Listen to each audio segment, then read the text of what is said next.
пешсаф аст ва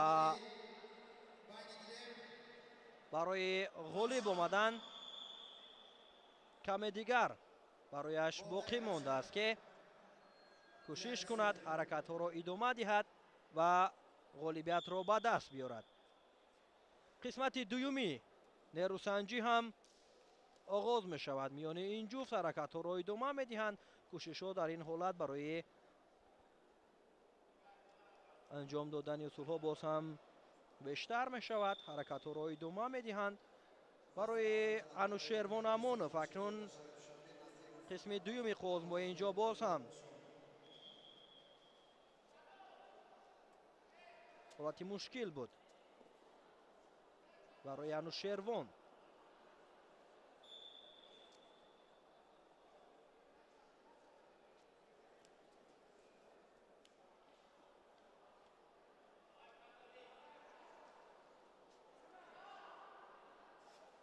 ҳаракатҳо идома дорад.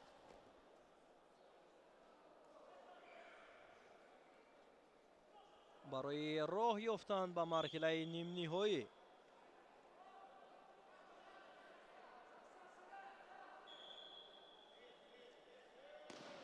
ҳарду дар талошанд. новобаста аз пешсафияш Исмаил Картоев амоно ҳаракат карда истодааст ки боз ҳам имтиёз бигирад. мавқеияти хуб барои ин варзишгар ва аз ин ҳолати мушкил ҳам Анушервон муваффақ мешавад ки бо як ҳаракати ҷолиб худро берун кунад ва боз ҳам идома медиҳанд. ҳисоб 9-0. як имтиёзи дигар агар Исмаил ба даст биёрад нерӯсанҷӣ хотима меёбад.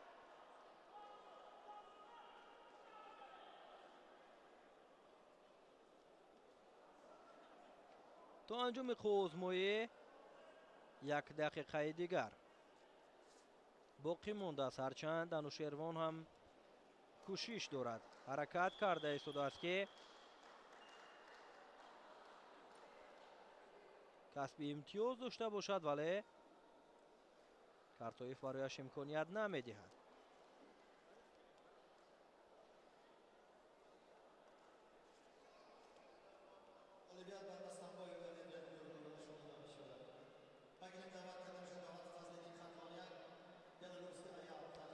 бояд қайд намоем ки баргузоршавии чемпионати Тоҷикистон оид ба Гӯштини Тарзиозод ва Юнони Румӣ гӯем ки баргузоршавиаш ба ҳамин хотир аст ки ҳайати варзишгаронро барои мусобиқаҳои соли оянда дар соли 2026 муайян кунанд ва онҳоро ҷиҳати сафарбар шудан ба мусобиқаҳо омода созанд. ду имтиёзи дигар Исмаил Картоев ба даст меорад ва ҳисоб 11-0 мешавад. ва дар ин қозмоӣ Исмаил Картоев метавонад ки бо натиҷаи бисёр ҳам гӯем ки назаррас бо натиҷаи 11-0 ғолиб шавад ва ба марҳилаи нимниҳоӣ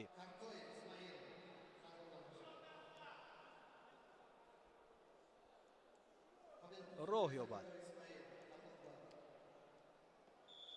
таваҷҷӯҳ мекунем ба наворҳои такрорӣ ки чӣ гуна мубориза бурданд дар муқобили якдигар ва комилан бартарӣ пешсафӣ аз лаҳзаҳои аввал бар суди Исмаил Картоев буд. пешсафиро то ба охир бурда тавонист ва ғолибиятро моли худ кард.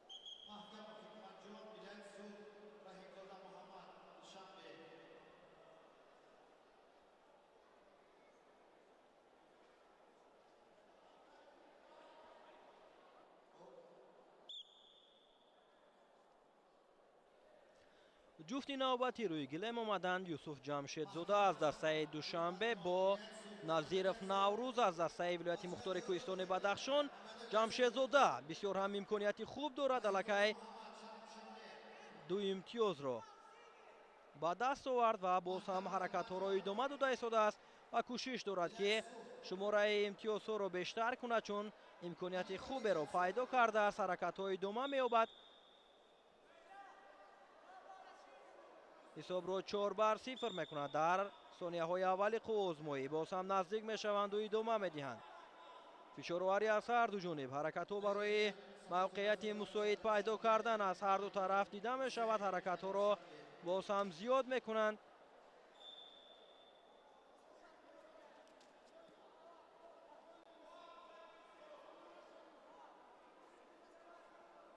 аз ҷиҳати сину сол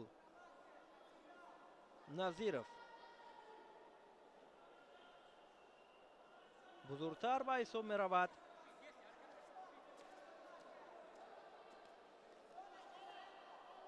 сиву нӯҳ сол дорад ва инҷо ду имтиёзи дигар боз ҷамшедзода Юсуф ба даст овард. ҳисоб 8-0 мешавад. боз ҳам як чархиши имтиёзовари дигар дошт ва ҳамин тавр ҳисоб 10-0 ва дар кӯтоҳтарин фурсат дар 1 дақиқаю 25 сония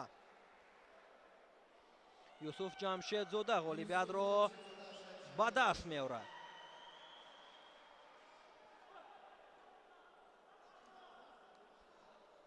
бисёр ҳунарнамои ҷолиб нишон дод ин чеҳра.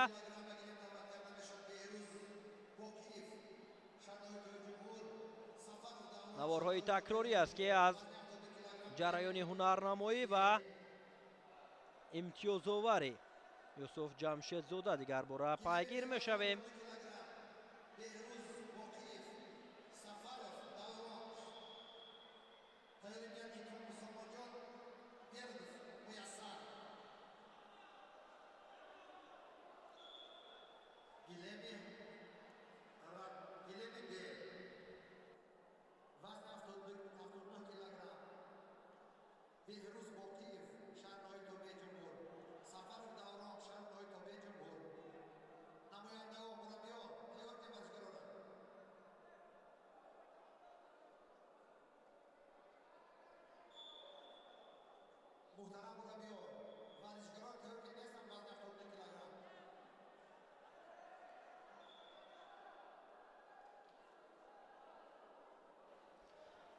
барои иштирок кардан дар чемпионати ҷумҳурии Тоҷикистон оид ба Гӯштини Тарзи Озод ва Юнон Урумӣ зиёда аз 100 варзишгар ҷиҳати иштирок кардан номнавис шуданд ва ҳам аз Гӯштини Тарзи Озод ва ҳам аз Гӯштини Юнон Урумӣ миёни ҳам сабқат мекунанд ва инҷо дар баробари ҷавонону наврасон мушоҳида мекунем ки пирони кор ҳам пайи дастгирӣ аз ҳунарнамои варзишгарон ба макони баргузоршавии мусобиқа ҷамъ омаданд ва дар ҳар як рақобат, дар ҳар як нерӯсанҷӣ куштингиронро дастгирӣ доранд. аз ин риштаи варзиш охирин мусобиқае ки намояндагони Тоҷикистон иштирок доштанд ин бозиҳои ҳамбастагии исломӣ буд ки моҳи қабл дар шаҳри Риёз дар Арабистони Саудӣ баргузор шуда буд ва аз кишвари мо Абдулмаҷид Кудиев дар вазни то 64 килограмм ҳунарнамои олӣ нишон дод ва то марҳилаи ниҳоям роҳ ёфта буд. рақобатҳои вазни 79 килограммро пайгирӣ мекунем. Беҳрӯз Боқиев бо Даврон Сафаров ба майдон омаданд. Боқиев бо либосҳои сурх ва Сафаров бошад аз канори кабуд рақобатро оғоз карданд.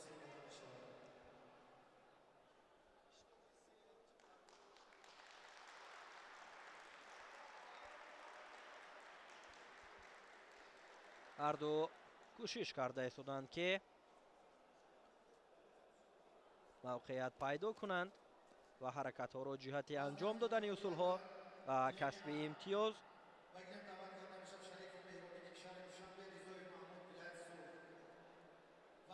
ба миён гузоранд.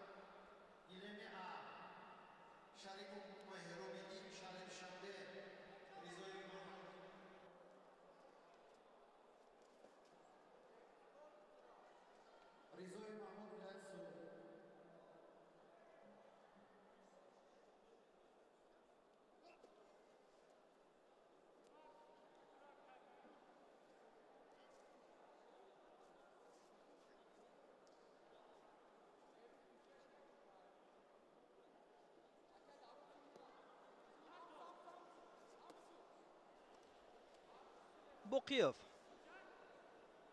пешрафиро дар ихтиёр мегирад бо ҳисоби 4-0.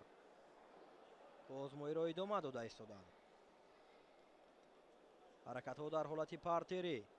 кӯшишҳо идома меёбад. Сафаров ҳам ҳарчанд кӯшиш кард, вале боз ҳам имтиёз аз даст дод. 2 имтиёзи дигар.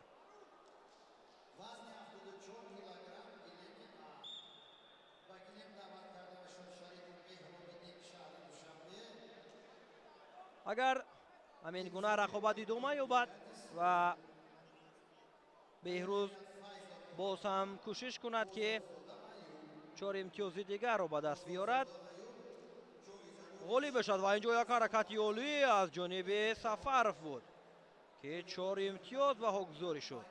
ҳаракати анҷом додаи Даврон ва боз ҳам кӯшишҳоро идома дода истодааст то ки касби имтиёз дошта бошад.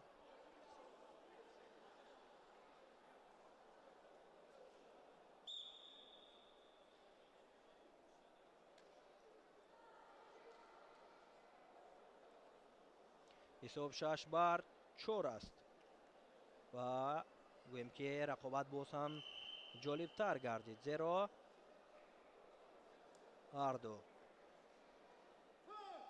кӯшишҳои хуб анҷом дода истоданд ва баҳри ғолиб омадан ҳам ҳаракатҳо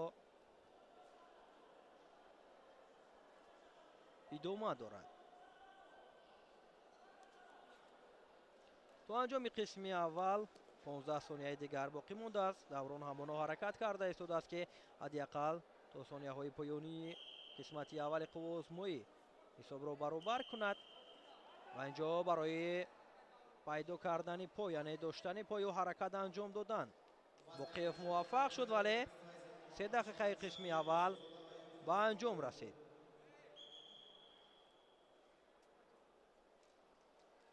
30 сония танаффус аст барои ин варзишгарон ва баъд аз 30 сония боз мегарданду рақобатро идома медиҳанд.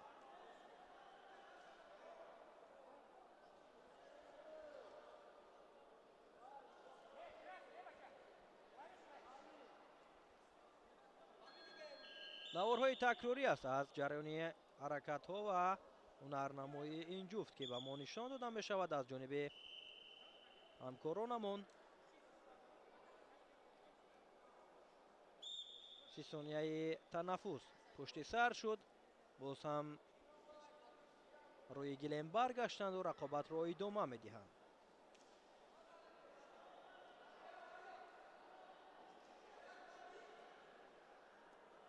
ҳаракатҳо идома дорад. боз ҳам кӯшишҳо баҳри пайдо кардани мавқеят. дар ин риштаи варзиш бештар варзишгарон талош мекунанд ки пои рақибро дарёбанд ё ин ки пайдо кунанду баҳри иҷро кардани усул ва ба даст овардани имтиёз ҳаракатҳоро идома бахшанд. инҷо боз ҳам боқиев беҳрӯз як кӯшиши хуберо анҷом дод. 2 имтиёз ба даст овард ва 1 имтиёз аз даст дод. ҳисоб 8-5. боз ҳам идома меёбад. ин варзишгарон ҳарду аз дастаи шаҳру ноҳияҳои тобеи ҷумҳурӣ дар чемпионати мазкур иштирок доранд ва ҳунарнамоӣ карда истоданд.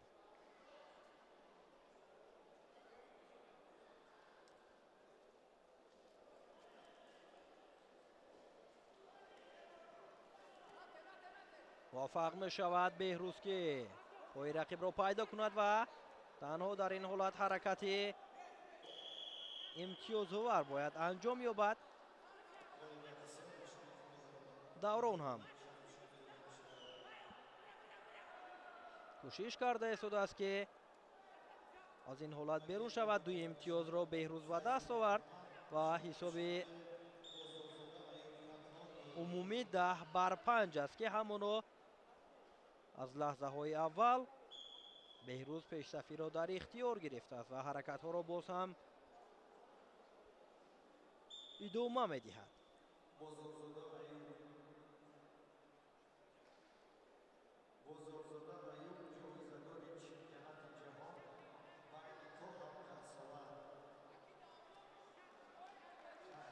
камтар аз 1 дақиқаи дигар то анҷоми вақти қузмоӣ боқӣ мондааст. беҳрӯз боз ҳам кӯшиш мекунад барои иҷро кардани усул. наздик буд ки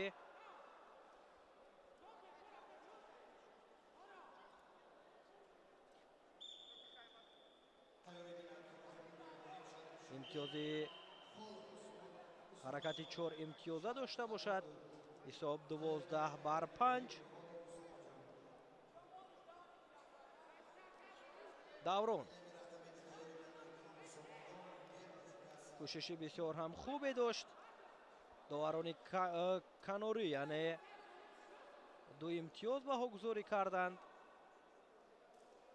аллакай ҳисобро наздик мекунад. 12-9.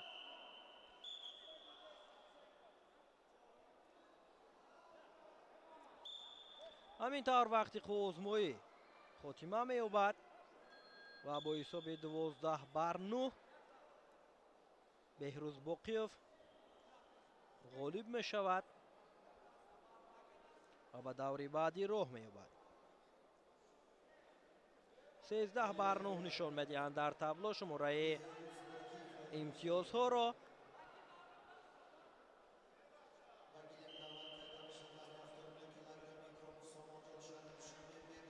таваҷҷӯҳ мекунем ба наворҳои такрорӣ, ҳаракатҳои имтиёзовари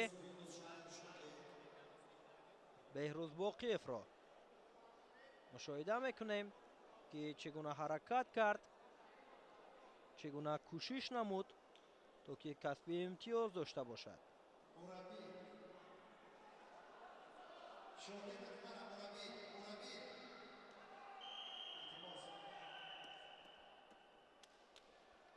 ва гирем даъват карда мешаванд сомонҷони кромов аз дастаи душанбе бо муяссар бердов аз дастаи вилояти мухтори кӯҳистони бадахшон.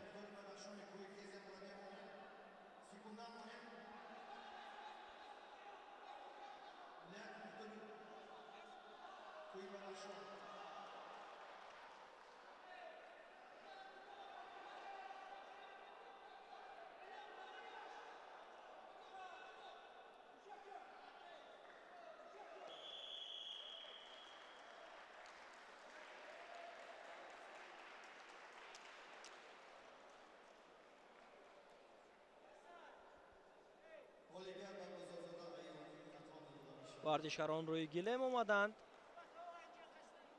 ва адои эҳтиром дастфишорӣ мекунанду рақобат оғоз меёбад.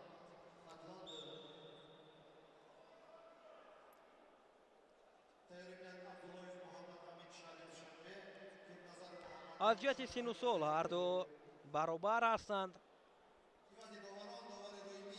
ҳарду ҳам таҷриба иштирок карданд дар чунин мусобиқаҳои сатҳи ҷумҳуриявиро доранд ва акнун барои натиҷа нишон додан муваффақ шуданд дар чемпионати тоҷикистон дар соли 2025. кӯшишҳоро ба миён гузоштанд ва ҳаракатҳо аз ҳарду ҷониб барои пайдо кардани пои рақиб аст.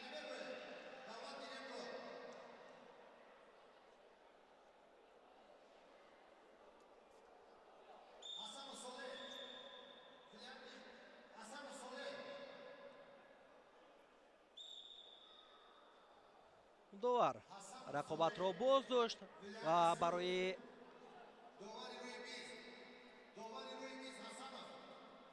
вардишгари канори кабуд ҳам ишора кард ки ҳунарнамоиро сурат бахшад, чунки дар сурати камфаолӣ бори дигар ба инобат гирифтан ӯ имтиёз аз даст медиҳад. ҳаракатҳои идома дорад. сомон ҳам кӯшиш карда истодааст ки ва инҷо як имтиёз барои кромов нишон медиҳад довари қузмоӣ.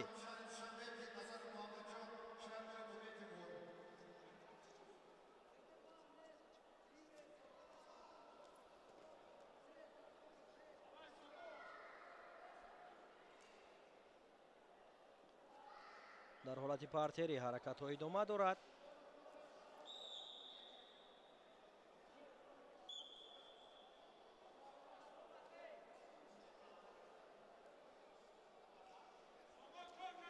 боз ҳам наздик мешаванду ҳаракатҳоро идома медиҳанд. сомон кӯшиш мекунад ҳаракат барои анҷом додани усул. наздик ҳам буд сомон, чун ҳолати хуберо пайдо карда буд. акнун ду имтиёз мегирад. боз ҳам ду имтиёзи дигар. аллакай ҳисоб 6-0.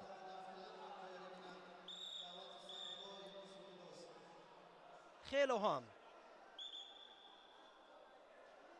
пешсаф шуд сомон икромов.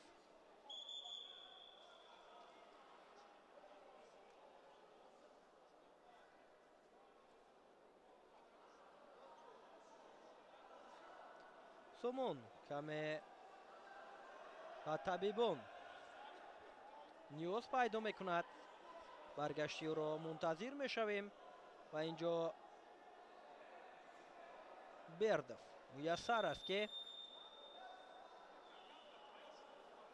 интизори баргашти рақиб аст. аллакай рақиб хело ҳам пешсаф шуд. муяссарро мебояд ки кӯшишҳои беҳтару хубтарро нишон диҳад, чун вақт ҳоло хело зиёд аст ва дар сурати ду имтиёзи дигар ба даст овардани сомон ва имтиёз аз даст надодан ғолибиятро ба даст меорад. ду имтиёзи дигар сомон ба даст меорад ва қабл аз анҷоми вақт бо ҳисоби 10-0 пирӯзиро соҳиб мешаваду ба даври дигар роҳашро ҳамвор мекунад.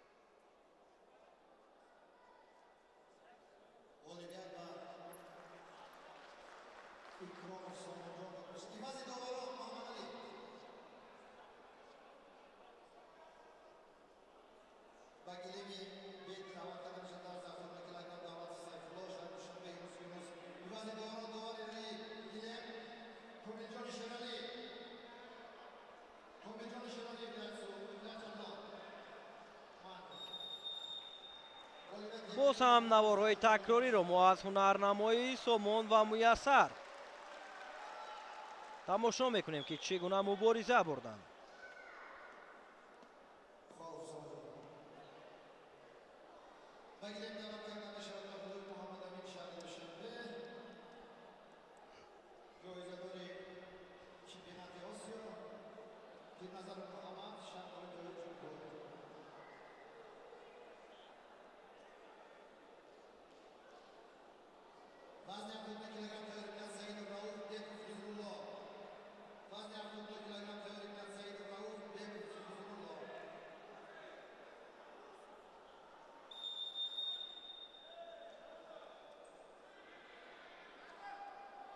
ба майдон даъват гардид юнусов аз дастаи душанбе бо сайфулло давлатов.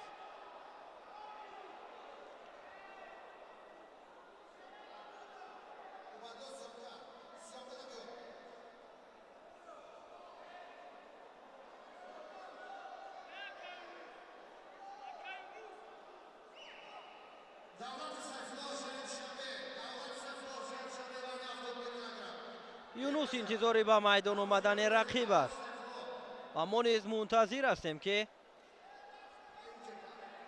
сайфулло давлатов ба майдон биёяд ва рақобат оғоз шавад.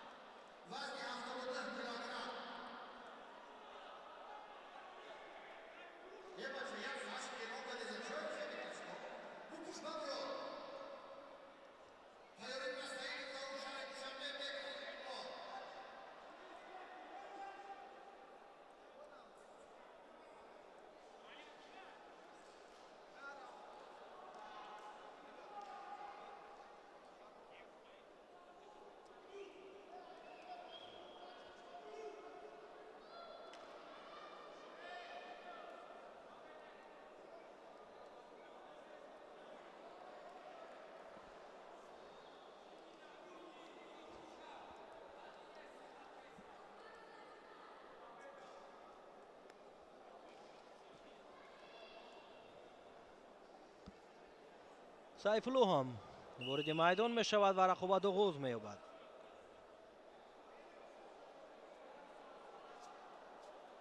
ҳаракатҳо аз ҷониби ҳарду. Юнус кӯшиш мекунад ки дарҳол мавқеияти мусоид пайдо кунад ва ҳаракатҳоро барои касби имтиёз анҷом диҳад. кӯшишҳо барои наздик шудан, аз пои рақиб доштан. Юнус ҳаракат мекунад ва муваффақ ҳам мешавад. ду имтиёз ба даст овард ва ҳаракатҳоро боз ҳам дар ҳолати кор дар замин идома дода истодааст. кӯшиш мекунад ки рақибро ба самти дигар ҳаво диҳад ва боз соҳиби касби имтиёз шавад. 4-0 ва дар ҳолати партери манам туше мегӯянд. тавонист ки дар фурсати кӯтоҳ Юнус Юнусов ғолибиятро ба даст биёрад ва ба осонӣ ғолиб гардаду ба даври дигар роҳ ёбад.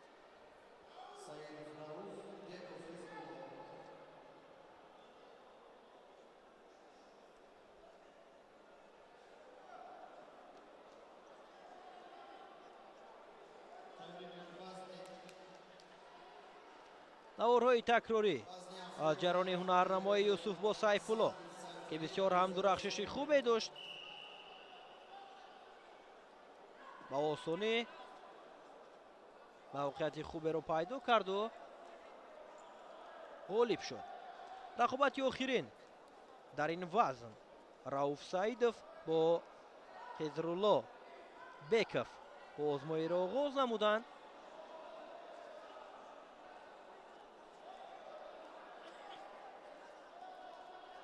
кӯшишҳо идома дорад. Беков як ҳаракати хубе ҳам анҷом дод ва Саидов ин ҳолатро пайхас кард. аз ин ҳолати мушкил берун баромада тавонист.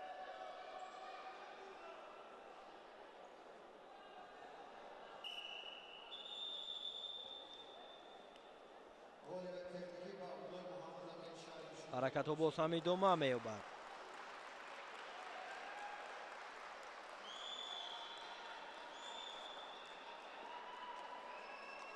кӯшишҳои Беков барои аз пушти рақиб гузаштан аст ки ин дар ин риштаи варзиш имтиёз меёрад. ҳисоб 2-0 мешавад. боз ҳам як ҳаракати имтиёзовари дигар. 6-0. 8. ду имтиёзи дигар барои Беков лозим меояд ки соҳиби имтиёзи ҳалкунанда шавад. яъне бо натиҷаи 10-0 метавонад ки ин давро ба осонӣ пушти сар кунад.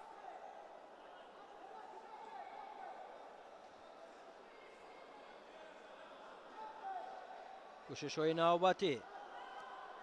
Саидов ҳам акнун ҳаракат мекунад ки новобаста аз он ки рақиб хело пешсаф аст.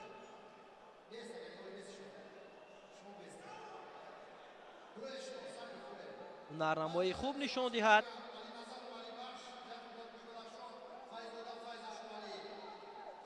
ва ҳисобро тағйир диҳад.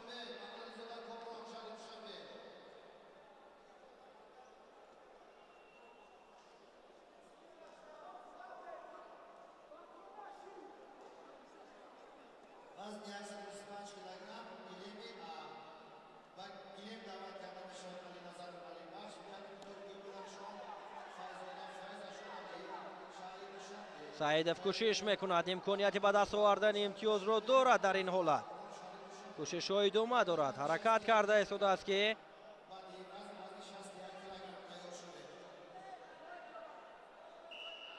соҳиби имтиёз шавад, вале довар ишора мекунад ки аз нав рақобатро боз идома диҳанд. ҳарчанд мавқеияташ хуб буд, вале ба дурустӣ истифода карда натавонист.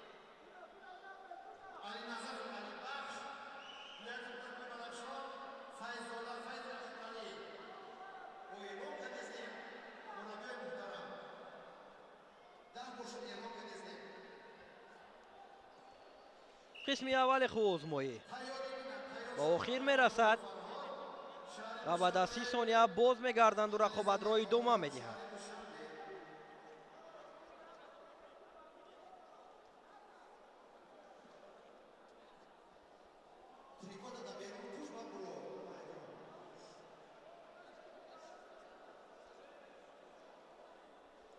حرکت های بکوف خیرالله خیزرالله انیقترش بار دیگر به ما نشان داده می شود. برمیگردند روی گلیم و کوشش ها را باز هم به میان میگذارند و بهری به دست آوردن امتیاز باز هم حرکت میکنند. دو امتیاز دیگر برای خیزرالله لازم بود. اینجا سعیدف هم موفق می شود که دو امتیاز بگیرد. موقعیت خوب را پیدا کرده است ولی از دست می دهد باز هم چون این امکانیت را.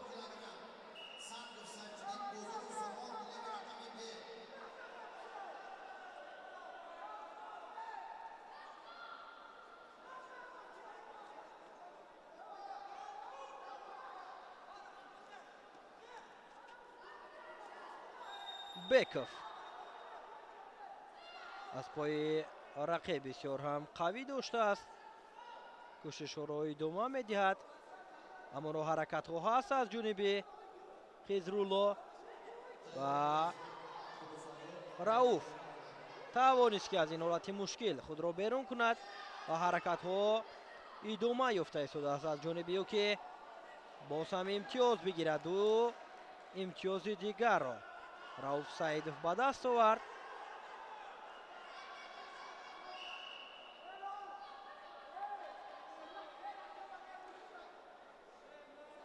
اندک اندک نزدیک می شود برای برابر کردن نتیجه.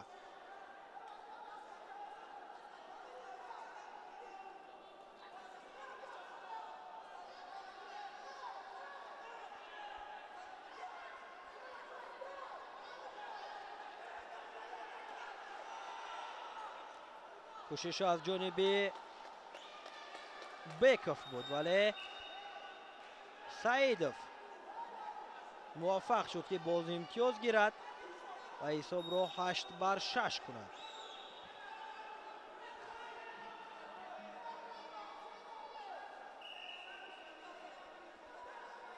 کوشش های نوبتی هر دو حرکت ها را باز هم زیاد میکنند و ببینید که رؤوف موفق می شود نو بسته از پیشرفت بودن رقیب تا با آخر مبارزه برد و با حساب 18-8 غالبیت را مال خود کند. ببینید که با حساب 8-0 بکوف خیزرالله پیشرفتی را در اختیار داشت ولی در ادامه چگونه هنر عالی نشان داد رؤوف سعیدوف.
вазни вазн мешавад.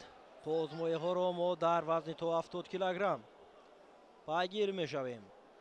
сайфуддин сангов аз дастаи душанбе бо сомон бозоров аз дастаи хатлонду ба майдон омаданд ва озмои оғоз мешавад.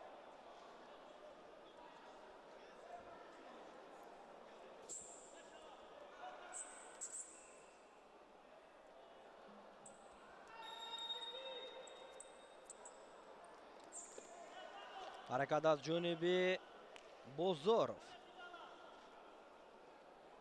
кӯшишҳояш ҳамоно идома дорад ва инҷо имтиёз мегирад. то имтиёзро ба даст меорад. пешсафа мешавад ва боз ҳам ҳаракатҳоро идома медиҳад барои имтиёзҳоро бештар кардан.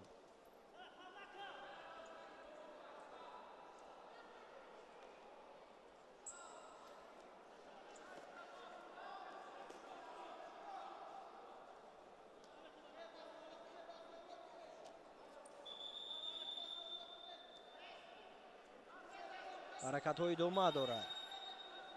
сомон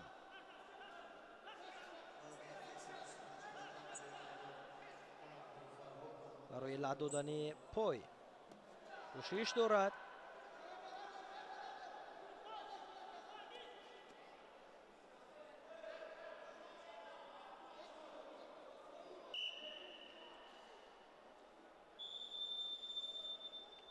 бо ҳисоби 4-0 бозоров сомон ба пеш меравад.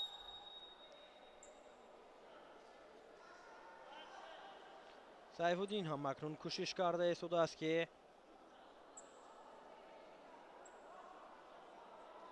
касби имтиёз дошта бошад.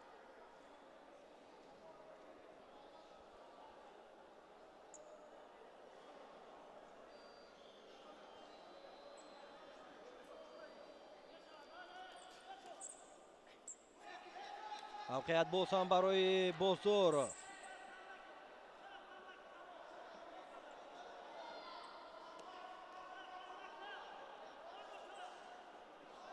боз ҳам мавқеят ҳаст барои анҷом додани усул ва ба даст овардани имтиёз.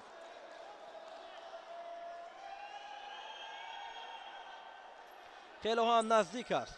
бозоров ки боз имтиёзҳоро бештар кунад ва инҷо як ҳаракати имтиёзовар барои сайфуддин сангов буд ки ду имтиёз баҳогузорӣ карданд.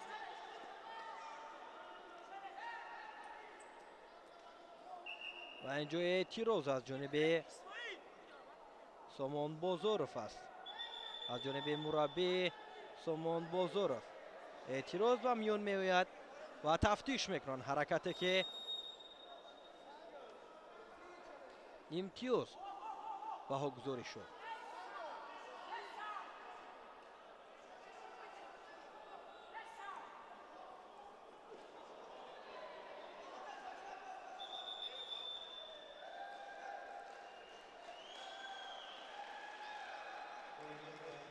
дар сурати эътирози мураббӣ нодуруст баромадан барои сомон бозоров як имтиёз дода мешавад.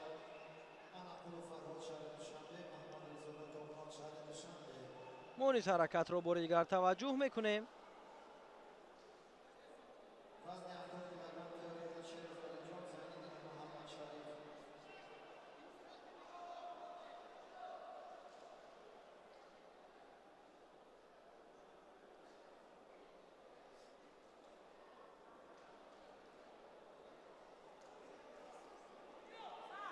ҳисоб 4-2 аст. сомон бозоров пешсаф аст ва то анҷоми қозмоӣ чӣ гуна ҳунарнамоӣ нишон медиҳад. муваффақ мешавад ё ин ки баръакс рақиб муваффақ мегардад. пайгирӣ мекунем.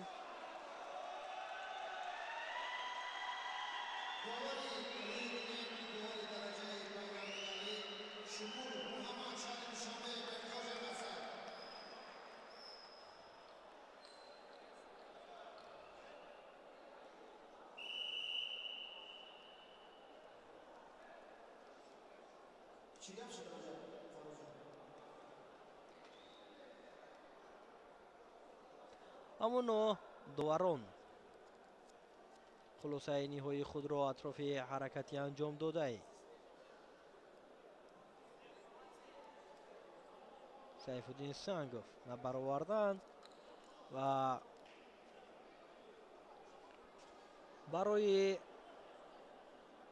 чунин ҳолатҳо ба миён омадан ва мушкилиҳоро бартараф кардан аз ҷониби федератсияи куштини тоҷикистон яке аз доварони сатҳи ҷаҳонӣ аз кишвари эрон ҳамчун сардовари мусобиқа даъват шудааст ва дар ҳамоҳангӣ бо ӯ доварон чунин ҳолатҳои мушкилро дар якҷоягӣ машварат мекунанд ва баъдан баҳогузорӣ менамоянд.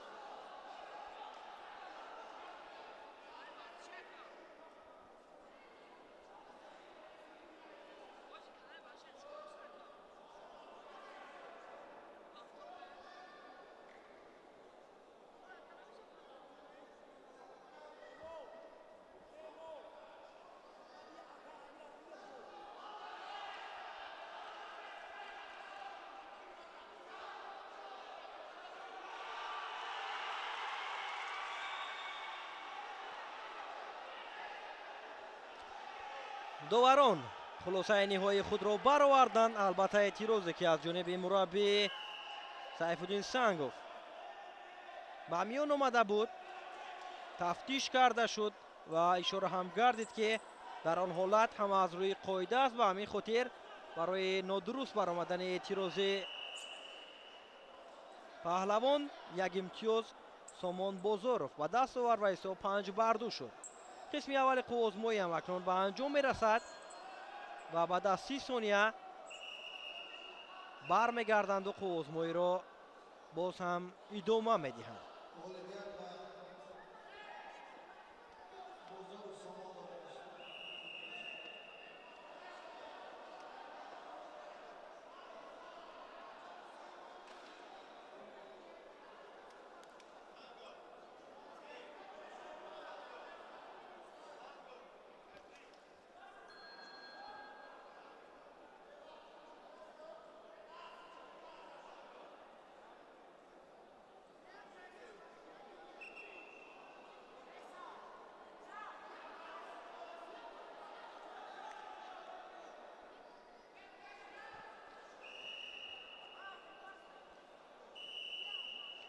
қисмати дуюми қувозмоӣ ҳам оғоз мешавад.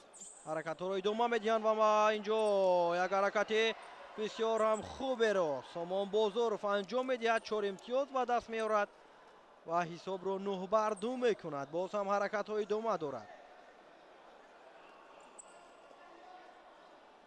кӯшишҳои навбатӣ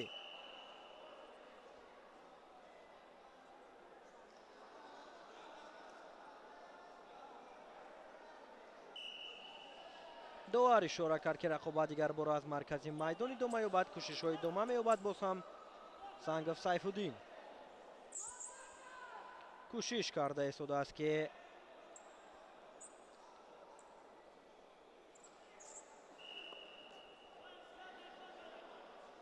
ҳаракатҳои беҳтару хубтаре нишон диҳад ва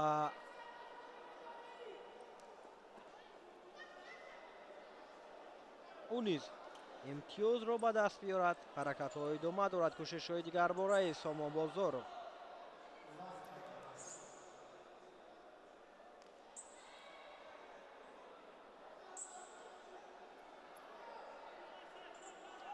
агар як партофти имтиёзовар аз ҷониби Бозоров сурат гираду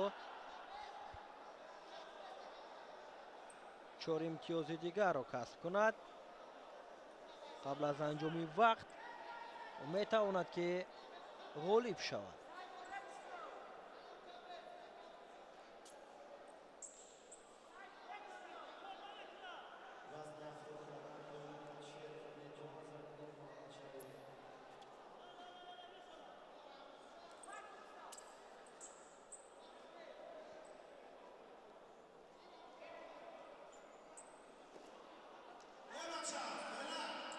сангов кӯшиш кард ва Сомон Бозоров боз ҳам 2 имтиёз гирифт.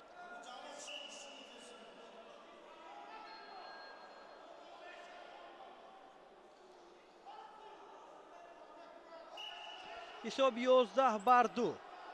як имтиёзи дигар барои Бозоров. ҳамин тавр корро нуқта мегузорад бо ҳисоби 13-2. Сомон Бозоров ғолибиятро дар ин қувозмоӣ ба даст меорад ва ба даври баъдӣ роҳ меёбад.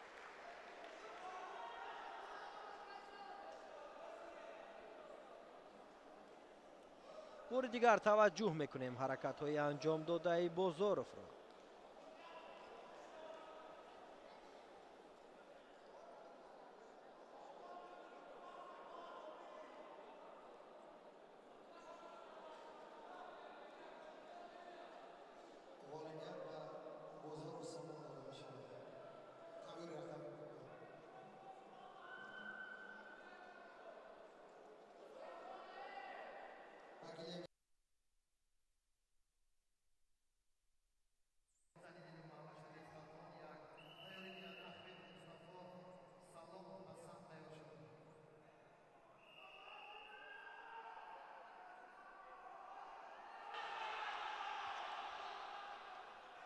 алиҷон шеров бо зайниддинов, маҳмадшариф ба гирем даъват карда шуданд ва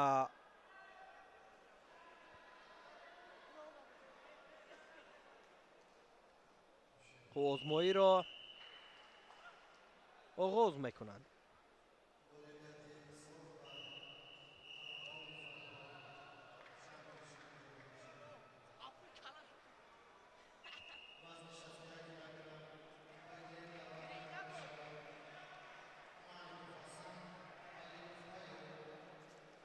аз лаҳзаҳои аввал зайниддинов кӯшиш мекунад ҳаракати хуберо ҳам анҷом медиҳад. 2 имтиёз барои шеров. ҳаракатҳои пайдарҳам ва як маротибаи дигар ҳамин гуна кӯшиш кунаду рақибро ба самти дигар ҳаво диҳад. нерӯсанҷӣ хотима меёбад ва муваффақ мешавад ки дар 30 сония пирӯзиро ба даст биёрад. шеров алиҷон бисёр ҳам хуб ҳунарнамоӣ кард. мавқеияти хуберо пайдо кард ва дар фурсати кӯтоҳ дар 30 сония ғолиб омад.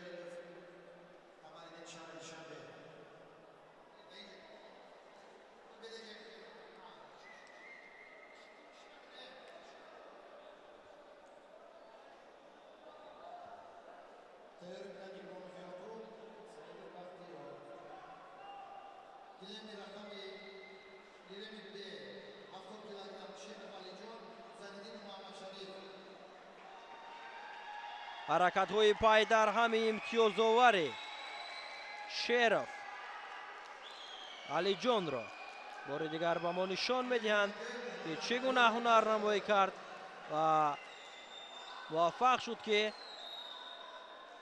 бо ҳунарнамоии ҷолибаш дар вақти хело кам ғолибиятро ба даст биёрад.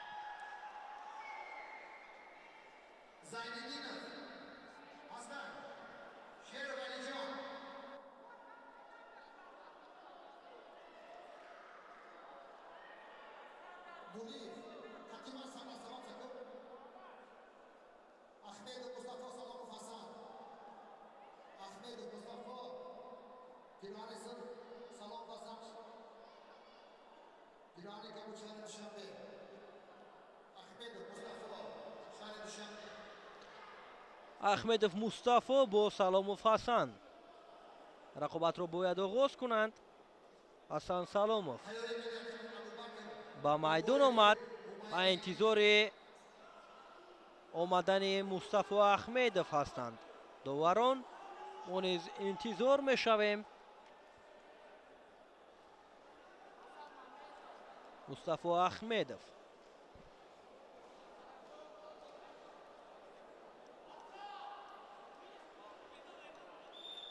рӯи гилем омад ва рақобат оғоз меёбад.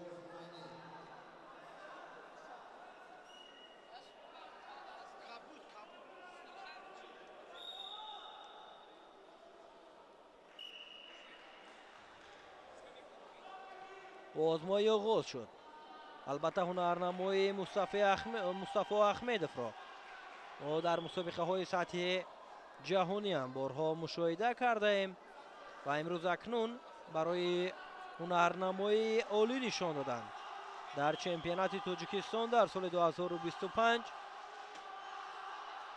рақобатро дар муқобили ахмедов, дар муқобили саломов оғоз кард.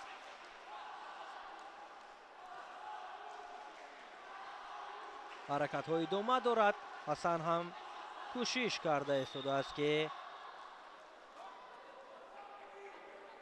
ҳунарнамоии хуб нишон диҳад.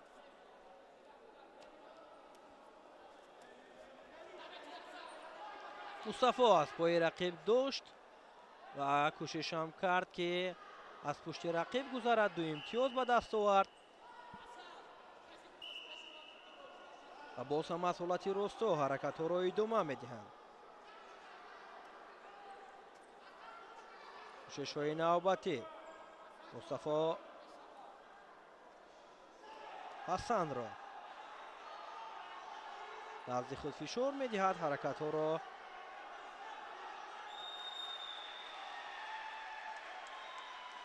зиёд карда истодааст ки як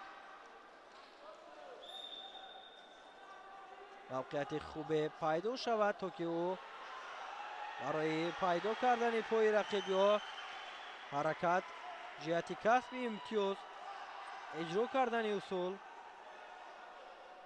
ба миён гузорад.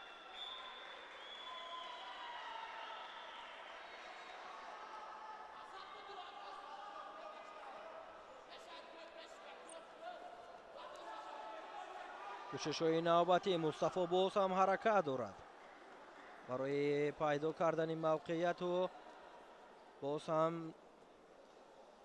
зам кардани имтиёз.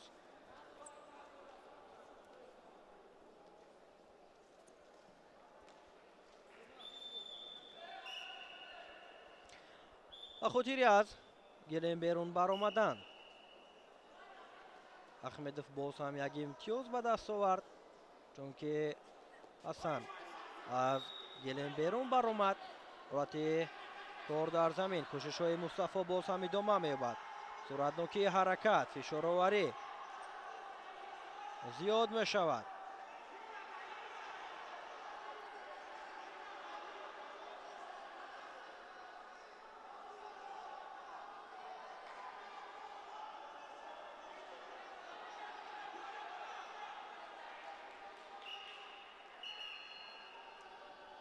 қисми аввали нерӯсанҷӣ пушти сар мешавад.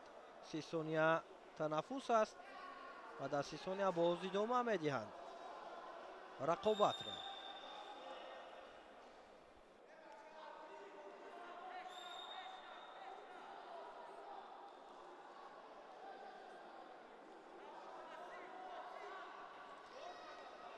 як ҳаракати имтиёзоваре ки аз ҷониби мустафо ахмедов дидем ана ҳамин ҳолат буд ки ду имтиёз ба даст овард ва баъдан боз як имтиёзи дигарро ба хотири аз майдон берун шудани рақиб барояш нишон доданд. ҳарду баргаштанду боз ҳам корро идома медиҳанд. кӯшишҳои навбатӣ. ҳасан Саломов ҳам акнун дар қисми дуюм ҳама қудрату тавонои худро ба миён мегузорад ва кӯшиш мекунад ки аз Мустафо имтиёз бигирад.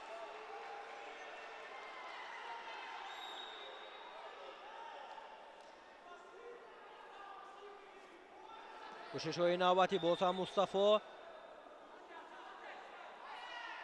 имконият пайдо мекунад барои пои рақибро доштан. ду имтиёзи дигар ба даст овард. ҳисоб 5-0 мешавад ва ҳаракатҳо идома меёбад. кӯшишҳои навбатӣ, Мустафо дар талош аст. вале довар ишора мекунад ки аз нав боз идома диҳанд.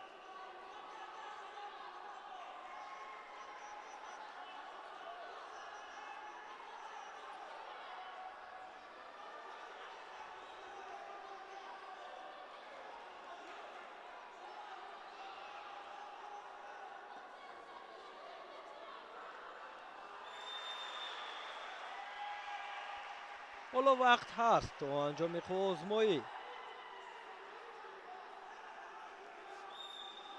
1 дақиқаю 30 сонияи дигар ҳарду дар ихтиёр доранд.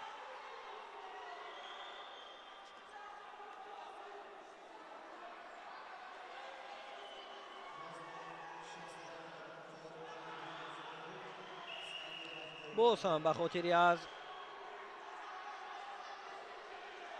гилем берун баромадан Мустафо як имтиёз ба даст овард. ҳисоб 6-0 шуд.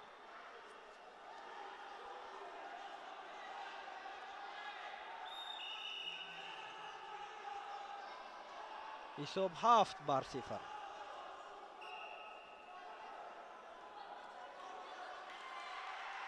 аллакай хастагӣ ҳам дар чеҳраи Саломов дида мешавад. боз ҳам Мустафо барои аз гилем берун баромадани рақиб як имтиёз гирифт. ҳисобро 8-0 кард ва агар имконият пайдо кунад ва аз пушти рақиб гузарад, пас кор тамом мешавад.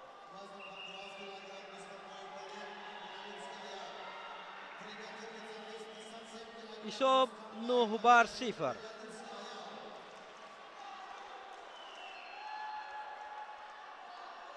ҳамин тавр бо ҳисоби 10-0 Мустафо Ахмедов ғолибиятро ба даст меорад ва ба даври баъдӣ роҳашро ҳамвор мекунад. даврҳои такрориро пайгир мешавем ки дар қисми дуюм чӣ гуна ҳунарнамоӣ карданд ва чӣ гуна Ахмедов муваффақ шуд ки ғолибиятро ба даст биёрад.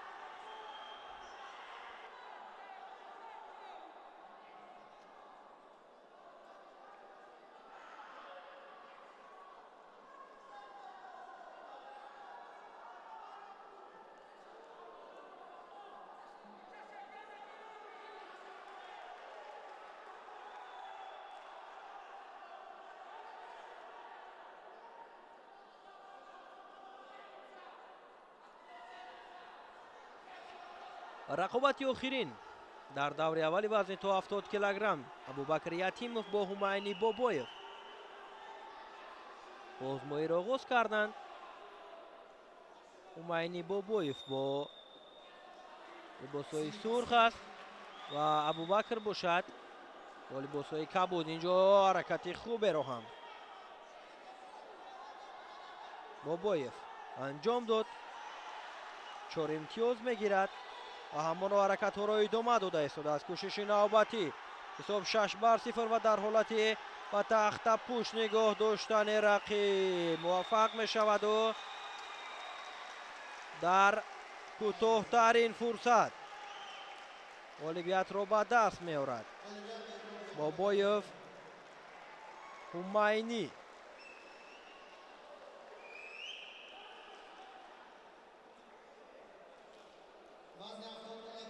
توجه میکنیم باری دیگر که چگونه مبارزه برد و چگونه حرکت ها داشت و مهمتر از همه غالبیت را به دست آورد.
با میدون دعوت کرده می شود توراجون سردورف از دسته دوشنبه با رحمان محمد بکف.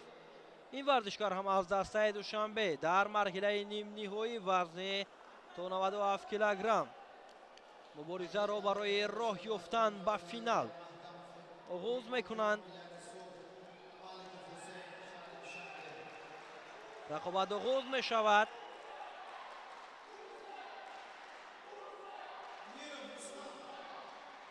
هنرنمای رحمان محمد بکف را ما بارها در مسابقه ها شاهد شده ایم و امروز هم یکی از مدعیان برای غالبیت را به دست آوردن محض این چهره به حساب می رود و برای پیدا کردن موقعیت کوشش از جانب سردورف بود برای پای رقیب را پیدا کردن موفق شد، ولی محمد بکف از این حالت خود را بیرون کرده توانست و اینجا یک حرکت خوبی را هم انجام میدهد. 4 امتیاز داوری این قوزموی بهاگذاری کرد و باز هم ادامه میدهند.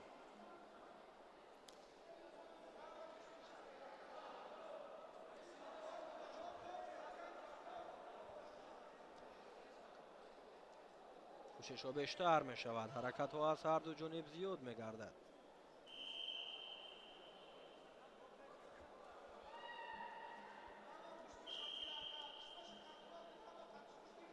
اگرانطور جان سردارف هم برای از امتیازی از دست رفته جبران کردن. کوشش‌ها را بیشتر میکند.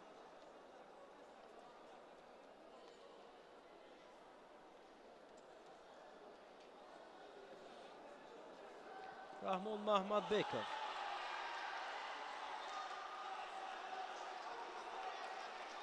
بعد از آنکه 4 امتیاز به دست آورد بیشتر در حالت دفاع قرار دارد.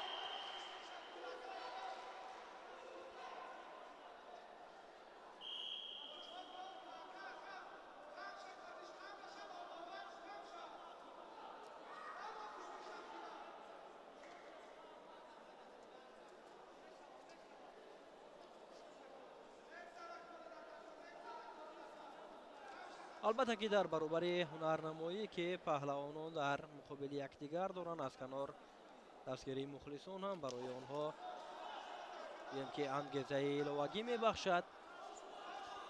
باز هم کوشش از جانب رحمان محمد بیکر 2 امتیاز دیگر به دست آورد. موقعیت بسیار هم خوب است برای محمد بیکر و دوباره اشاره میکند که از جای برخیزند و از مرکزی میدان باز آزمایی را ادامه دهند.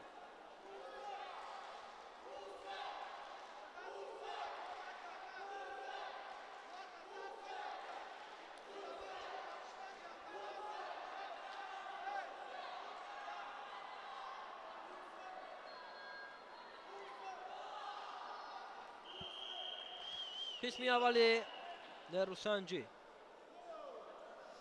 خاتمه می‌یابد. در قسم اول با حساب 6-0 رحمان محمد بیکر برتری کامل داشت. اکنون در قسم دوم باز مبارزه را توجه میکنیم که چگونه و میان میگذارند جانورهای تکراری قسمت اولی سبقت و ما نشان داده شده است.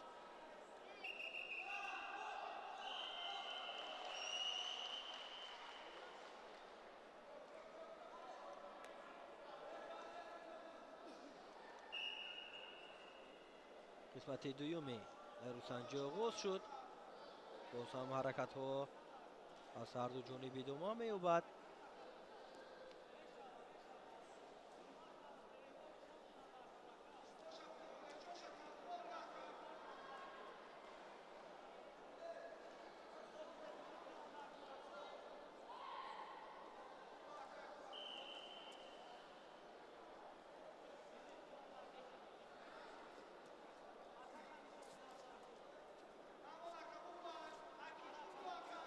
تلاش‌های هر دو برای راه یافتن به مرحله نهایی چمپیونات تاجیکستان در سال 2025 از حساب 8-0 می شود. باز هم یک کوشش دیگر اگر از جانب رحمان محمد بیکر انجام یابد آزمایی خاتمه می یابد.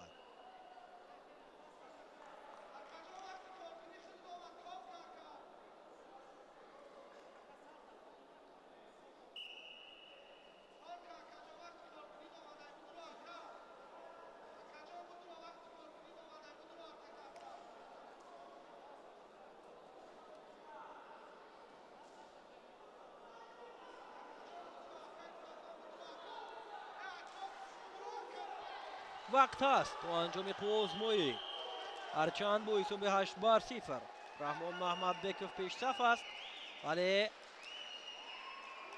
اما با باوری گفتن نمی شود که محمد بیکر غالب می براید، چون در سبقت های قبلی اما چون این حالت ها رو مشاهده کرده بودیم که ورزشکاران از نتیجه 8-0 هم کوشش کردند و غالبیت را به دست آوردند.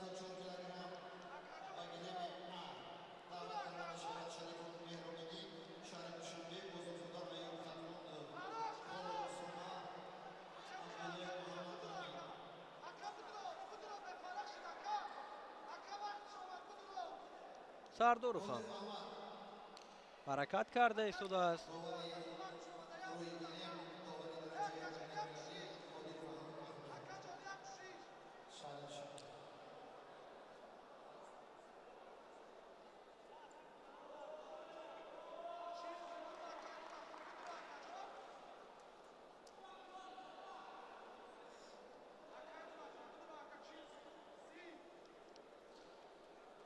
سی сонияи дигар то анҷоми қувозҳои боқӣ мондааст. ҳамоно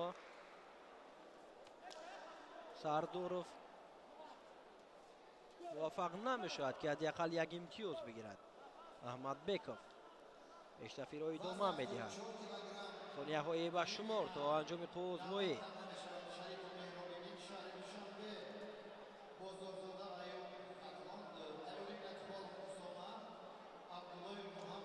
вақти қувозмоӣ ба анҷом мерасад бо ҳисоби 8-0. раҳмон маҳмадбеков муваффақ мешавад ки ғолиб гардаду ба марҳилаи ниҳоӣ роҳ ёбад.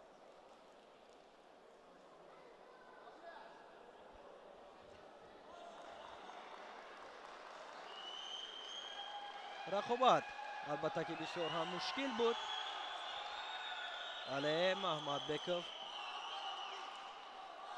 ҳунарнамои олӣ нишон дод.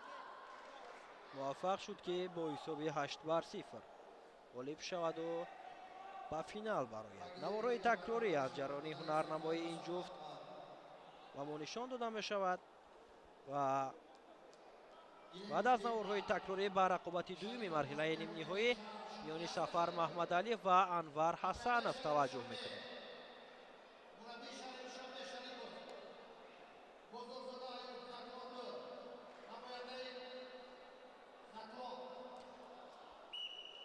Сафар Маҳмадалиев бо либосҳои сурх ва Анвар Ҳасанов бо либосҳои кабуд рақобатро оғоз намуданд. ҳаракатҳо аз ҳарду ҷониб, кӯшишҳо барои осон пайдо кардани мавқеят.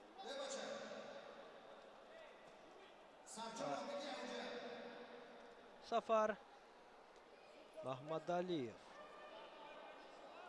аз дастаи хатлон 1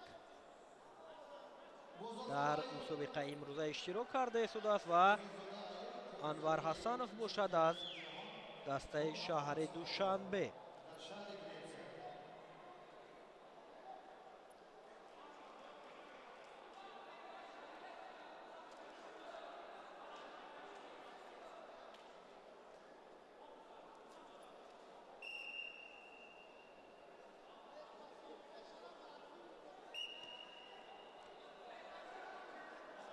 камкори байнобат гирифта шуд ва дар сурати бори дигар ҳам камфаъол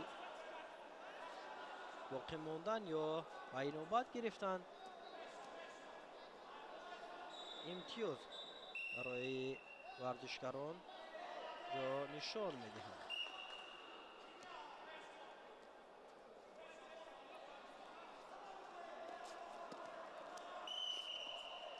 سی сония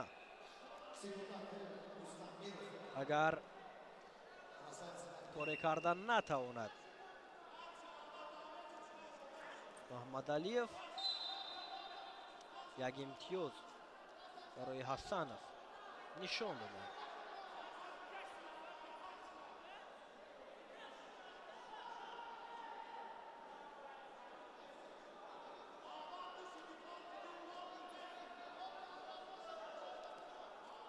ҳисоб 2-0. ҳаракатҳо боз ҳам идома меёбад. як кӯшиши имтиёзовари дигар аз ҷониби Анвар Ҳасанов ки довар кӯшишашро 2 имтиёз баҳогузорӣ кард ва ҳисоб 4-0 шуд.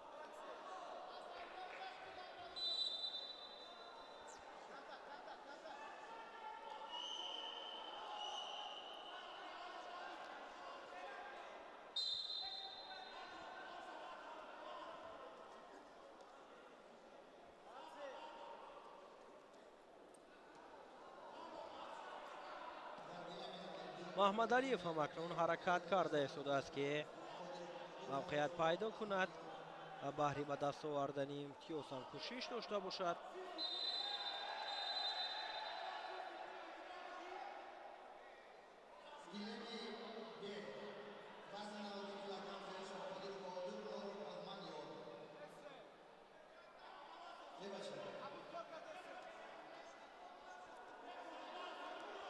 موقعیت خوب برای حسن.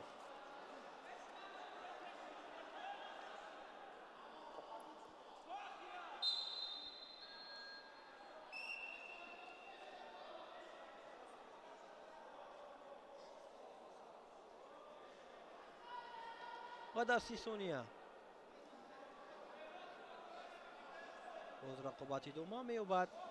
در قسم اول حسنов انور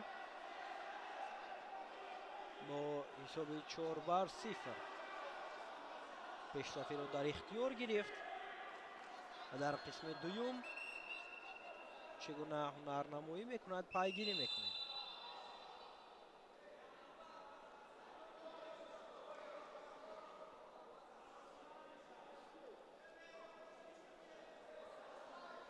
دیگر باره و مرکزی میدان برگشتند و آزمایشان ادامه می‌یابد.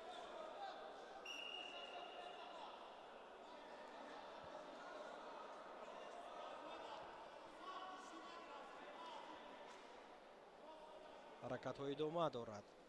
کوشش های حسنов و همانا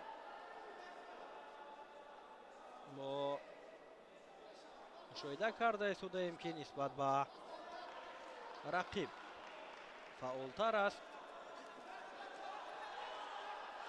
تلاش میکند و اینجا هم نزدیک بود که سفر محمدعلیف امتیاز به دست بیارد. یک حرکت دیگر کرد و اینجا باز هم حسنов انور برای از پشت رقیب گذاشتن دو امتیاز دیگر را کسب کرد و باز هم پیشرفتی را ادامه می‌دهد.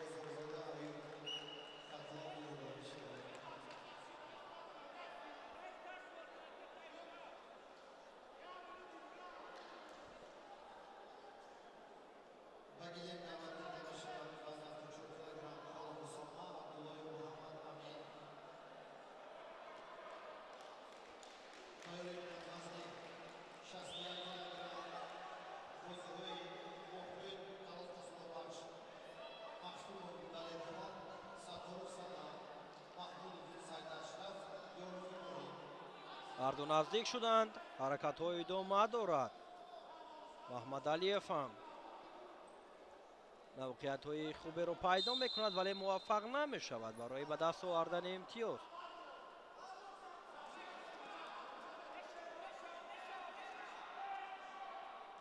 تلاش پیدا کردن پای رقیب رو دارد محمدعلیف.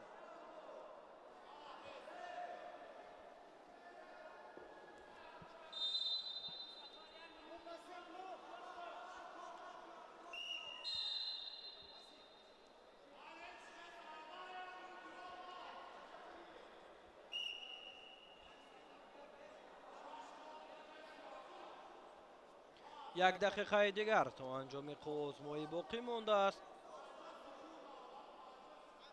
همانا پیشرفتی را انور حسنов در اختیار دارد.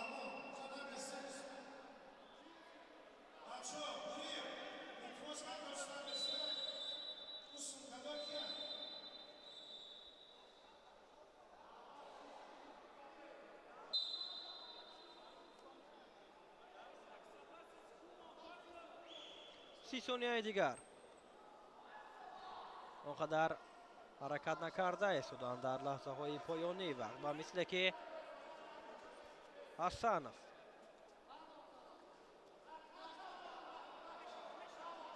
باوری دارد که غالب می شود چون ثانیه های به شمار باقی مانده است. از این رو آنقدر تلاش نکرده ایستاده است. کوشش های محمدعلیف زیادتر به چشم می رسد و یک امتیاز رو هم به دست می آورد به خاطر آنکه در 30 ثانیه باقی مانده پیش‌ساخت بود ولی وقتی قوزمویی اینجا به انجام میرسد. از حساب وقتی قوزمویی به انجام رسیدن انور حسنов غالبیت را به دست می‌آورد و به مرحله نهایی راه می‌یابد.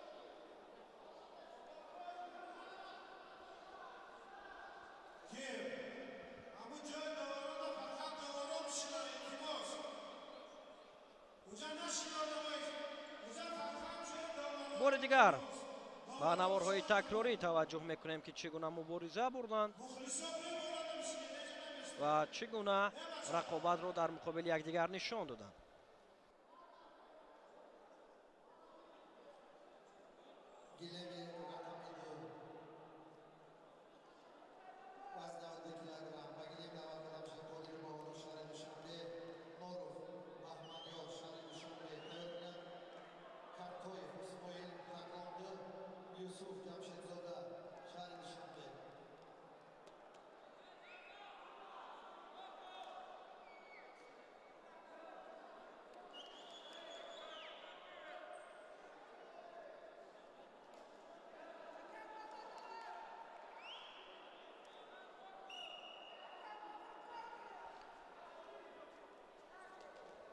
رقابت‌های مرحله نیم نهایی وزن تا 92 کیلوگرم را پیگیری میکنیم.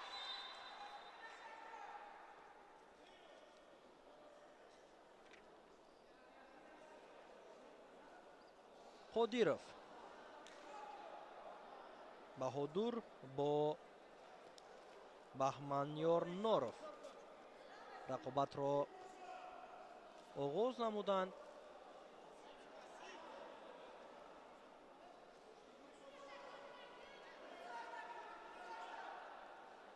هر دو کوشش دارند حرکت از هر دو جانب بی نتیجه است ولی اشاره داوران جهت نادرست نمایی کردن یا حرکت کردن جا مشورت هم شده است.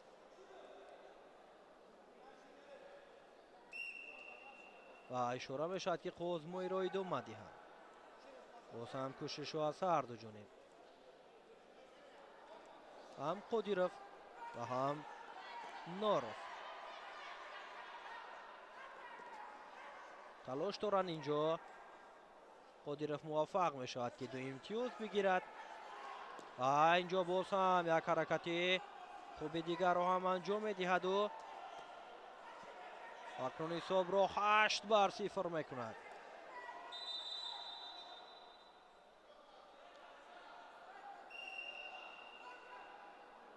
بسیار هم در این حالت خوب دور رخشید، حرکت عالی نشان داد و باز از نو حرکت ها را به میان گذاشتند. کوشش کرده ایستادند که دیگر باره موقعیت پیدا کنند و برای باز هم به دست آوردن امتیاز حرکت ها را ادامه دهند. حساب 8-0 قادیروف بهمنیار پیش صف است و نوروف رو میباید که اکنون کوشش ها را بیشتر کند، فشاروری را زیادتر نماید، زیرا که دو امتیاز دیگر در چنین حالت اگر رقیب دست بیارد از غالب معین می شود.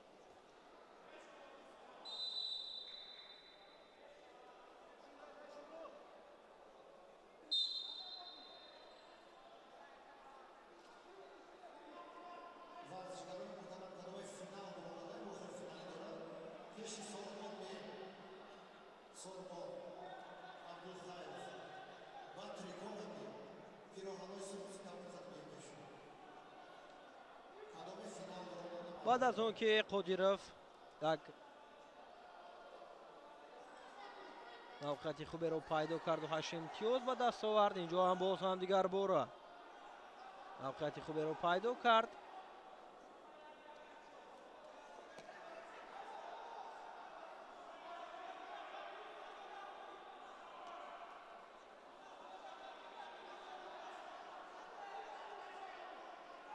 شرواری ها باز هم از جانب بهمنیار است. қисми аввали нерӯсанҷӣ пушти сар шуд ва баъд аз чанд лаҳза боз бармегарданду дар қисми дуюм озмоиро идома медиҳанд. ҳаракатҳои қодиров баҳманёр ҳангоми танаффус бори дигар ба мо нишон дода шуда истодааст.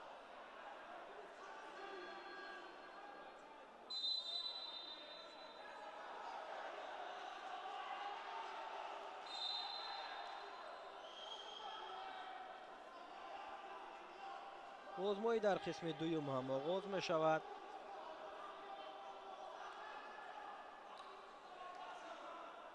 кӯшишҳоро идома медиҳанд.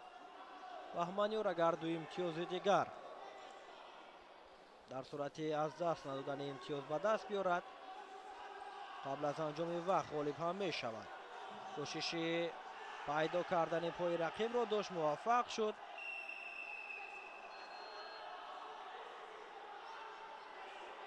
ва ҳамин тавр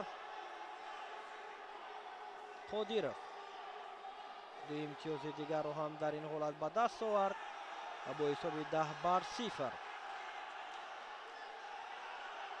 ғолибият ба даст меораду ба финал меравад.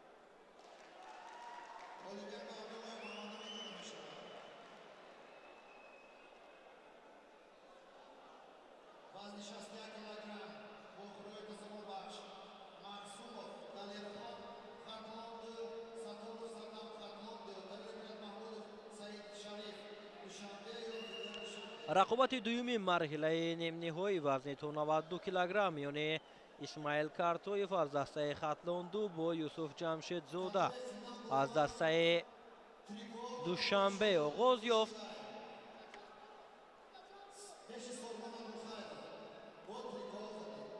кӯшишҳо идома дорад. исмаил картоев ду имтиёз ба даст меорад.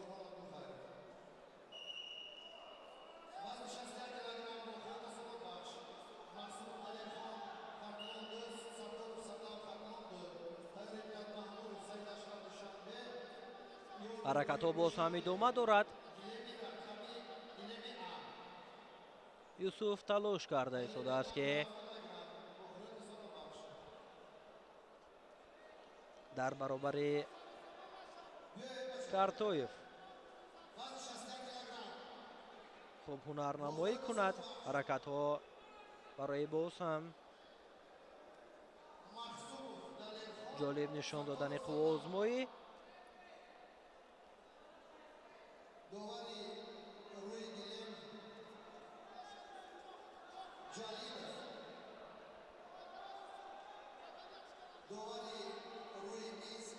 баъд аз он ки ҷамшедзода имтиёз аз даст дод,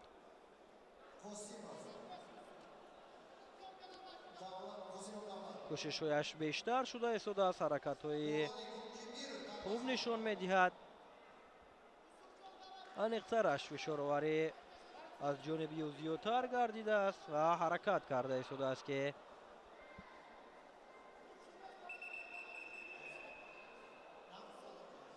аз имтиёзи аз даст рафта ҷуброн кунад.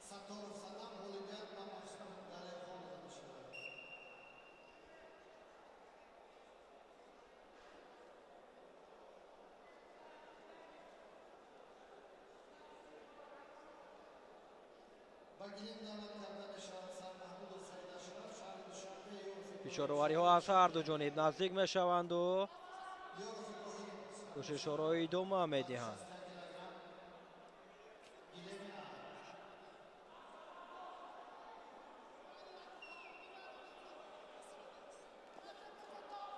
мавқеият барои амалӣ кардани усул. кӯшиш аз ҷониби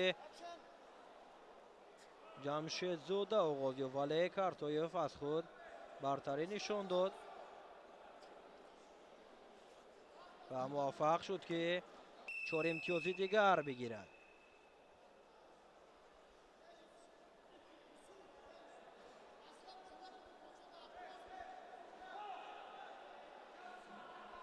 бо ҳисоби 6-0 исмаил Картоев пешсафиро дар ихтиёр дорад. боз ҳам 2 имтиёзи дигар гирифт.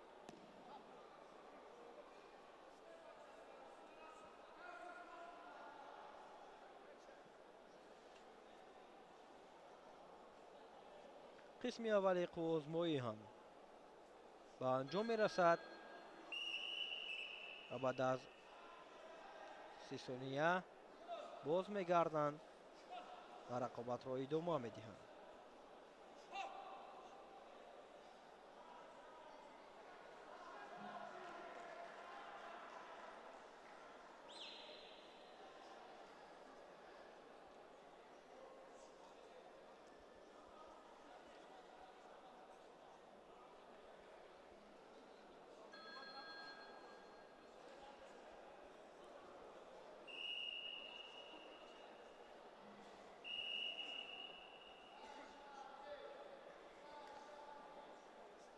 қисми дуюми нерӯсанҷӣ ҳам оғоз мешавад.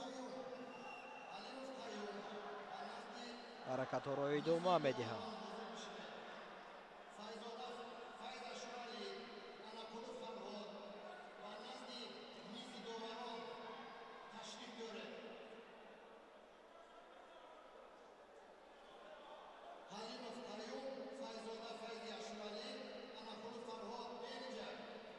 албатта дар гӯштини тарзи озод ва инчунин дар гӯштини юнони румӣ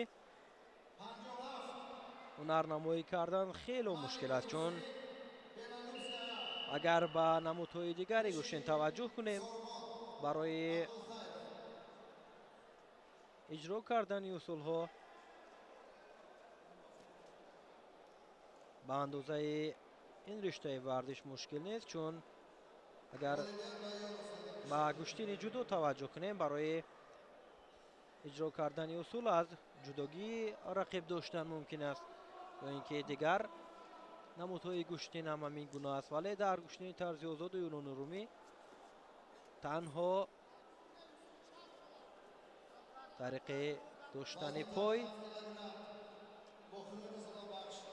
бештар усулҳо иҷро мешавад, ки барои варзишгар имтиёзовар хоҳад шуд.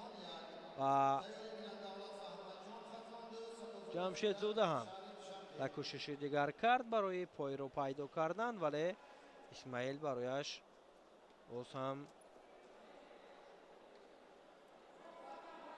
мушкилӣ эҷод карда истодааст. ҳаракатҳо идома дорад.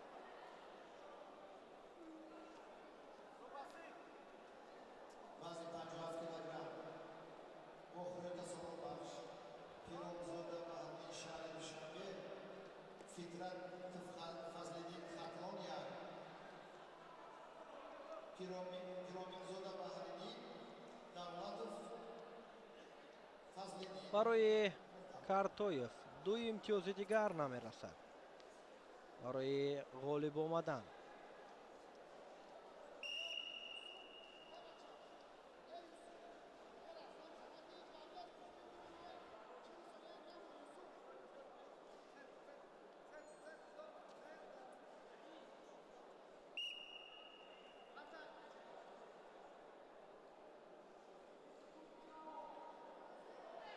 Пиромирзода Баҳриддин ҳасташ шаҳри Душанбе.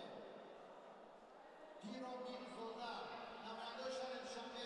30 сонияи дигар то анҷоми ин қувозмои боқӣ мондааст. ҳаракатҳо аз ҷониби Исмаил Картаев 2 имтиёзи дигарро ба даст меорад ва ҳамин тавр бо ҳисоби 10-0 ғолиб мешавад. 2-8-ро ба марҳилаи ниҳоӣ ҳамвор мекунад. акнун дар финал Исмаил Картоев бо Баҳодур Қодиров рақобат хоҳад кард.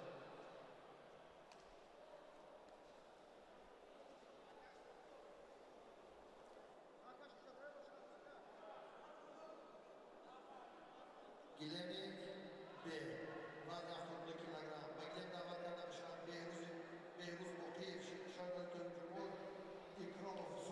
бори дигар наворҳои такрориро аз ҳунарнамоии ин ҷуфт дар марҳилаи нимниҳои вазни то 92 килограмм таваҷҷӯҳ мекунем ки чӣ гуна мубориза бурданд ва чӣ гуна Исмаил Картоев ҳунарнамоии хуб нишон дод ва ғолибиятро ба даст овард.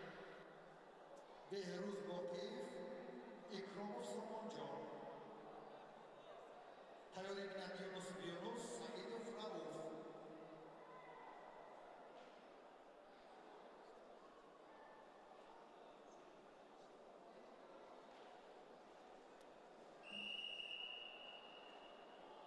Tayyorlik bilan Davlat Rahmatjon, Satozada Fikrat Elashov.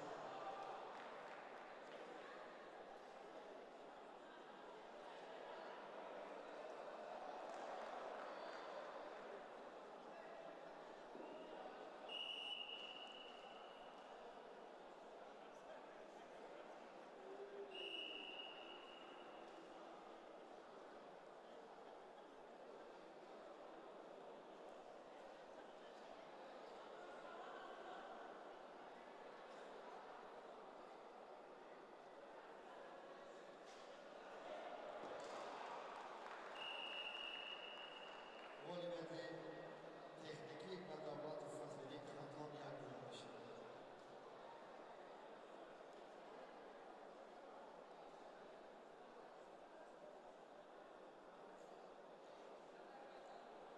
Bagiyev Davlat Akademiyasi Davlatov Ahmadjon, Xatlodi Sadurzoda Fikrat Shahri Dushanbe.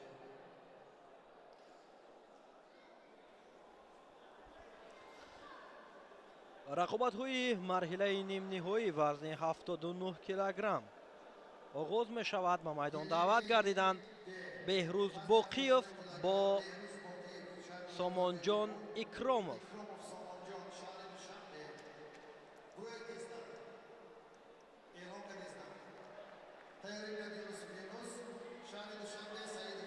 Боқиев, Беҳрӯз аз канори сурх ва Сомон Икромов бошад аз канори кабуд.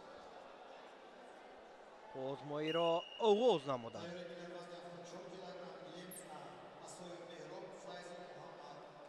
албатта то расидан ба ин марҳила ҳунарнамоии ҷолибро дар сабқатҳои ин ҷуфт мо мушоҳида намудем.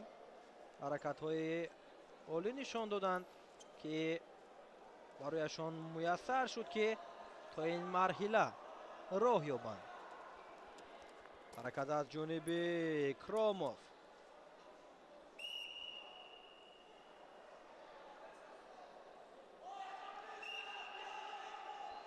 идома меёбад қуозмоӣ.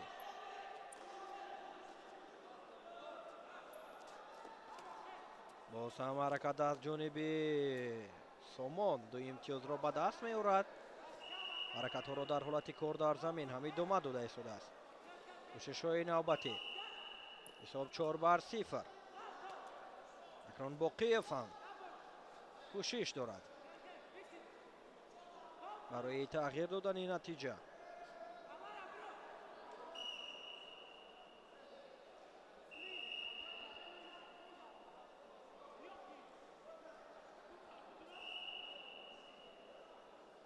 Сомон ба назди табибон меравад.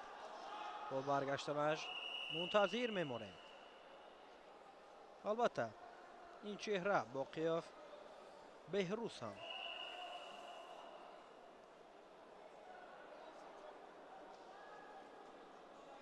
то расидан ба ин марҳила дар баробари рақибони гӯем ки арзанда ҳунарнамоӣ кард.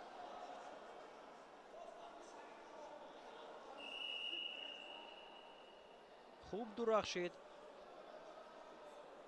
боз ҳам кӯшишҳои Сомонро нишон медиҳанд.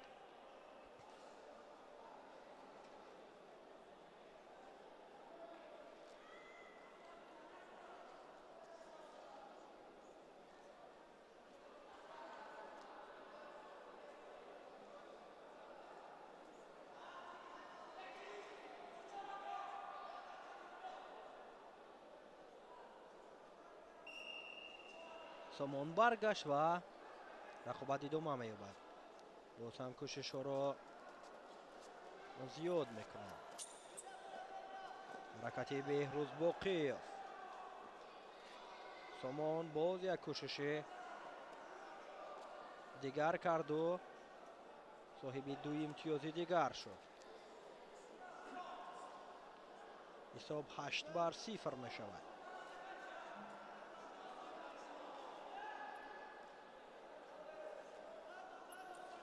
ва ҳамин тавр рақобат хотима меёбад бо ҳисоби 10-0. сомон Икромов тавонист ки дар қисми аввали нерӯсанҷӣ ғолибиятро дар муқобили Беҳрӯз Боқиев ба даст биёрад ва ба финал роҳ ёбад. غالبیت و اکرام سامانجان داده میشه. ҳамин тавр дар як озмоӣ бисёр ҳам ҷолибу диданӣ сомон Икромов ғолиб омад ва роҳашро ба марҳилаи ниҳоӣ ҳамвор кард. حسین مالک حسین بیرانوزگایا خیوم یه بچه بیایید و خوب استفاده می‌کنید که برای اومدن میگه برای اومدن باید فاطر بودید خیوم дар рақобати дуюми марҳилаи нимниҳоӣ вазни то 79 килограмм Юнус Юнусов бо Рауф Саидов озмоӣ мекунанд. ин ҷуфт рӯи гилем омаданд.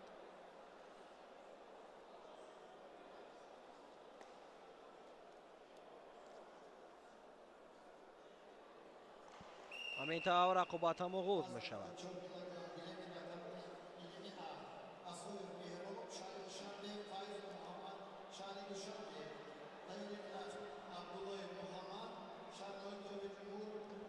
соли гузашта ҳам дар чемпионати Тоҷикистон оид ба куштини тарзи озод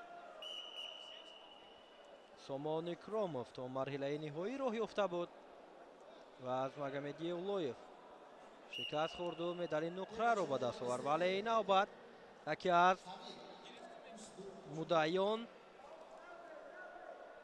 дар соли 2025 маҳз ӯ ба ҳисоб меравад ва ғолиби ин ҷуфт дар рақобати баъдӣ бо Икромов ҳунарнамоӣ хоҳад кард.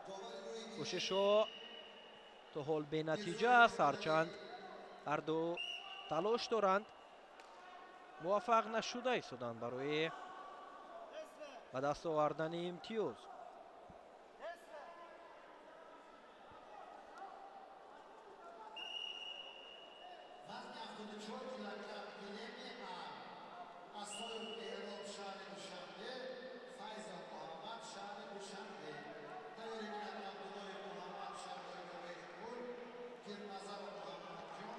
ҳаракатҳо аз ҳарду ҷониб, ҳам аз ҷониби Юнус ва ҳам аз ҷониби Рауф бенатиҷа аст.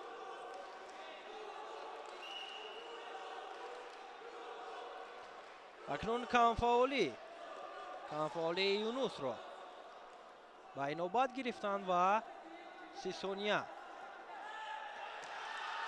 муайян шуда буд ки дар 30 сония агар фаъолиро нишон надиҳад пас як имтиёзро аз даст медиҳад, вале бибинед ки бисёр ҳам ҳаракати хуб анҷом доду 4 имтиёз гирифт. Рауф ҳам соҳиби як имтиёз шуд ва бо ҳисоби 4-1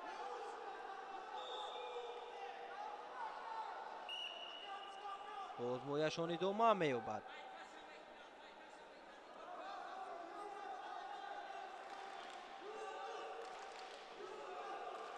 кӯшишҳои навбатӣ акнун Рауф ҳам фишоровариро зиёдтар мекунад. ҳаракатҳо боз ҳам бештар мешавад, чунон агар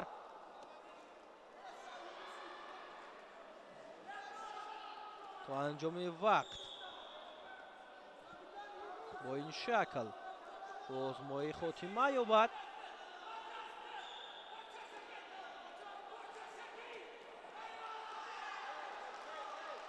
ба барои рауф кор мушкилтар мегардад. ду имтиёзи дигар барои юнус. довар нишон дод ва боз ҳам пешсафиро идома медиҳад. варзишкар аз дастаи душанбе.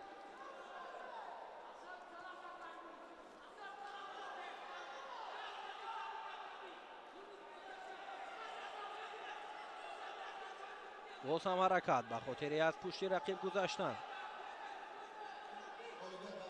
ду имтиёзи дигар барои юнусов.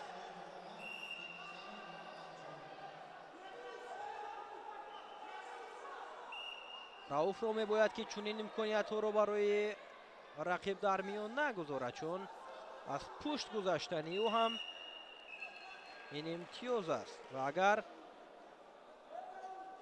чунин имконият барои рақиб ба миён ояд, пас кораш ба охир мерасад.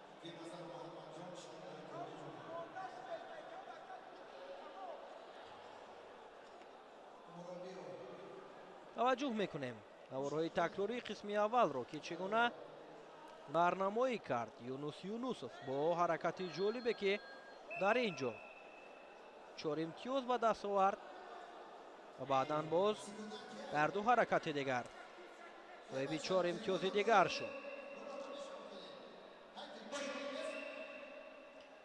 қисми дуюми нерӯсанҷӣ ҳам оғоз мешавад ва ҳаракатҳо идома меёбад. либоси варзишӣ дошта бошад мураббиш. мураббӣ бояд либоси варзишӣ дошта бошад.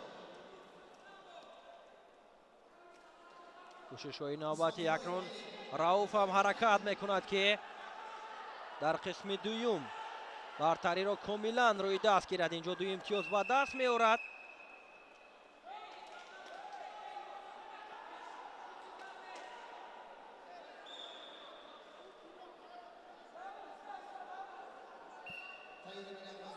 боз ҳам наздик мешаванд.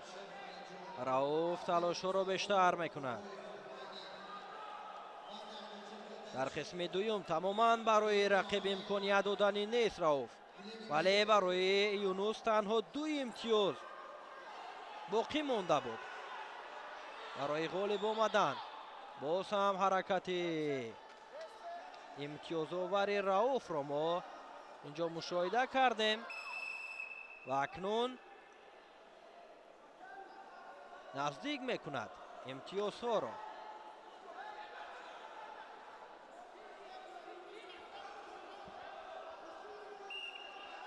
ҳисоб 8-5 аст ва агар рауф боз ҳам ҳамин гуна кӯшишҳоро идома диҳад муваффақ мешавад барои тағйир додани натиҷаи ниҳоии қозмоӣ.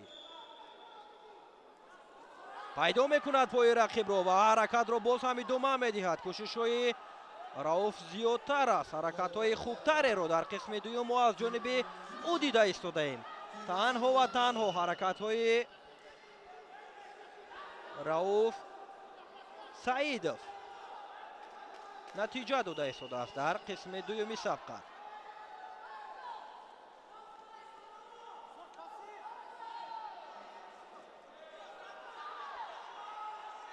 идомаи нерӯсанҷӣ. боз ҳам кӯшишҳо аз ҷониби рауф саидов. боз ҳам 2 имтиёзи дигар мегирад ӯ. барои тафовути имтиёзҳо 1 имтиёз боқӣ мемонад. муваффақ мешаваду пешсаф мегардад. ҳисоб 9-8. бисёр ҳунарнамоӣ оливу шоисаро нишон дод рауф саидов. ҳисоби ниҳоии қозмоӣ 13-8 бо тафовути 5 имтиёз пешсафиро дар ихтиёр мегирад рауф саидов. бубинед ки аз натиҷаи 8-0 8-1 буд ки талош кард, кӯшиш намуд ва пешсаф ҳам гардид.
то анҷоми вақт 1 дақиқаи дигар боқӣ мондааст ва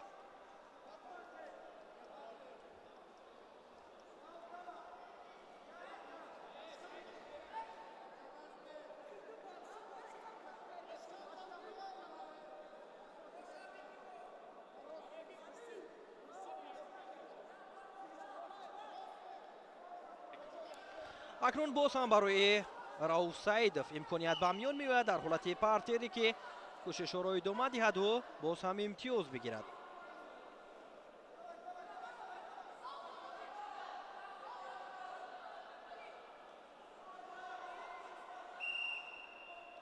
дар ин ҳолат Рауф муваффақ нашуд ки боз ҳам касби имтиёз дошта бошад ва аз нав дар ҳолати росто кӯшишҳоро идома медиҳанд.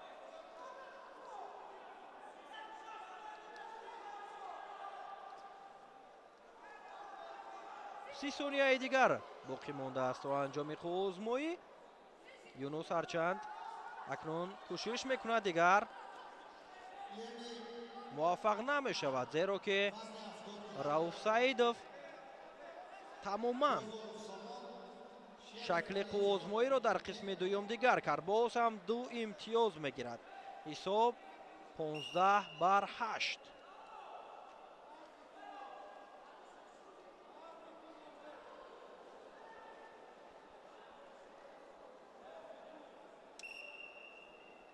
شش ثانیه باقی مانده است. کوشش میکنند باز هم نزدیک میشوند و همین طور وقتی آزمایی به انجام میرسد و رؤوف سعیدов با حساب کلانی 15-8 غالبیت را به دست آورد و راهش را به مرحله نهایی وزن تا 79 کیلوگرم هموار کرد. اکنون با سامان اکرامov در فینال آزمایی میکند. توجه میکنیم به نوارهای تکراری از جریان آزمایی این جفت که چگونه مبارزه بردند در قسم دومی سبقت. رؤوف سعیدов تماما درخشش عالی نشان داد و غالبیت را به دست آورد.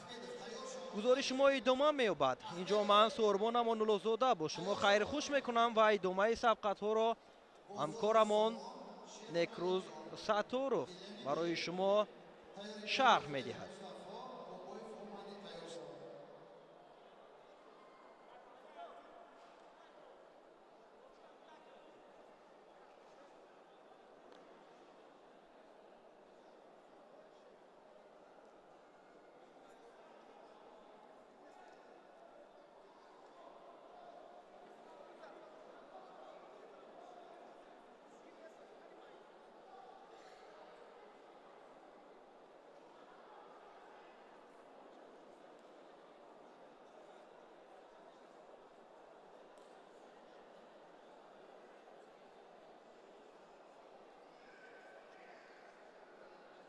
بزرگ سامان هستن خطلان دو پلاتیتا da دیگه اونجایی بچه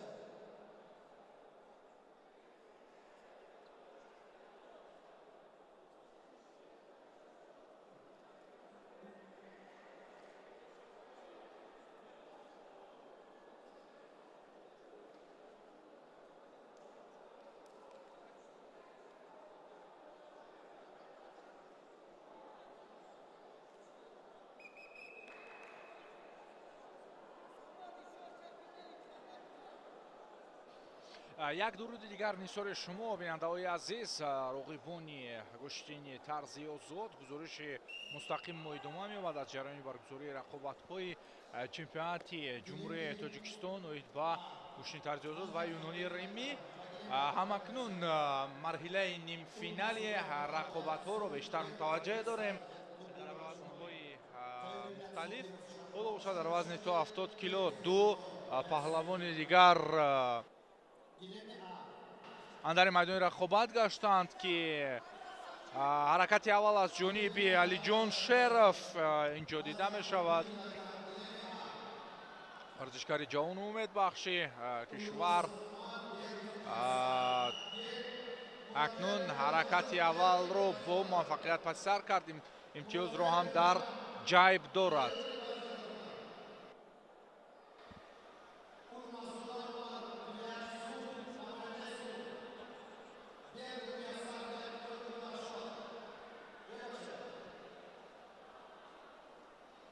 сомон бузуров ҳоло мавқеият гирифтааст ҳамчун аксулъамалкунанда. акнун боло гирифт, тобиш медиҳад ё на. ҳоло мавқеияти устувортарро ҷӯё мешавад. довар ҳардуро аз ҷо бархезонид. боз ҳам рақобат идома меёбад ва ҳарду ҳам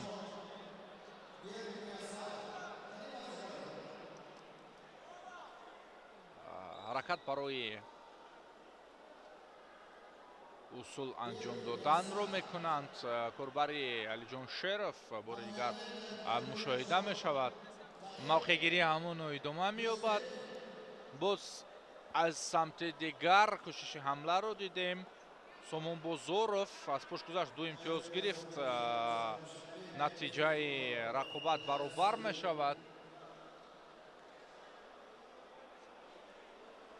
бештар аз 1 дақиқаи нерӯсанҷӣ идома меёбад ва ҳоло ҳисоб баробар аст. сомон бозоров мувозинатро яъне баробар кард аз лиҳози имтиёзҳо ва ҳамакнун боз ҳам барои ҳамлаи дигар кӯшиш ба харҷ дод. пеш омад. тобиш диҳи инҷо ба қайд гирифта шуд. ду имтиёзро ба Алиҷон Шеров нишон доданд. акнун бо тафовути 4 хол пеш меравад.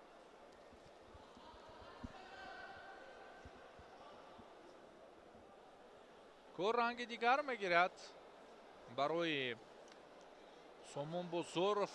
боз ҳам масъулияти бештар тақозо мешавад, чун андак рақиб ҳам дар як ба ҳамоӣ ду имтиёзи пайдарҳам гирифт ва 4 холи дигар аз ӯ гузашт. аз боло гирифт. ду хол инҷо имкони ба даст оварданаш ҳаст. ҳолати тушеро наздик мекунад. ду холро билохира нишон медиҳанд. вале барои рақиб, аммо барои чӣ номуайян аз пӯш гузашт инҷо ва довар ҳам ҳуштак кашида буд, вақтро бозист кард.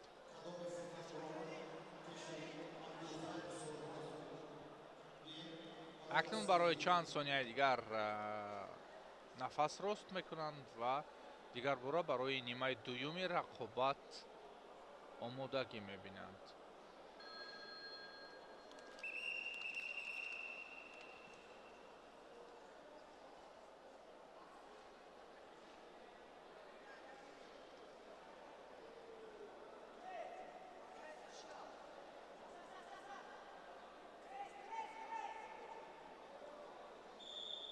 бояд ки албатта тамиз карда шавад ва омода бошанд барои идома додани рақобат. аз ин лиҳоз довар ҳам даъват ба амал овард ки худро омода бисозанд барои давом бахшидани ин рақобат. хуб, лаҳзаҳои такрорӣ саривақтӣ ба мо нишон дода мешавад ва ҳоло акнун нимаи дуюми набард ҳам дар ин сабқат шурӯъ мешавад.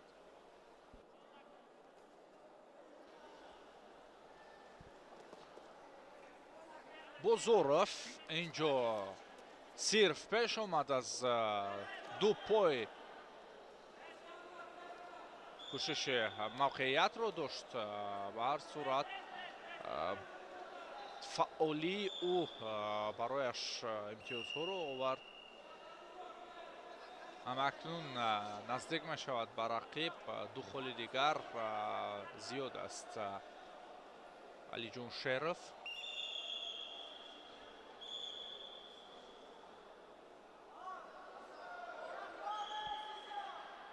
اولین شده برای موقعیت دست پیش برد سامان بزرگوف.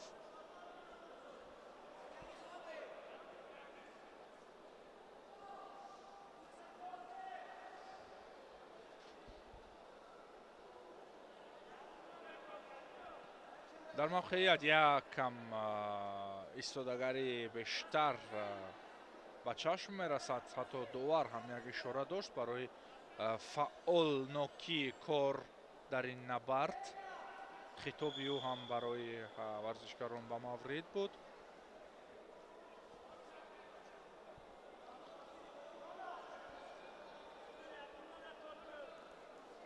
خوب باز همینجا سامان حرکت پیش آورد برای ورود شدن. ورودی او این نوبت اونقدر خوب نبود ولی به هر صورت اینجا فشارآوریش ثمره میدهد. دو امتیاز دیگر برای ورزشگر برای موصوف.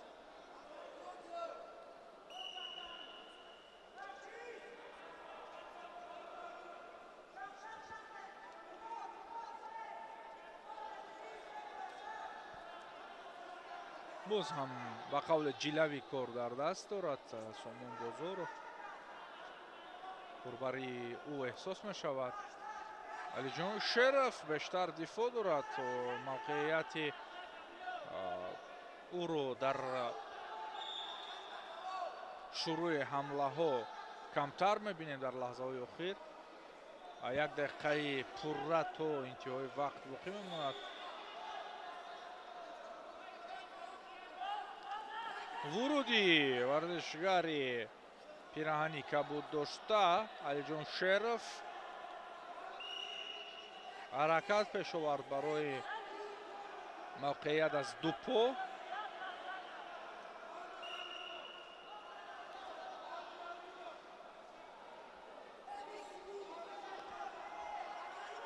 یکم وزنین‌تر گوشتین میگیرند در نیمه دومی رقابت.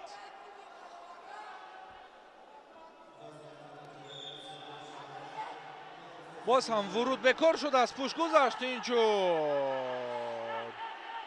اوی اوی اوی اوی اوی در چند لحظه اخیر چونین توبیش خیلی تأسف میارد برای ورزشگری پیراهن سرخ داشته.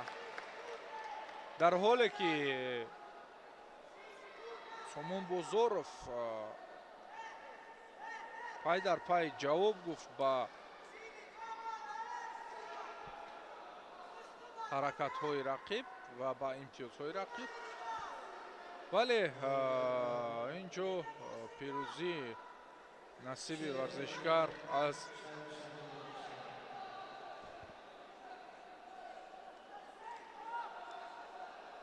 طرفی کبود یا اینکه با پیراهن کبود دیده می شود.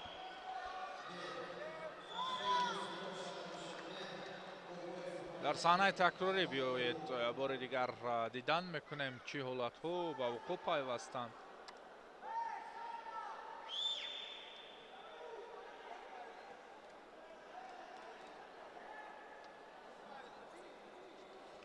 و بیاید متوجه میشویم با رقابتی دیگری وزن تا 70 کیلو. مصطفی احمدов مقابل هماینی بوبویف در این نبرد اندر میدانی رقابت شدند برای راه یافتن به فینال.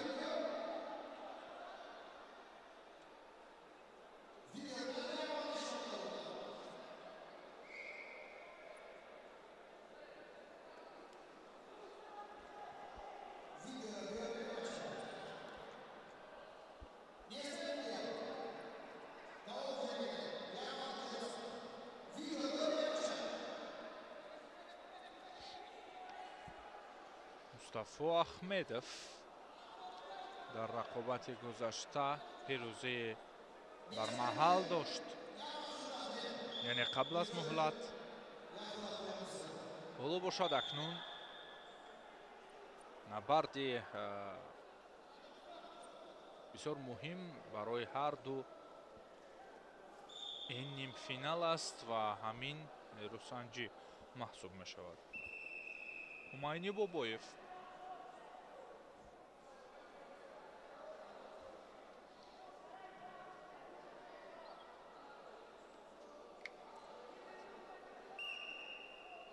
барои ӯ довар хитоб кард бино ба ҳолати қаблӣ. Мустафо чӣ кор мекунад? чор хол дар ҷайб дар як партофти муҷалло. сари китф гирифт рақибро ва паҳлавонии бисёр зебо нишон дод.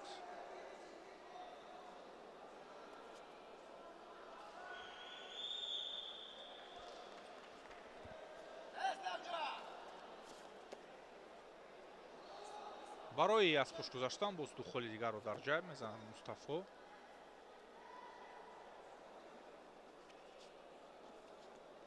ва инҷо гардишҳо боз холҳои дигарро ҳам оварданд. пирӯзӣ қабл аз муҳлат барои варзишгари пираҳани сурх дошта ва ӯ роҳашро ба финал кушода кард.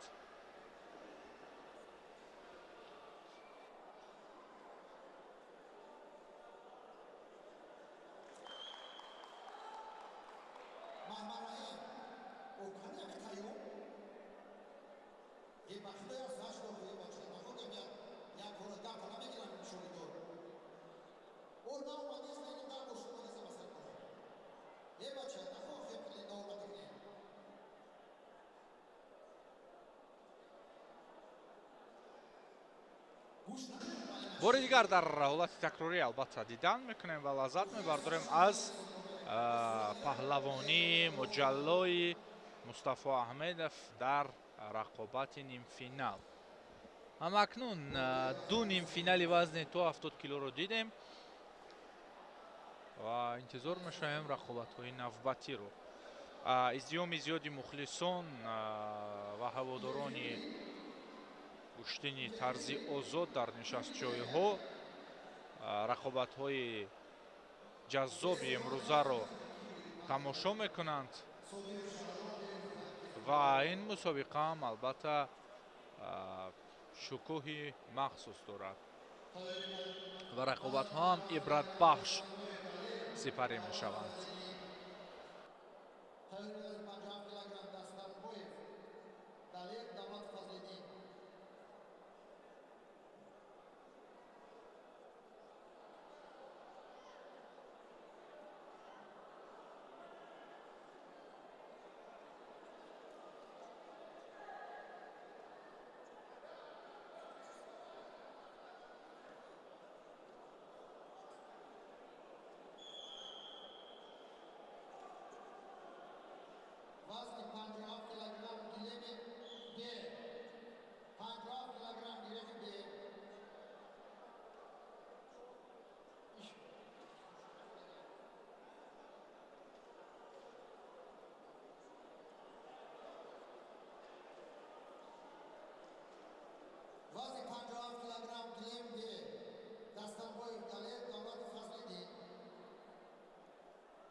ҳамдиёрони азиз, идома дорад гузориши мо аз ҷараёни рақобатҳои чемпионати Тоҷикистон оид ба Гӯштини тарзи озод ва биед мутаваҷҷеҳ мешавем ба рақобатҳои боқимонда. хуб, набард барои роҳ ёфтан ба марҳилаи ба дастории медали биринҷӣ. даври тасаллубахш Дустамбаев ва Давлатовро барои рақобат ба ҳам овардааст. хуш, Фазлиддин инҷо муқовимат дорад. Дустамбаев, Далер ҳоло мавқеи хубтарро ишғол кардааст. рақибро дур сохт Давлатов.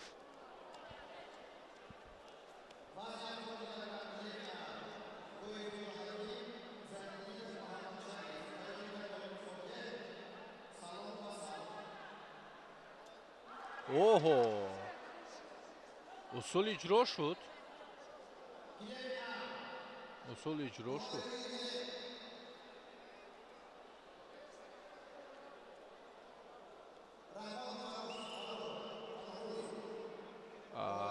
беш аз як дақиқа камфаъолии ҳарду эҳсос мешавад дар ин набард ва довар ҳам ҳоло иҷо ишора бар он дошт ки ҷараёни корро каме дигар кунанд ва ҳаракатҳоро барои усулҳо ба кор бубаранд. ду имтиёз дар ҷайб барои Далер Дустамбаев.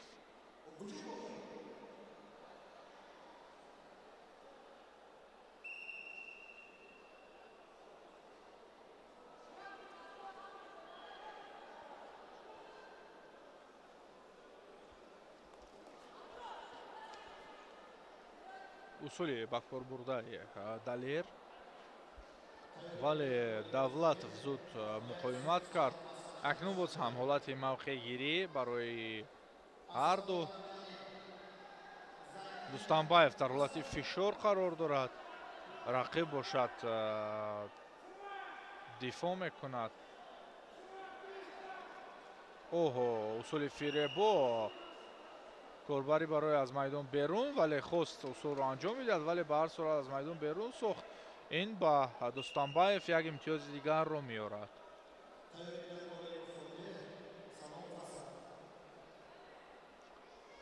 ҳоло хеле хуб корнамоӣ дорад варзишгари аз тарафи сурх, ё ин ки пироҳани сурх дошта, пироҳани кабуд, вале ишораҳои сурх. хуб, аз по гирифт варзишгар Дустамбаев. корбари Давлатов.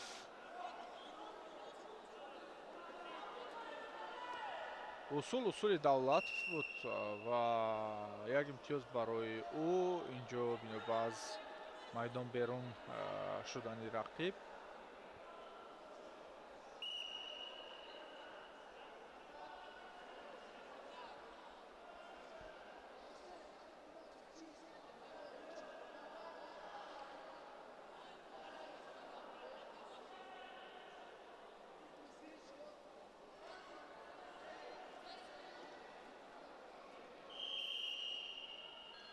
хуб, нимаи аввали набард интиҳо ёфт. барои 3 дақиқаи дигар дар нимаи дуюм рақобат мекунанд.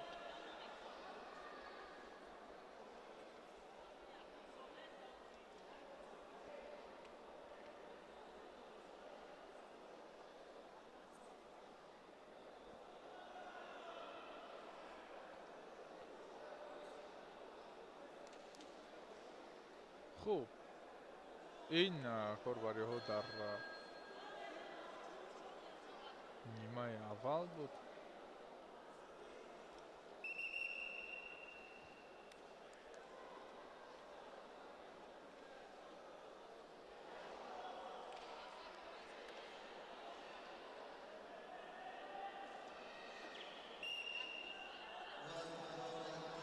хуб, нимаи дуюми рақобатро мебинем.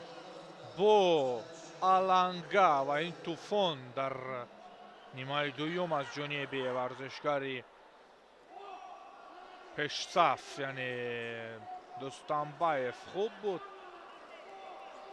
акнун тобишлиҳӣ то бар он нуқтае мерасад ки ин набард интиҳо бояд биёбад. бо бартарии бештари холҳо варзишгар аз тарафи сурх бо пироҳани хатҳои сурхдошта Далер Дӯстанбаев мегардад ва зафар ёфт дар ин рақобат.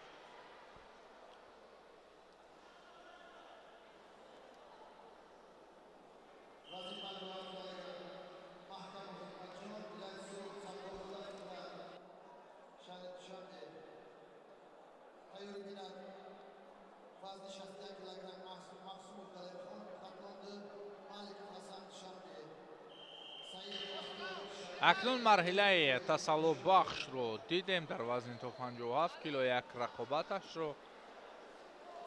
боз дар ин марҳила дута ҳамтани дигаранд дар ин майдони рақобат мешаванд. ҳикматҷон маҳкамов муқобили Фитрат Сатторзода ки акнун ин набард ҳам шурӯъ шуд.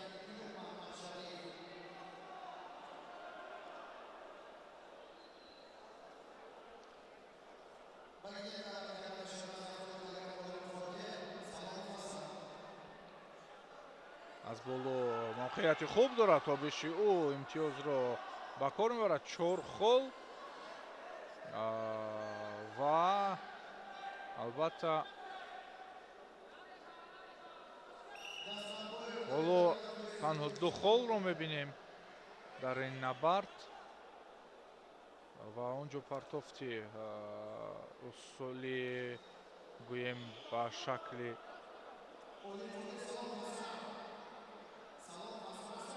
дигар роҳандозӣ шуд.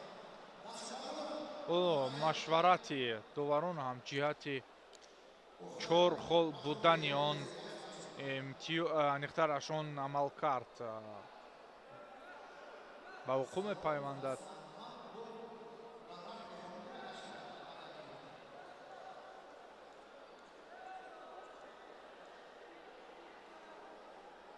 биёд мо низ бубинем ин ҳолатро.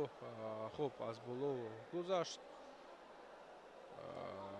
пуштро гирифт ва партофтро надидем албатта.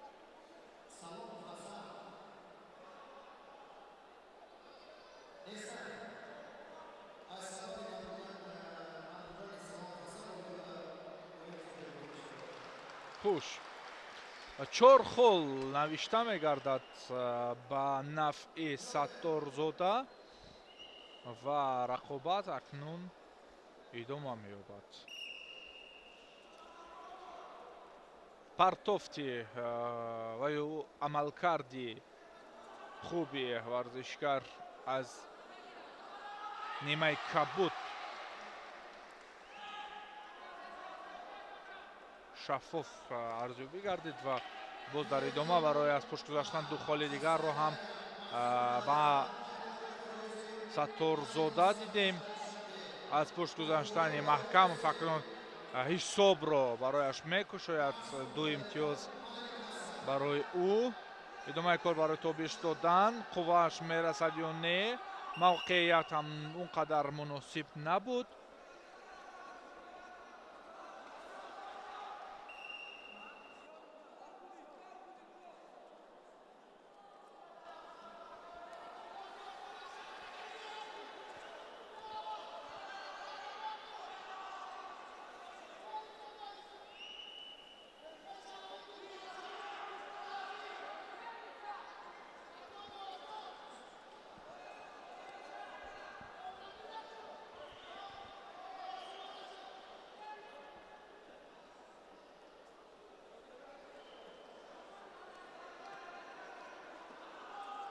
фитрат аз пушт гузашт, вале инҷо ҳолати дигар ба қайд гирифта шуд аз хат берун шудани маҳкамов ва барои Сатторзода 2 имтиёз бахшида мешавад. ин ҳам албатта барои аз пушт гузаштанду, на барои оне ки рақибро аз майдон берун сохтем, ки рақиб аз майдон берун шуд.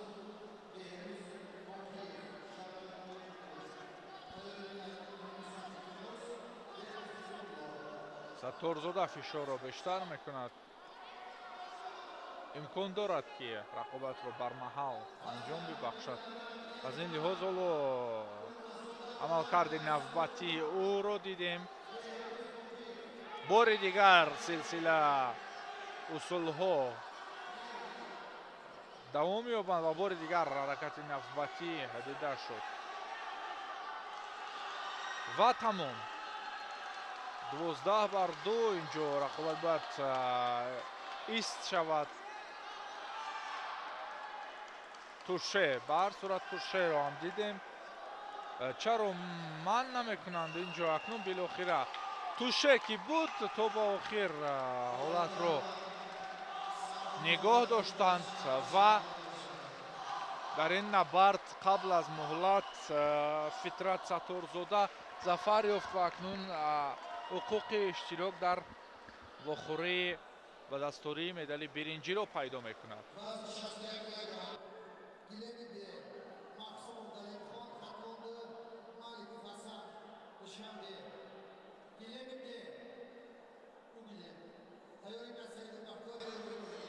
идома меёбанд албатта рақобатҳо дар марҳилаи муқаддамотӣ ва биёед як назар ба такрори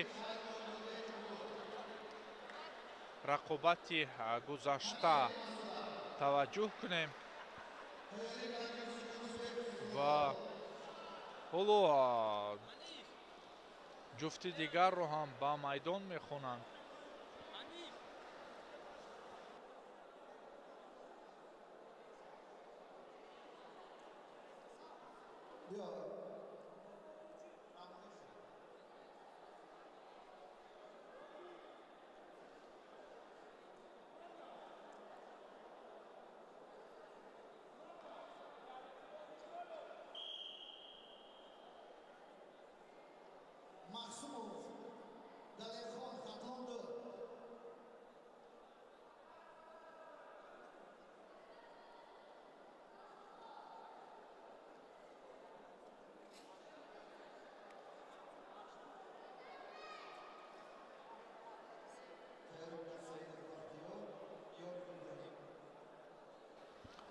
дӯстони азиз, биёед таваҷҷӯҳ мекунем ба ҳамин гилем ки рақобат дар марҳилаи тасаллутбахш шурӯъ мешавад ва Далерхон Махсумову Ҳасан Маликовро ба ҳам меорад ин набард.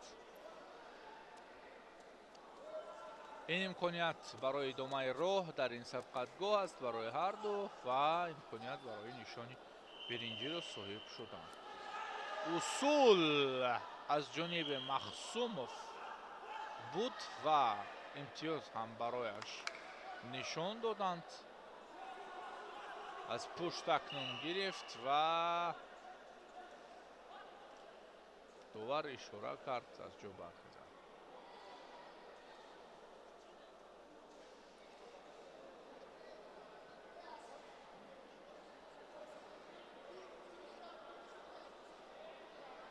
хуб инҷо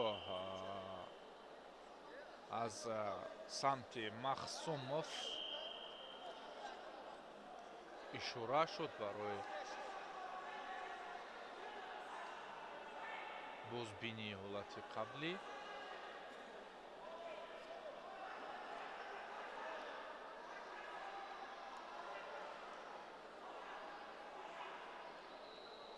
бубинед инҷо аз мавқеияти кӯчак ҳолат дарёфт ва идома бахшид корро дар зидди ҳамла.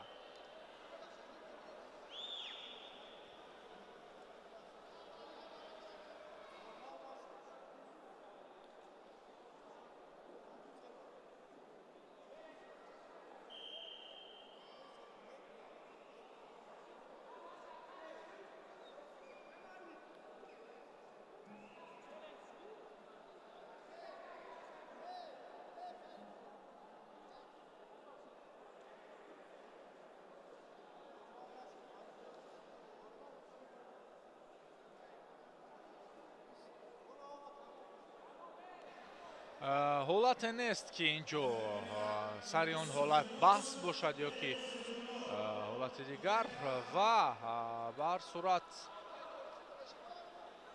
акнун кори идома меёбад.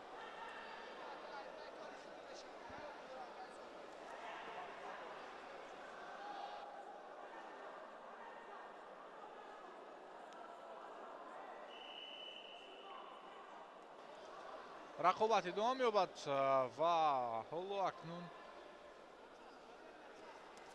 боз ҳам талоши махсумов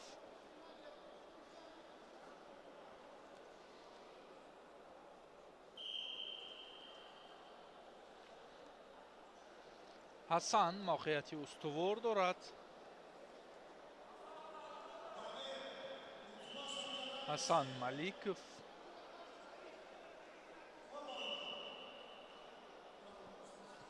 боз ҳам ишора барои фаъолтар шудан. вуруд аз ҷониби махсумов далерхон муқоимати маликов ва дар ҳолати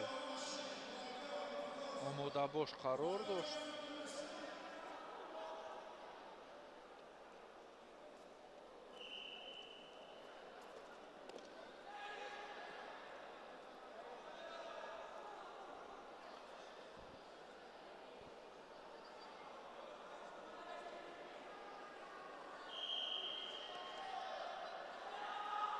кӯшиши усул инҷо 2 имтиёз аст пеш мегузарад. маликов бори дигар усул ва ин дафъа акнун арзиши амалкарди ӯ волотар буд. 4 холи дигарро дар ҷайб мезанад. ҳисоби дидор бо бартарии маликов аён аст. ҳаракати махсумов ин ҳам имтиёзовар буд.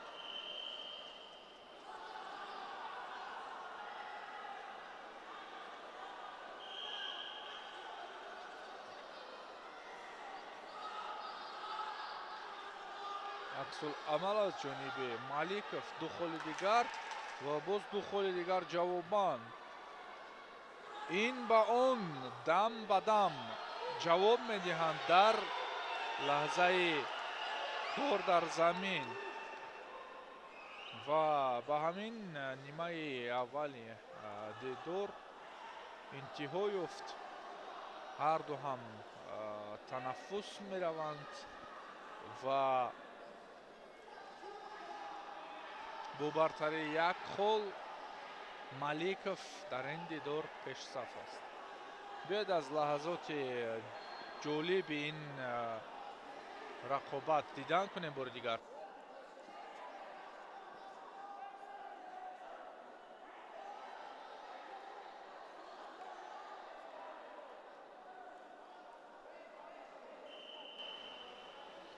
хуш 30 сонияи дар миён гузошта шуда барои танаффус интиҳо ёфт. дигар бора муборизон барои набард андари майдон мешаванд. рақобат ба ростӣ дар нимаи аввал хеле диданию гуногунҷабҳа буд ва акнун мутмаин ҳастем дар нимаи дуюми рақобат ҳам он ҷаззобияту он матонати ҳардуро мебинем. аз ҳамин услуби корӣ даст пеш бурда буд аз лаҳазоти аввали ин дидор маликов ва аз пуштгузашт 2 хол дар ҷайб, 2 холи дигар барои тобиш ва боз ҳам қавӣ аст, метавонад 2 холи дигарро бигирад. мешавад 15 мешавад ҳисоб. 3 холи дигар барои пирӯзӣ қабл аз муҳлат барои ҳасан маликов намерасад. акнун вуруди махсумов хуб дифоъ кард ҳасан маликов ва 2 имтиёзи дигар барои маликов ва тамом дӯстон, тамом. تعدادی امتیازهای لازمه برای برمحل این سبقت جنبش شدن به دست آمد و حسن ملیکов راهش رو ادامه میدهد برای گرفتن نشان برنجی در وزن تا 61 کیلو. تکرار حالت‌های دیدنی این رقابت بار دیگر از سوی همکاران ما به معرض گذاشته می شود و لذت می برداریم.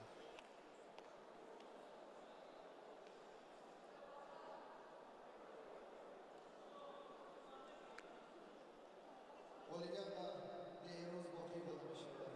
Sharoit Yunus Bekov futbolda.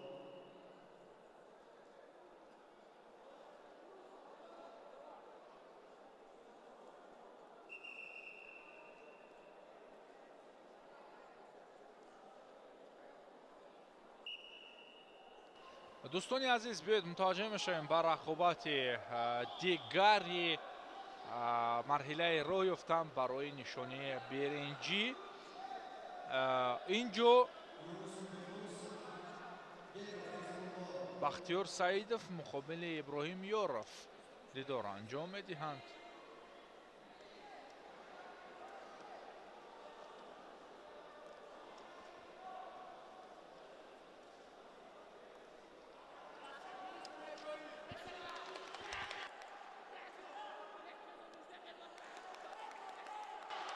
خب دو امتیاز برای سعیدов.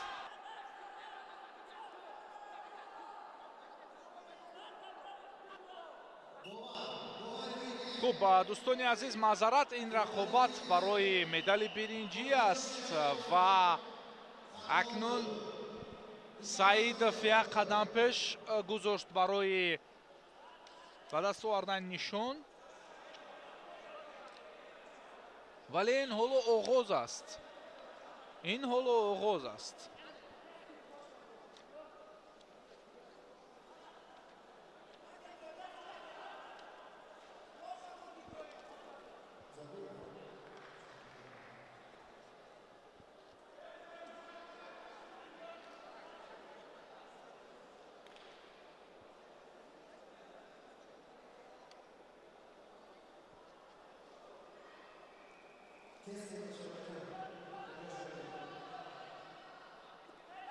ابراهیم یارov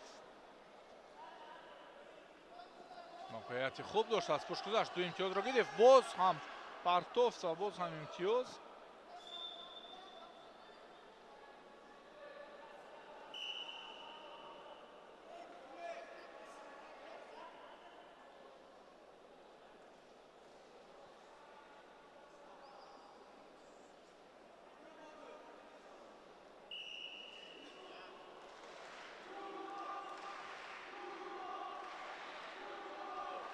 خوب اکنون پهلوانان با همون طرزی که آغاز کردند رقابت رو، یعنی با دقت و بدون سراسیمگی همون گونه دوام میدهند. اوه از پای گرفت، به هر صورت کمترین فرصت بود به دست آورد. اینجا پرتوفت می شود. 4 خول برای ورزشکاری که الان روی اکران های ماست. ابراهیم یارov پرتوفت بسیار خوب داشت از حالتی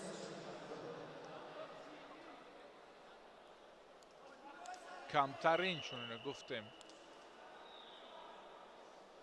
استفاده کرد و هنگام کنار رفتن رقیب از پا موقع گرفت.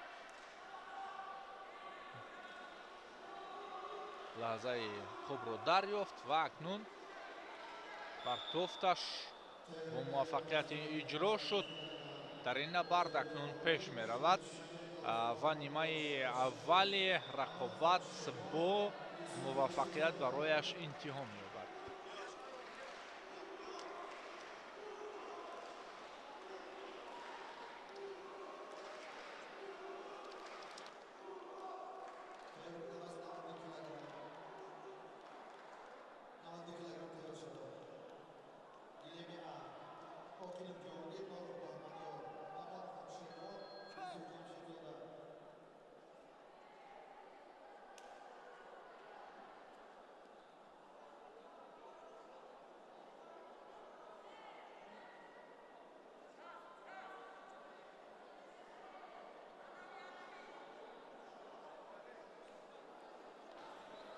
нимаи дуюми рақобат дар ин набард шурӯъ мешавад. акнун саидов барои посух гуфтан ба имтиёзи рақиб бо диққат таваҷҷӯҳ мекунад, вале юров аз ӯ пештар корро роҳандозӣ мекунад.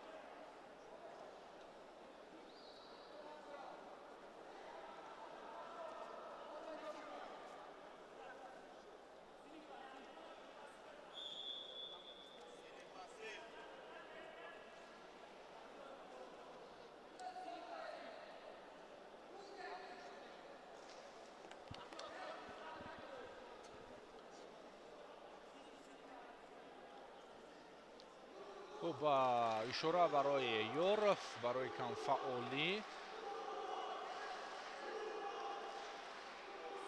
метавонад ҳолати замин ҳам рух бидиҳад ва инҷо ҳоло ишора барои номбурда аз ҷониби довар ва бояд фаъолиро пеша кунад. ҳоло 2 дақиқаи дигар вақт ҳаст ба ҳар сурат.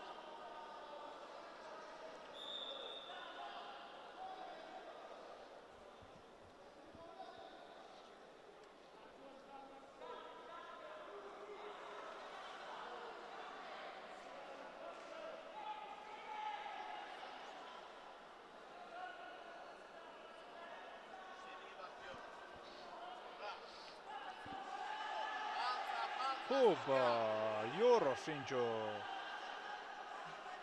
аз боло нигоҳдорӣ мекунад ва саидов инҷо фишороварӣ мекунад барои аз майдон берун сохтан. кораш хуб буд, саидов кораш хуб буд, вале доварун ин ҳолатро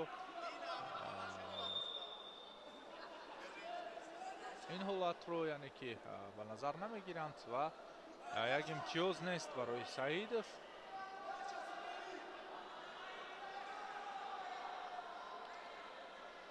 камтар аз 1 дақиқаи дигар дар ин набард боқӣ мемонад.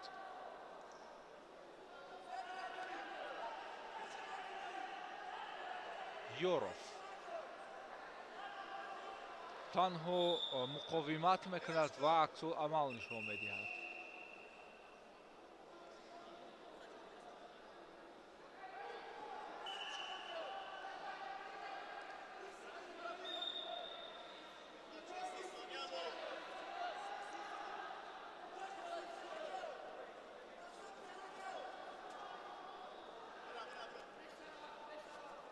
акнун фишоровариро зиёд мекунад саидов ва аз майдон берун сохте. инҷо имтиёз ҳаст ва эътироз аз ҷониби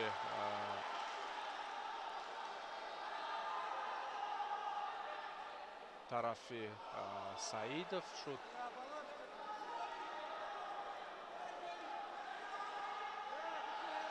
ва инҷо ҳам албатта ба маврид аст.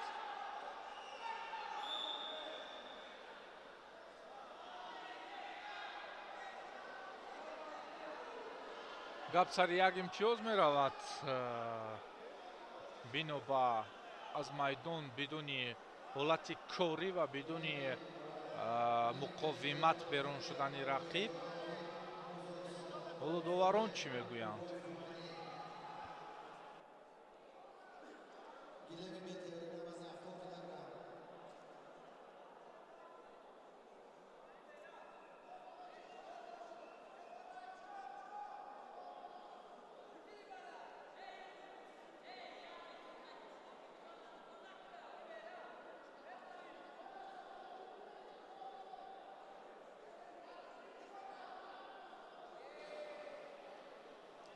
дар ин ҳолат албатта камфаъолӣ ва ё пассив ҳам ҳаст. хуб, эътироз бекор карда шуд. На, бекор гардид, вале барои Ёров як имтиёз медиҳанд. ин ҳам беасос эътироз кардани тарафи Саидов водор сохти як имтиёз барои Ёров бахшида шавад ва бо бартарии хулҳои бештар медали биринҷӣ насиби Иброҳим Ёров мешавад. ва акнун ин вазн ҳам рақобатҳояш ба пуррагӣ интиҳо ёфтанд.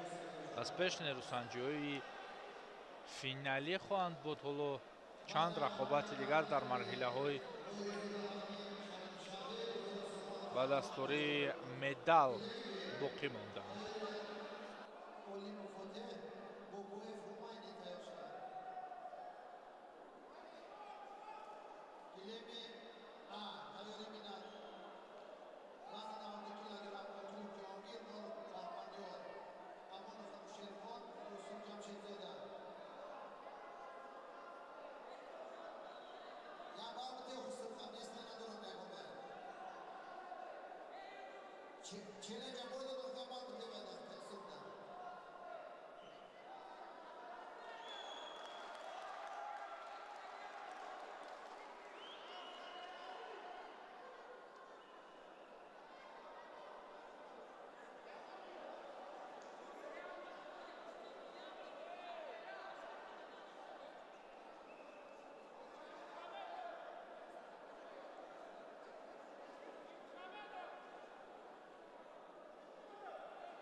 хуб алон рақобат оғоз мешавад.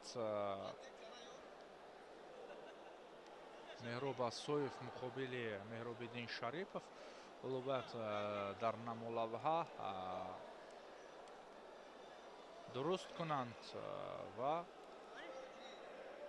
на инҷо варзишгарони номбурда дар вазни то 74 ҳастанд, вале инҷо вазни то 57 шурӯъ мешавад. вухӯрӣ барои нишони биринҷӣ ки ду варзишгари дигаранд дар ин майдони рақобат гаштанд. сомон бозоров аст бо пираҳани кабуд ва ӯ аз марҳилаи тасаллубахш аниқтараш аз марҳилаи нимфинал моҷеъ ба бохт шуд ва барои нишони сеюм мегирад.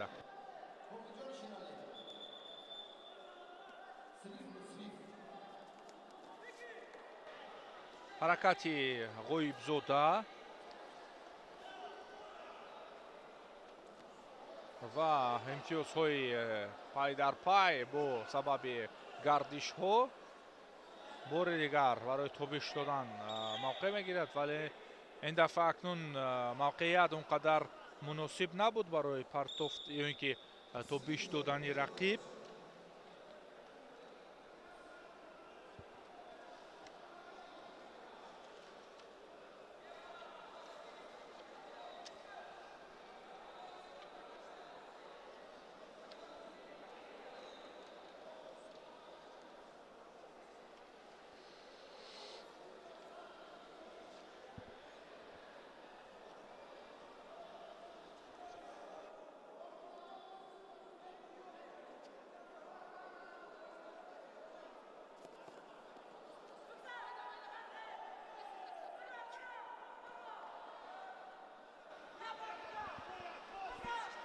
хуб партофт ба воситаи худ инҷо 4 хол барои ғоибзода ва муваффақияти ӯ дар ин дидор насиби медали биринҷии вазни то 70 кило мегардад. дӯстони азиз, рақобат дар вазни то 70 кило буд ва ин набард бо муваффақият барои ғоибзода интиҳо ёфт ва сазовори нишони биринҷӣ мегардад ҳаким ғоибзода.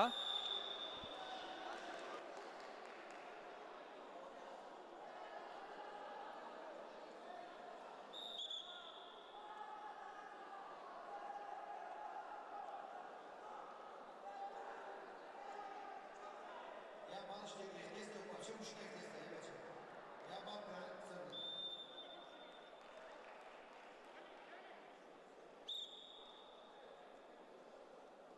хуб рақобати дигарро биёд мушоҳида мекунем дар вазни то 70 кило ки ин ҳам барои медали дуюми биринҷӣ аст.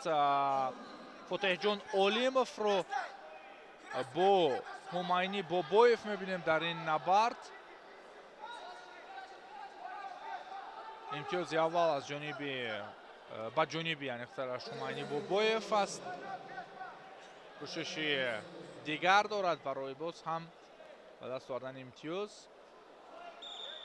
аз ҷо бармехезанд акнун боз ҳам дар ҳолати росто рақобатро идома меёбанд медиҳанд.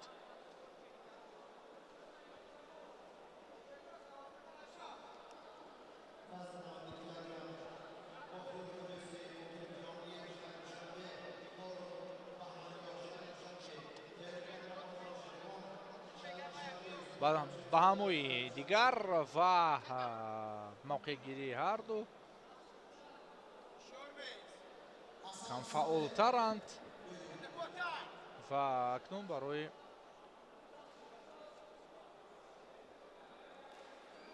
ҳаракати навбатӣ ҳамлаовар кӯшиш ба харҷ бояд бидиҳанд.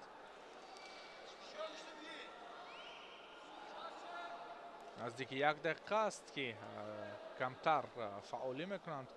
инҷо довари гилем ҳам ишора барои фаъолнокӣ дошт.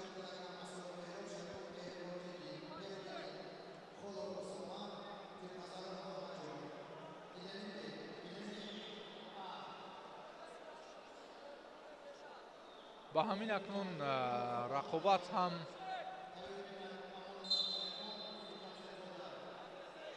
ҳамин гуна бо камфаъолии ҳарду давом ёфта истодааст. бори дигар хитоб кард довар то ин ки фаъолтар бошанд.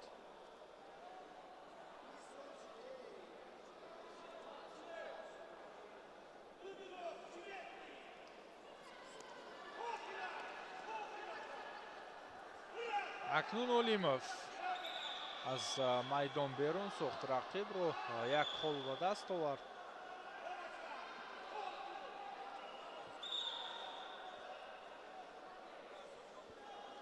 фикр мекунам акнун олимов боз ҳам кӯшиши ҳамларо бештар мекунад, чун акнун фаҳмид ки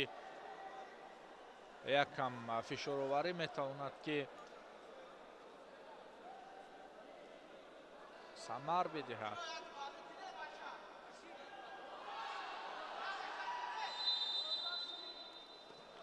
ده ثانیه دیگر تا انتهای وقت باقی میموند. نیمه اولی نیروسنجی اونقدر پرجلو نبود. تنها 2-3 حالتهای پرتوفتوار رو مشاهده کردیم و اکنون چند ثانیه برای هر دو پیش گذاشته می شود تا اینکه در تنفس هم مصلحت بگیرند از مربیان و هم نفس خود رو قرار سازند.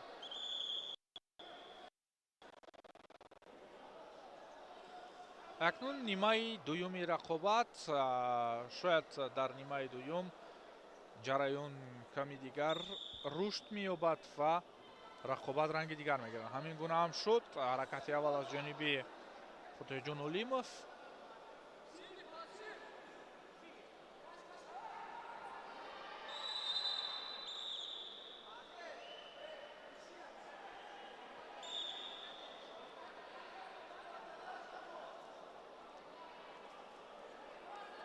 Олимов боз ҳам бартарӣ нишон медиҳад. Як имтиёзи дигар бо сабаби аз майдон берун сохтани рақиб.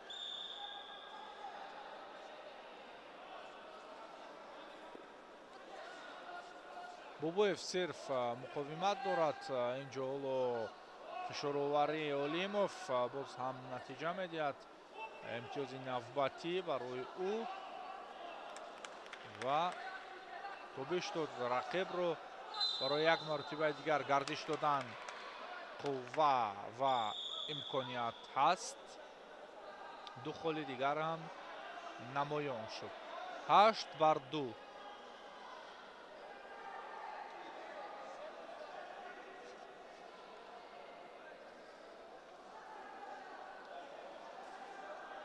бо бартарии холҳои бештар пешсаф мегардад дар ин набард ин чеҳра ва имкон дорад боз ҳам имтиёзҳои дигарро ба даст биёрад.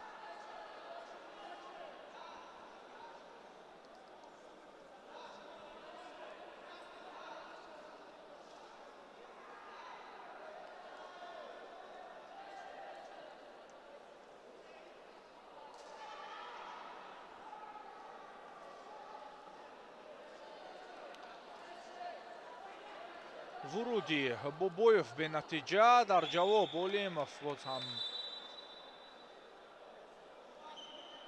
тӯфон бардошт ва ҳамлаи хеле қавии худро ҷавобан нишон дод. 10-2 мешавад. Акнун ду имтиёзи дигар барои барвақттар корро ҷамъбаст кардан. фикр мекунам наздик аст ва ҳаст. тамом рақобат манъ карда мешавад ва идомаи он акнун дигар маъное надорад. нишони биринҷиро ҳаққи ҳалоли хеш кард Фотеҳҷон Олимов ва набардҳои барои медали биринҷӣ вазни то 70 кило ҳам интиҳо ёфтанд.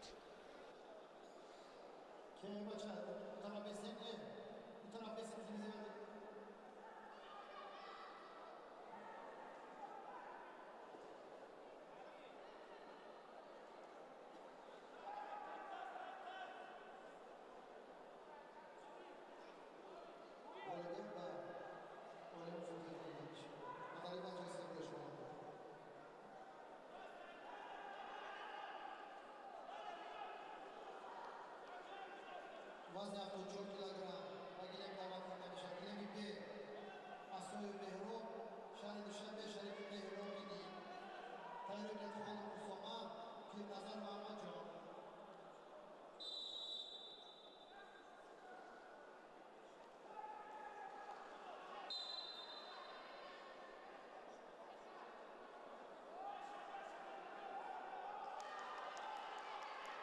نماینده دسته ها ورزشکاران حضور 5 نفری نماینده دسته ها ورزشکاران تیار 5 نفری برای گشوده شوی مسابقه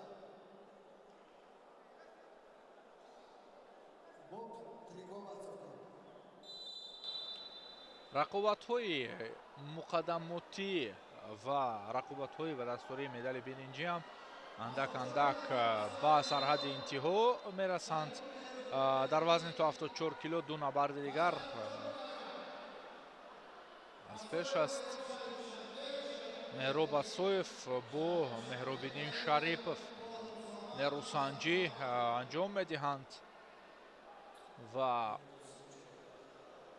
рақобат дар вазни то 74 кило барои нишони биринҷӣ роҳандозӣ мешавад. аз сабаби лат бардоштани асоев ғолибият насиби шарипов мегардад ва як рақобати дигар буз ҳам тарҳ шуд.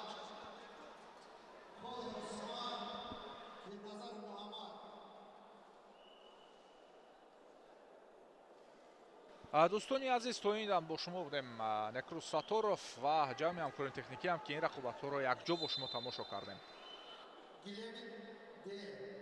دعوت کرده می شود 74 کیلوگرم خال و مسامح خطلاند پیرنظر محمد شهر نایتوبر جمهور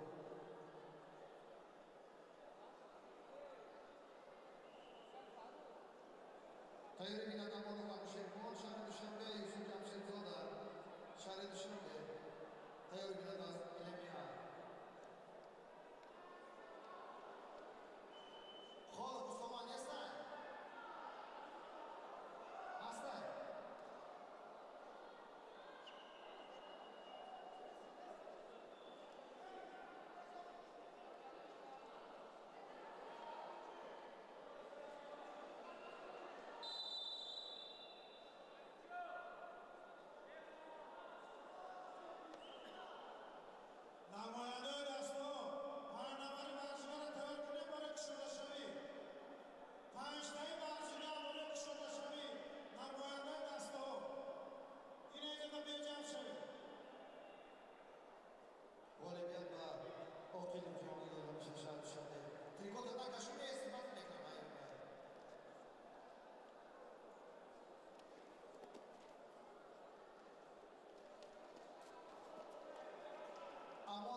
شهروان یوسف جمشیدزاده امانov شهروان یوسف جمشیدزاده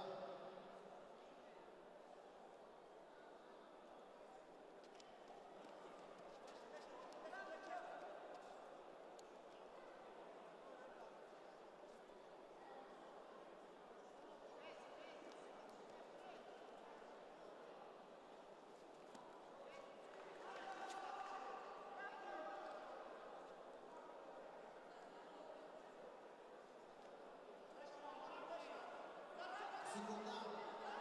Девочка. Намоянда шаҳри Душанбе. Намоянда шаҳри Душанбе. Забиров. Забиров.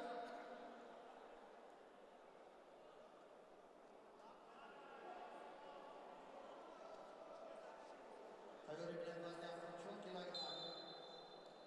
97 килограмм. Бобо Jonov, Manucher, Sardorov Turajon, Zoidov Shohmurod, Muhammadaliyev Safar.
Aliyev Shamsullo.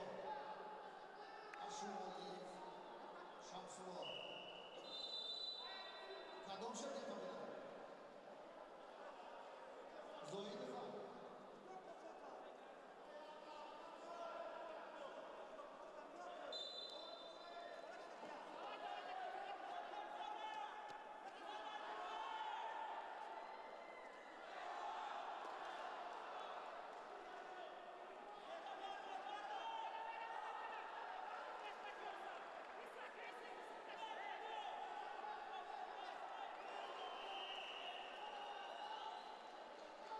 Oliver Bakhmalov va Xolov Usmonov mashina.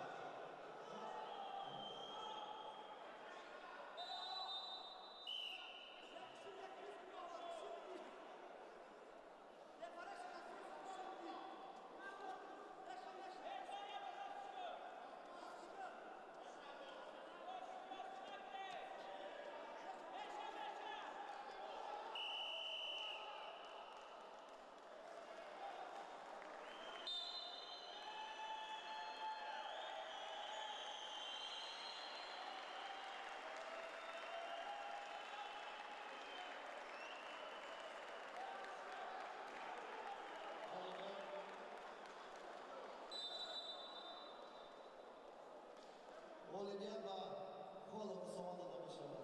Odaliy va Jo'seyevich Xolov. نماینده‌های دسته‌ها ورزشکاراتون اینجا برای کشته باشه. 5 نفری. کدام دسته رو می‌رسونید نقش می‌کنید. 5 نفری برای کشته باشه. Oliver va Yusuf Jamshidovich va Jo'seyevich Xolov. Vazn 97 kilogramm. Bobojon Manuchev, Lyatsu, Sardorov Turajon, Shahid Dushanbe. Oxirov Xolov. Oxirov Jo'seyev. Bobojon Manuchev, Lyatsu, Sardorov Turajon. Tezdan ro'y bachao. Badi bad.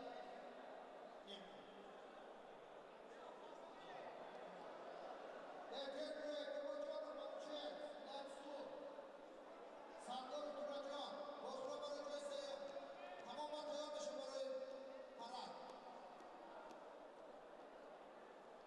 Bobojon Manuchev, Lyatsu, Sardorov.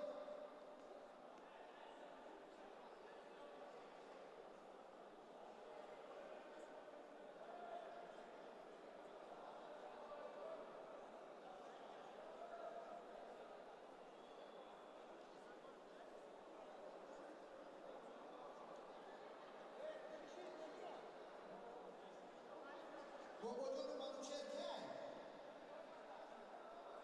Vazn chiya? Vazn chand darja? Turajon, ika bino, ika bacha. Ika mama idariza. Ika tamom nemi alme. Oxida yak yo. Ika ja ika bio. Murod. Hamcha bio. Vay talish kune. Dasmana ko talish kune. Murod. Oxirov Ozmoyi. Oxirov baro joy sen vazn 97 kilogramm. Bobojon Manuchev, Sardorov Turajon.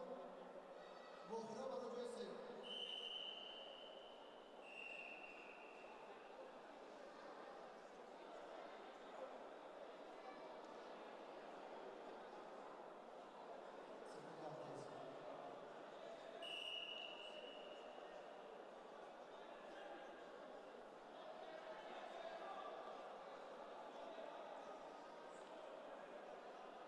Muhtaram murabbiyor.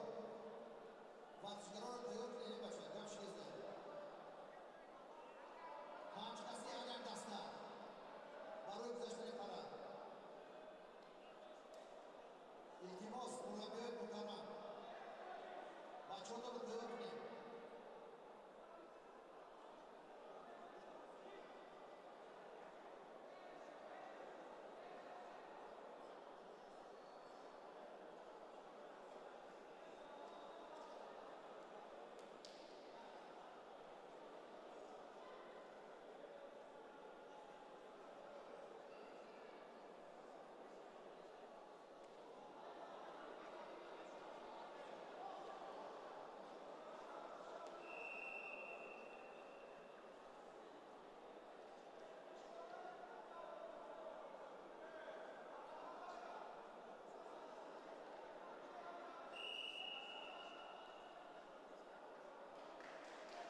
مدیریت و هیبرید و با کجا رو نمیشه نمیشه و جایزه باشه.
دوستانی ارجمند، مهمانان گرامی قدر، حاضرین گرامی، کمیته کار نوجوانان و ورزش نزد حکومت جمهوری تاجیکستان، فدراسیون کشتی تاجیکستان با مقصد تأسیس دادن دسته منتخبی کشتی طرزی آزاد و یونان و رومی طبق تقویم چهارمینه‌های سال امروز در این کاخ محتشم چمپیونات مملکت آیین و کشتی طرزی آزاد و یونان و رومی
چاره‌بینی امروز نفوذش برای تاجیکستان محبوب ما در عرصه بین‌المللی خیلی مهم است، چون که بهترین های امروز تاجیکستان را در عرصه بین‌المللی در سال 2026 معرفی می‌سازند.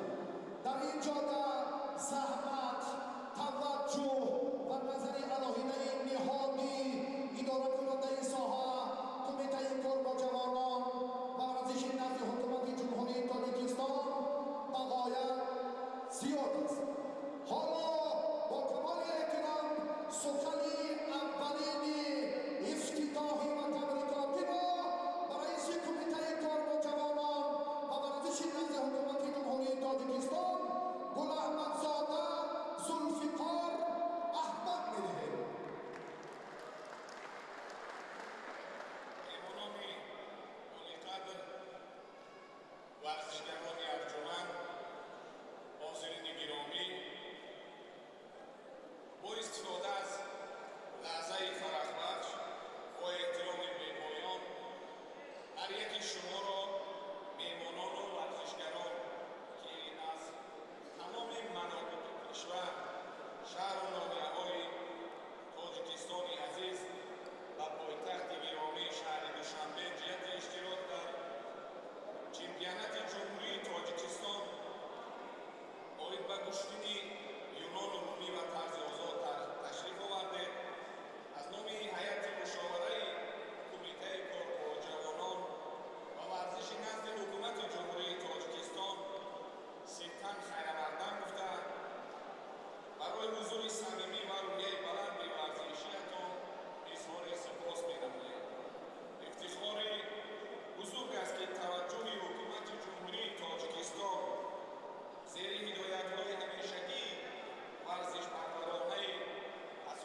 سپاس و تشکر. در حقیقت توجه عقیده رهبریت فدراسیون کشتی تاجیکستان جهت دریافت چهره‌های ماندگار دعوت مربیان برجسته کشورهای دیگر جهت مکمل سازی هیئت‌های منتخب و سفربری دسته یکچین و مسابقات سطحی بین‌المللی بباید زیاد است. ما با مسئولیت و اطمینان و احترام خاص باور داریم که آینده نزدیک از میان این چهره‌های ارزنده نفران پرچم بردار و چهره‌های ماندگار و بازی‌های المپیکی 2028 آمریکا راحتی خود را پیدا می‌سازند. این آرزو و آمال همیشگی رهبریت فدراسیون کشتی تاجیکستان است. حالا با کمال میل و احترام سخن نوبت تبریکاتی را به رئیس فدراسیون کشتی تاجیکستان مشرف‌زاده جمشید خان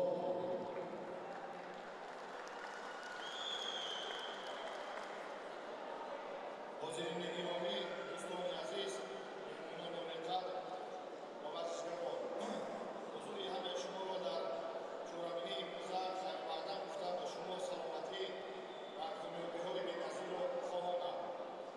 باعث خیر است که ذیل سیاست ورزش برنامه‌ای از حضور صلح و وحدت ملی پیشوای ملت پرزیدنت جمهوری تاجیکستان محترم امامعلی رحمان و دستگیری‌های همه‌جانبه رئیس شهر دوشنبه محترم رستم امامعلی ساحه ورزش در مملکت به اندازه نظررس رشد یافته ایستاده است. فدراسیون کشتی تاجیکستان در یکجایگی با کمیته کار با جوانان و ورزش نزد حکومت جمهوری تاجیکستان در سال 2025 یک قطار مسابقه‌های کشتی یونان رومی و طرز آزاد را به نقشه گرفته عین حال در عمل تطبیق نموده ایستاده است. امروز ما در مراسم کشاده‌شوی چمپیونات جمهوری کشتی تاجیکستان برای به کشتی طرز آزاد و کشتی یونان رومی بین کمانسالان قرار داریم. هدف برگزاری جولانی مذکور پیش از همه ترغیب طرز حیات سالم، جلب نمودن نوسان و جوانان به این نمود ورزش، خصوصا نمود کشتی طرز آزاد و کشتی یونان رومی، همچنین معین نمودن عضو دسته منتخب جهت اشتراک در چمپیونات‌های بین‌المللی میباشد. باید قید نمود که در سال 2025 ورزشکاران جمهوری از نماد کشتی طرز آزاد و یونان رومی در چمپیونات‌های آسیا و مسابقه‌های رسمی که از جانب فدراسیون جهانی کشتی اعتراف شدند 9 عدد مدال طلا، 6 عدد مدال مطلق و 13 عدد مدال برنزی را به دست آوردند. غیر از این در طولان مذکور 6 نفر ورزشکاران تاجیک که سال‌های طولانی در خارج کشور و ورزش کشتی یونان رومی و کشتی طرز آزاد تمرین می‌نمودند در این چهارمین امروزه شرکت پذیرش شدند. بازی با یادآوری است که 15 نفر ورزشکاران جمهوری از نماد کشتی طرز آزاد و یونان رومی که در سال 2025 به نتیجه‌های نظررس نایل گردیدند و گرفتن جایزه پرزیدنت سرفراز گردانده می‌شوند. جورابی امروزه 2 روز دوام یافته ورزشکاران حوله و جایزه‌داران در قهرمانی علاهیده با مدال و دیپلم‌ها سرفراز خواهند گردید. بار دیگر محترم حاضرین، به هر یک شما فراغت بی‌پایان و به ورزشکاران موفقیت و بردباری‌ها آرزومندم. برای کار تشکر. سلامت و سرفراز باشید. حالا در این فضای تنتن از رئیس محترم کمیته کار با جوانان و ورزش نزد حکومت جمهوری تاجیکستان گل احمدزاده ذوالفقار احمد خواهش می‌کنیم که با این تنتنه حسنی آغاز باشد. حاضرین گرامی، دوستان عزیز، ورزشکاران گرامی، چمپیونات جمهوری تاجیکستان باید به کشتی طرز آزاد و یونان رومی را گشاده گفته اعلام می‌نماید.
صدا آفرین صدای خیلی مطمئنی هواداران و مخلصان مشتری طرز آزاد و یونان رومی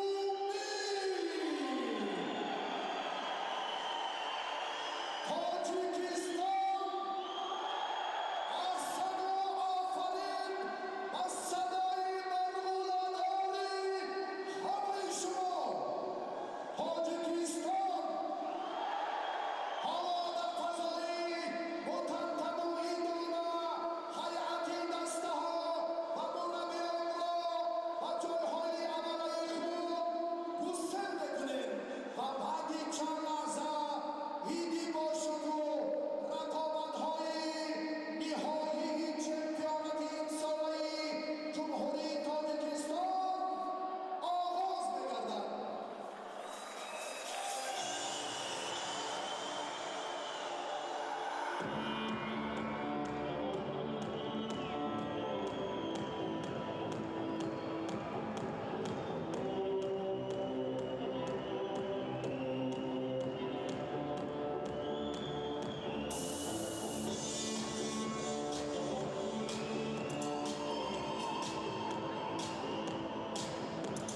نومونسو تشکر از داوری درجه المپی مهمان گرامی قدر ما از کشور ایران نومونسو که خواهش میکنیم که با کار خود آغاز باشد. اکنون رقابتی اولینی وزن 57 کیلوگرم میان ورزشکاران نوآشنای کشور برگزار می‌گردد. حالا با جنازه ایال بگویوسکی را با حسین ملیکوف از قسمتی راست میدان استقبال بگیرد.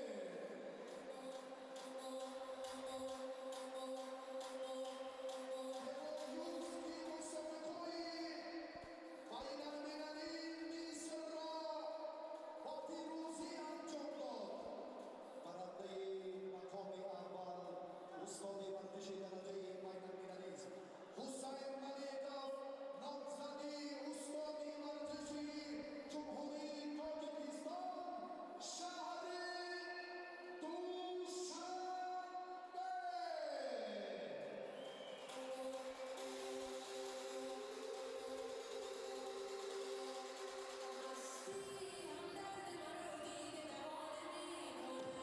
شام بخیر دوستان ارجمند، مخلصان و هواداران شبکه ورزش. شما را دعوت میکنیم به مرحله نهایی روز اولی چمپیونات تاجیکستان اوید به گوشتنی طرز آزاد و یونان رومی که در روز اول پهلوانان در رشته گوشتنی طرز آزاد نیروسنجی میکردند. همکنون برای به دست آوردن این نشان طلایی وزن 57 کیلوگرم رقابت آغاز میگردد. با پیراهن‌های سرخ ایال بلالوبسکی است، با پیراهن‌های کبود حسین ملیکوف. مبارزه برای به دست آوردن نشان طلای وزن 57 کیلوگرم گفتیم.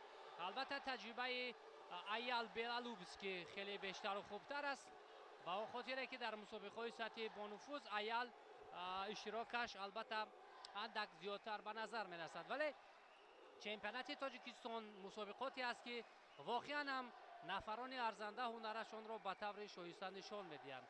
حالا توجه میکنیم که ملیکوف چگونه میتواند بر مقابل ایال بلالوبسکی هنرنمایی کند و حالا موقعیت اندک خوبتر را اینجا اشغال کرده است ایال بلالوبسکی و توجه میکند برای فشار دادن حریف.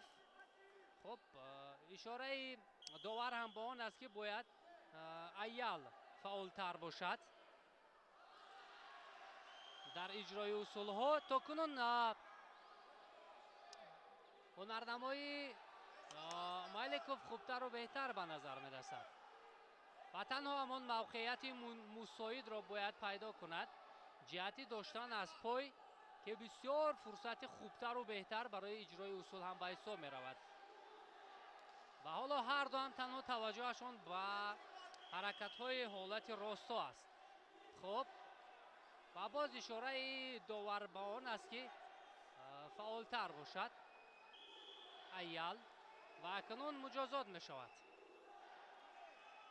از این فرصتی به میان آمده چگونه استفاده می کند ملیکوف.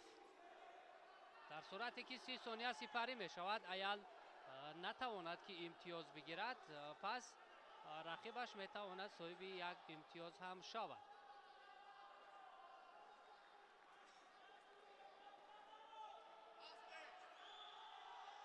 و حالا یک امتیاز می گیرد حسین ملیکوف و در مبارزه پیش صف می گردد، ولی در حال موقعیت اندک بیشتر را با 2 امتیاز اشغال می کند ایال بلالوبسکی و چرخش 2 امتیازه دیگر برای پهلوانی سرخپوش و باز 2 امتیاز دیگر، تفاوت کلا دیگر می شود 6-1.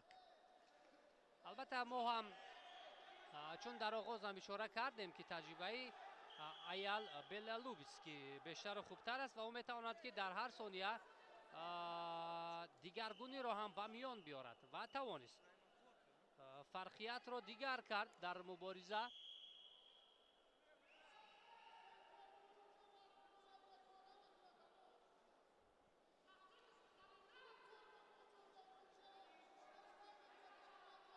حالا اکنون تلاشی پهلوان کبودپوش حسین مالیکوف خواهناخوا برای بیشتر کردن نتیجه و امتیازهایی که از دست رفت برای همان روانه میگردد.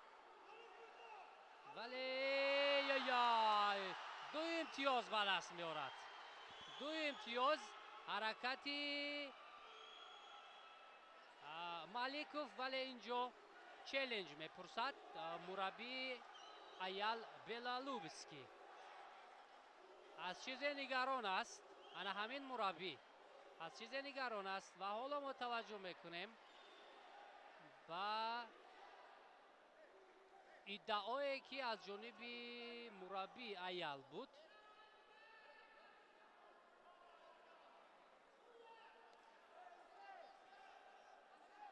و حالا اکنون قرار نهایی را ما انتظار میشویم. نیست چیزی نیست و باز یک امتیاز دیگر به پهلوان کبودپوش به حسین مالیکوف داده می شود، به خاطر آنه که ادعای مربی ایال اساس نداشت. به همین خاطر یک امتیاز به مالیکوف داده می شود. خوب 3 دقیقه اول به انجام می رسد. در 3 دقیقه اول چون مشاهده کردیم خیلی تلاش های هر دو پهلوان هم خوبتر و بهتر به نظر می رسیدند، مخصوصا حسین مالیکوف که بر مقابل این حریفی با تجربه اش چنین هنر ارزنده نشان داد. از آن خلاصه کردن امکان دارد که تیاریش واقعا هم برای چمپیونات تاجیکستان خوبتر و بهتر هم به نظر می رسد. البته چمپیونات تاجیکستان چون می‌دانیم از مهمترین مسابقات سطح داخلی به حساب می رود و هر نفر می‌خواهد صدرنشین باشد و راه خود را به مسابقات سطح بین المللی هموار سازد. خوب 3 دقیقه هم اکنون در اختیار دارند هر دو این پهلوانان. 30 ثانیه‌ای که تنفس بود برمیگردند و با صدای پشتک داور 3 دقیقه دومی این رقابت هم شروع می‌گردد. اکنون در قسمت دوم خواهناخواه فشار بیشتر و پیدا کردن موقعیت ها هم خوبتر می شود، به خاطر آنه که نوبسته از آنه که ایال 2 امتیاز پیشرفت است، ولی موقعیت را می تواند مالیکوف دیگر کند. یک حالت خوب هم برای ایال بلالوبسکی به میان آمد ولی پرتاب کردن نتوانست. دفاع خوب هم دارد اینجا حسین مالیکوف. حسین مالیکوف از دسته دوشنبه است، ایال بلالوبسکی از دسته ختلاندو. اکنون تلاش ایال 2 امتیاز دیگر رو برایش میارد و تواند اگر از پایها داشتن چرخش انجام دهد پس امکان پیش از مهلت گرفتن امتیاز هم دارد. باز 2 امتیاز دیگر برای ایال 10-4 می شود.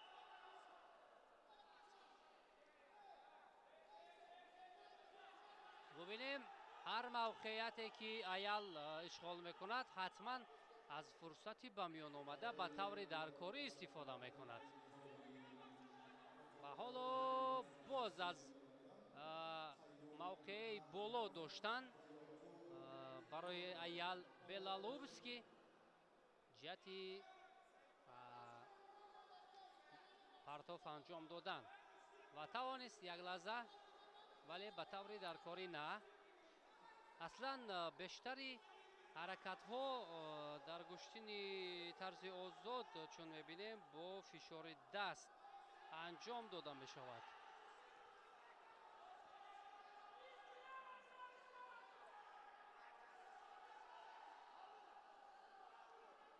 و خیلی البته وقتم برای مالیکوف هر ثانیه‌ای که سپری میشد بر نفع او نخواهد بود، زیرا تفاوت رو ببینید 6 امتیاز رو تشکیل میدهد.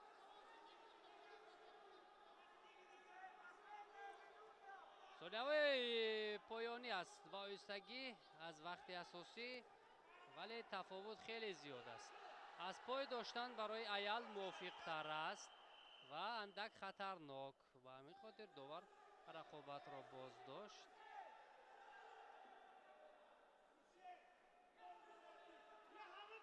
و اینجا با طبیبان نیاز دارد Ayal Belalubski андак аз пешонааш хун ҷорӣ мешавад.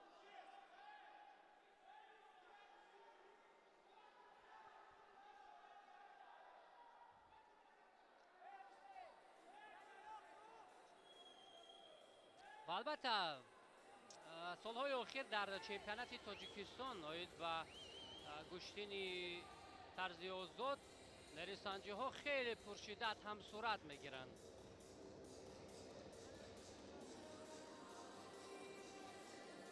хуб бармегардад Ayal Belalubski аз назди табибон ва нерусанҷӣ идома мекунад.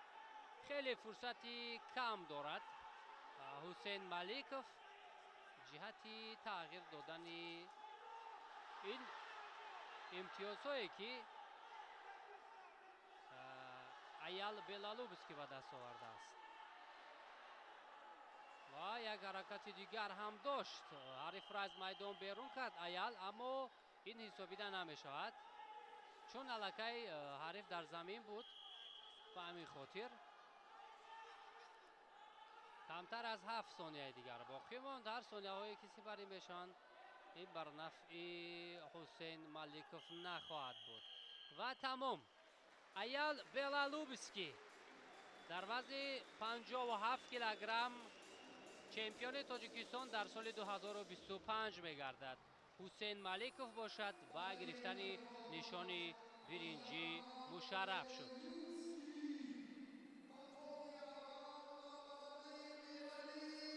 бисёр рақобат ҳам ба ростӣ хуб сипарӣ шуд.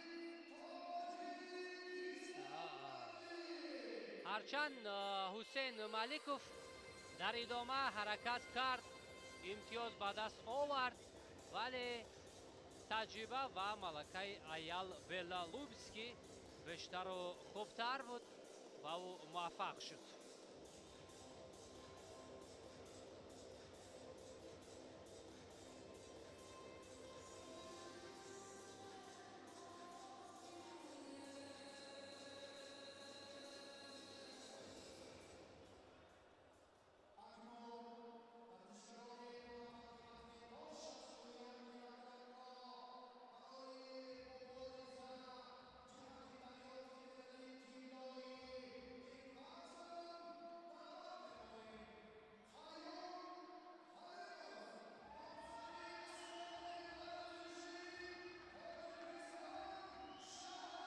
хуб, акнун дӯстони арҷуманд мо таваҷҷӯҳ мекунем ба вазни то 61 килограмм. Қайюм Ҳалимов аз дастаи шаҳри Душанбе ба майдон ворид мешавад. бо либосҳои сурх.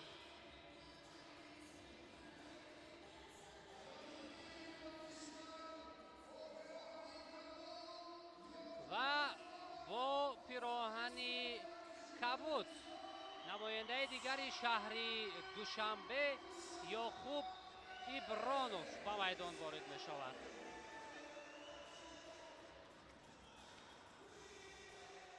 хуб, мубориза барои ба даст овардани нишони тиллои вазни то 61 килограмм ҳам тахмин меравад ки бисёр пуршиддат сурат мегирад, чаро ки ҳарду ин паҳлавонон ҳам дар майдонҳои сатҳи мухталиф ҳунару маҳорати худро нишон доданд. Ёқуб Ибронов фарзанди яке аз мураббиёни бисёр ҳам барҷастаи ин риштаи варзиш Ҷамшед Ибронов мебошад ва шояд аз касбияти падар чизе омӯхтааст. хуб, ҳама чиз омода аст.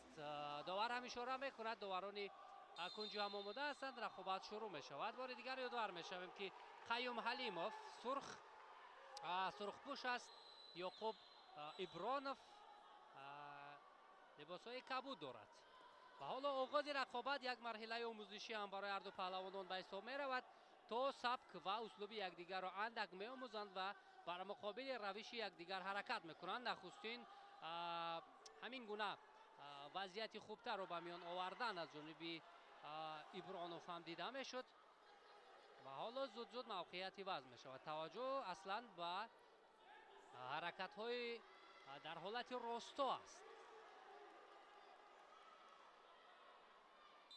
ва инҷо акнун довар ҳам ишора мекунад ки Ибронов камфаъол аст аз кунҷи аз бо либосҳои кабуд ва инам ишораи довар буд. ва бояд акнун кӯшиш кунад ки ҳамин огоҳиро довар бори дуюм ба ӯ надиҳад, чун муҷозот мешавад.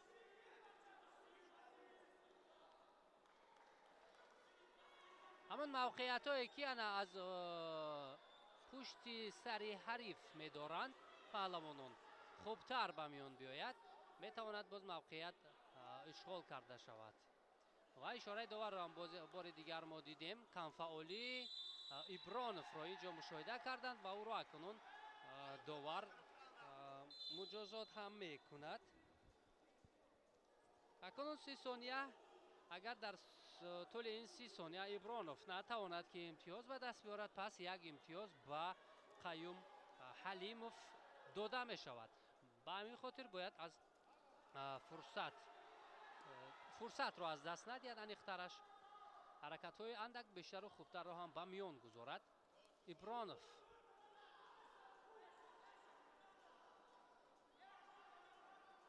ва ҳола акнун як имтиёз мегирад Ҳалимов.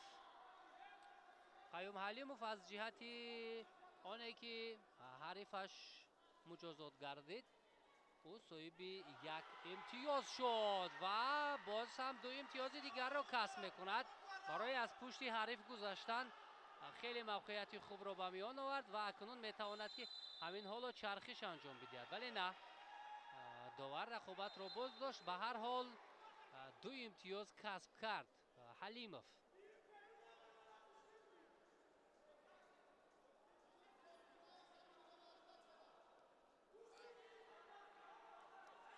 ва аз пой доштан мавқеияти хубтар аст, вале Ибронов ба таври даркорӣ ҳамин ҳолатро иҷро карда натавонист ва боз зери чанголи Ҳалимов қарор мегирад ва ҳарифро ба замин шинонидан ин яке аз равишҳои ҳамин гӯштини тарзи озод ҳам ба шумор меравад. сонияҳои кам боқӣ монданд то 3 дақиқаи аввал ва ҳамин тавр рахтан ба анҷом мерасад. агар ба шакли дигар гӯем, дар раунди аввал, дар 3 дақиқаи аввал Ҳалимов фаъолтар буд ва акнун падар ба писараш тавсия медиҳад. Ҷамшед Ибронов як лаҳза дар экранҳои мо шумо буд ки тавсияҳои даркориро ҳам ба Ёқуб Ибронов фарзанди худ медод ва ин ҳам ҳолатҳое ки чӣ гуна имтиёз ҳам ба даст омад аз ҷониби Қаюм Ҳалимов.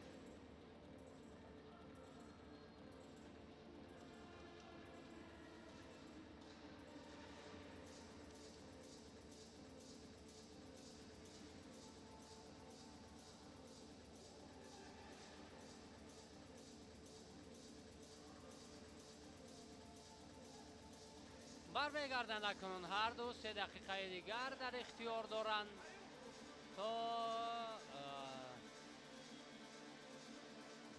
натиҷаи ниҳоии ин вохӯриро муайян кунанд.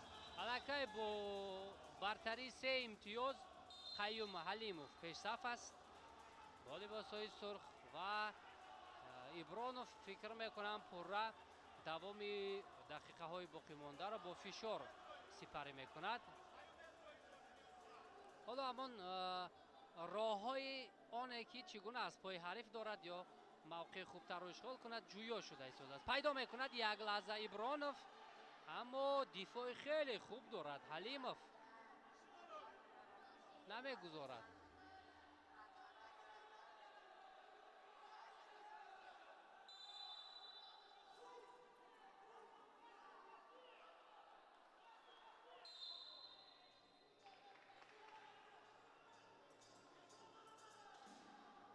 ва инҷо камфаъолиро ишора мекунад довар ба Ҳалимов аз кунҷи сурх ва мавқеияти хубтар, шонси хубтар ба миён омад, аммо на, барои Ибронов хеле шонси хуб буд, вале ӯ аз фурсат истифода накард. баръакс Ибронов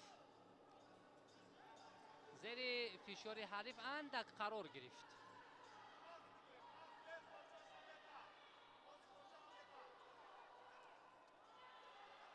фишор барои баровардани ҳариф аз рӯи гилем.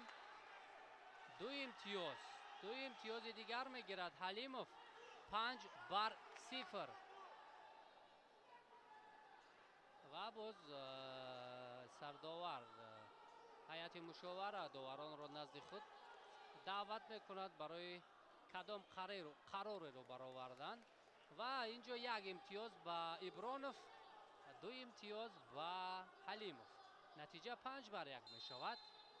ва ҳоло вақт аст барои Ёқуб Ибронов ҷиҳати тағйир додани натиҷа.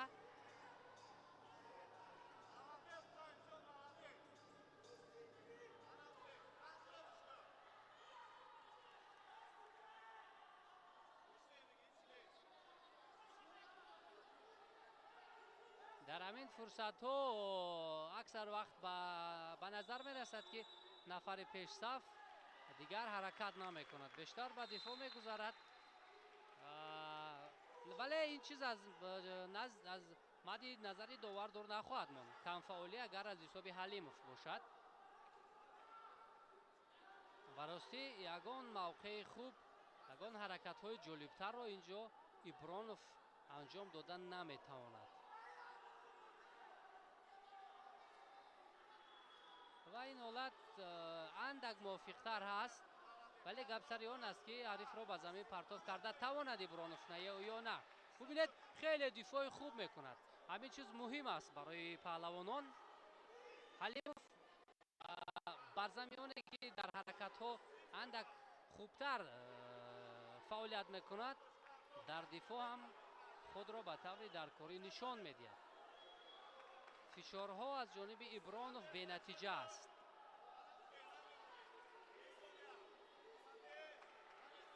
то рафт сонияҳо кам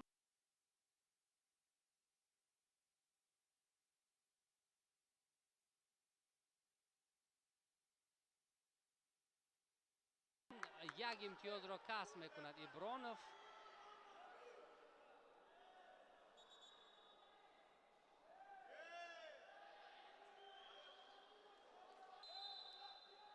ва инҷо 2 имтиёз будааст ба паҳлавони кабудпӯш Ибронов.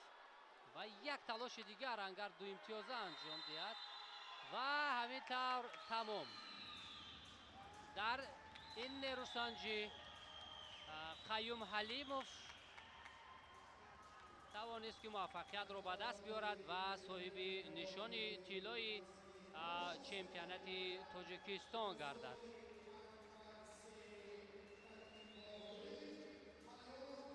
ва ҳамин тавр бо ҳисоби 5-3 Қайюм Ҳалимов муваффақ гардид ва унвони чемпиониро дар соли 2025 ба даст овард.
таваҷҷӯҳ мекунем ба маросими тақдими ҷоизаҳо ва паҳлавонони вазни то 57 килограмм.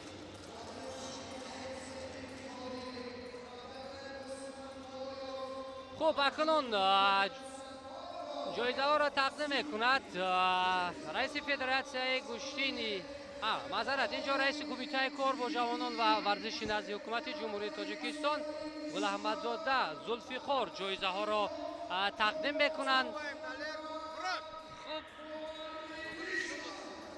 инҷо дар вазни то 57 килограмм чун гуфтем ҷоизаҳо тақдим мешаванд. дар вазни то 57 килограмм инҷо ҳусейн Меликов ба гирифтани нишони нуқра мушарраф гардид ва Аял Белалувский унвони чемпиониро дар соли 2025 ба даст овард. таваҷҷӯҳ мекунем ба ҳамон ҳолатҳое ки чӣ гуна фишораш дар ин ҳолат бар ҷониби ҳарифаш бештару беҳтар буд.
хуб, акнун дӯстони арҷуманд таваҷҷӯҳ мекунем ба маросими тақдими ҷоизаҳо ба беҳтаринҳои вазни то 61 килограмм.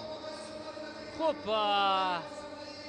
дар ин вазн ҳам албатта рақобатҳо бисёр ҳам ҷолибу диданӣ сурат гирифтанд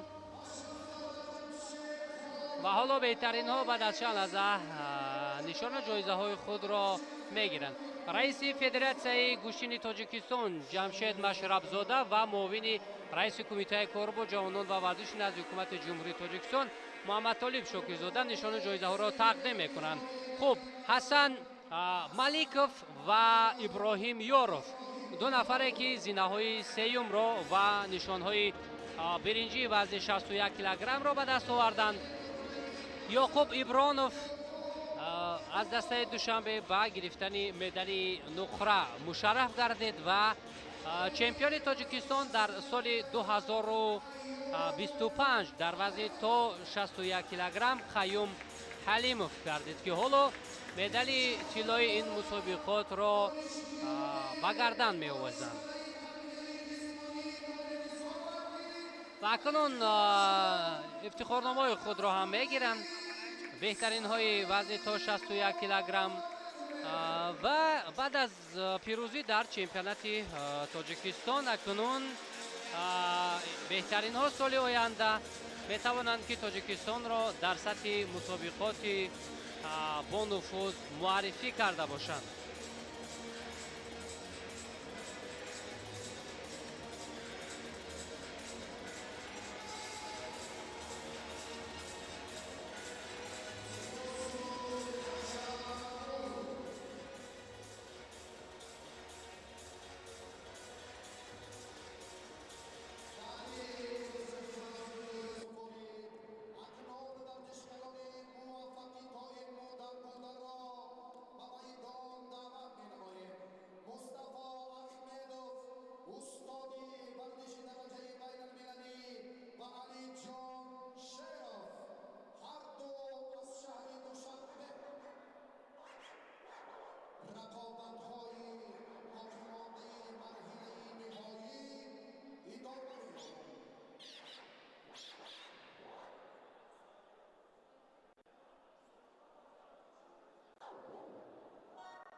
ابتدا مصطفی احمدov استاد ورزشی درجه بین‌المللی خالد مسابقه‌های مختلفی کشتی طرز آزاد از شهر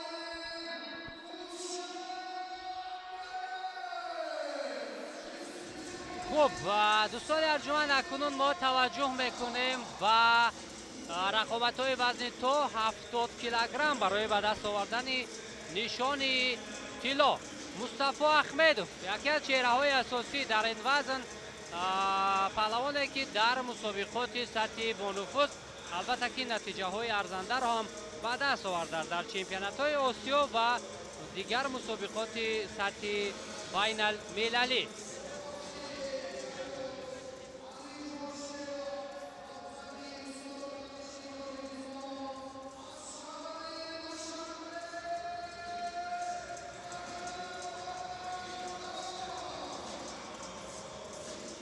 خب حریف مصطفی احمدov این علیجان شریف است.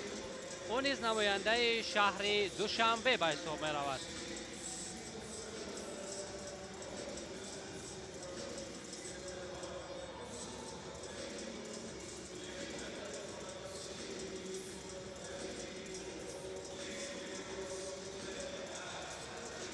خب دوستان عزیز همه چی آماده است. داوران هم اشاره میکنند که کنج سرخ از این طرف باید باشد و کنج کبود از طرف دیگر. خب همه چیز آماده است. مصطفی احمدov با لباس های کبود است. حریفش علیجان شریف با لباس های سرخ. بعد از چند لحظه رقابت آغاز می‌گردد. البته مصطفی احمدov در مسابقه‌های سطح مختلف گفتیم نتیجه‌های اندک بیشتر را هم به دست آورده است و حالا رقابت شروع می‌گردد. اولین رسیدشو برای مصطفی احمدov و موقعیت اندک خوبتر هم هست در آغاز رقابت. این خیلی مهم است چون در آغاز با حیث رقم اول هنرنمایی کردن در میدان البته برتری بیشتر رو هم با پهلوانان و میان میارد.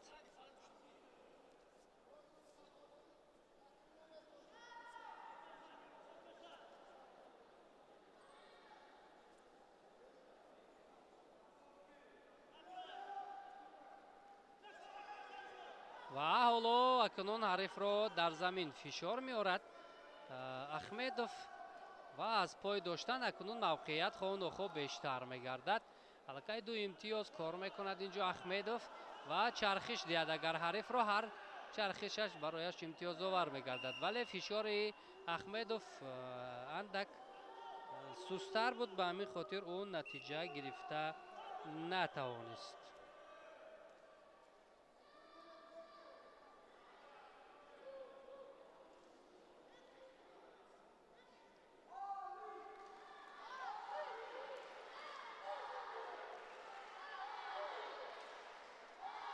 البته در بازی های иттиҳоди давлатҳои мустақил дар соли 2022 ахмедов нишони нуқраро ба даст оварда буд. натиҷае ки ахмедов барои тими мунтахаби мо овард ва ҳамзамон дар чемпионати осиё нишони биринҷиро ба даст овард дар миёни паҳлавонони то 23 сола дар Бишкек соли 2023. албатта чемпиони Тоҷикистон аст.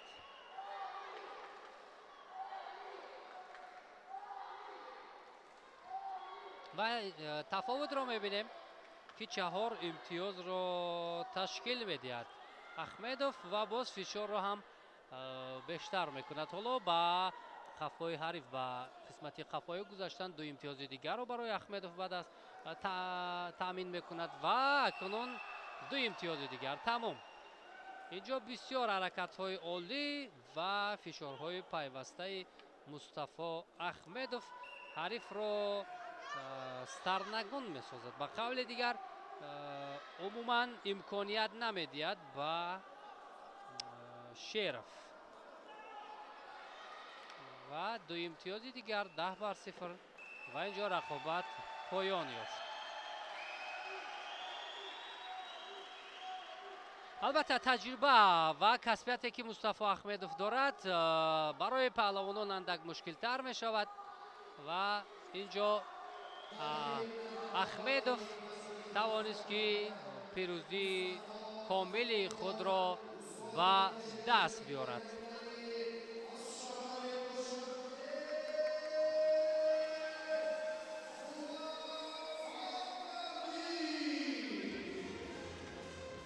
албатта ин пешгӯишаванда ҳам буд, чаро ки Ахмедов нафаре аст ки майдонҳои бонуфузро зиёд дидааст ва ҳоло бо ана ҳамин гуна сабки хоса фишорҳои пайваста Ахмедов тавонист ки муваффақ шавад.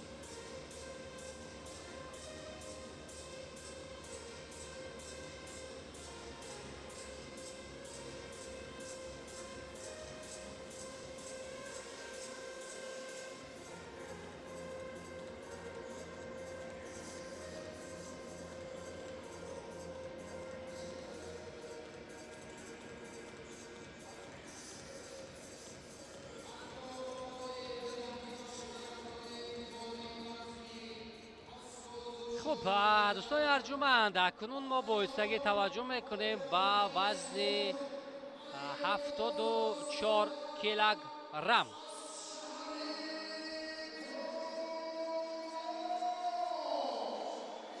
خب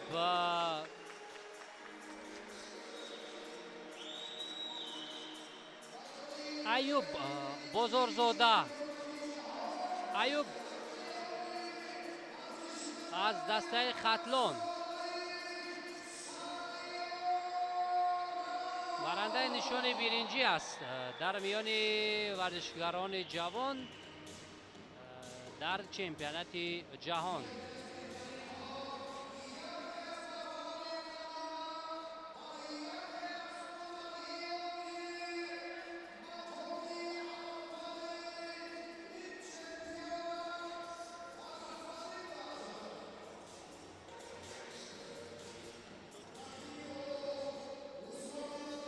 خب اکنون بر مقابل ایوب بزرگزاده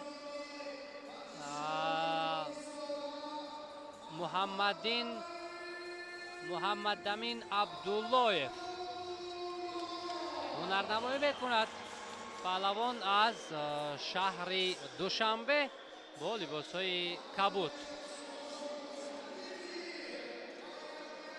البته محمد امین عبداللهیف هم در مسابقات سطحی گوناگونی байналмилалӣ ва осиёву ҷаҳонӣ ширкат кардааст дар синну соли мухталиф ва ҳарду ҳам таҷрибаи хеле хуби мусобиқаҳои сатҳи гуногунро доранд. ва ҳоло таваҷҷӯҳ мекунем ки сабку услубу рақобати ин паҳлавонон чӣ гуна сурат мегирад. хуб, бар нерӯсанҷӣ оғоз мегардад. Аюб Бозорзода бо либосҳои сурх аст ва Муҳаммад Амин Абдуллоев бо либосҳои кабуд шаҳри Душанберо намояндагӣ мекунад. қаблан ишора кардем мубориза барои ба даст овардани нишони тиллои вазни то 74 килограмм. фишорҳои аввал ҳамоно бенатиҷа ҳастанд.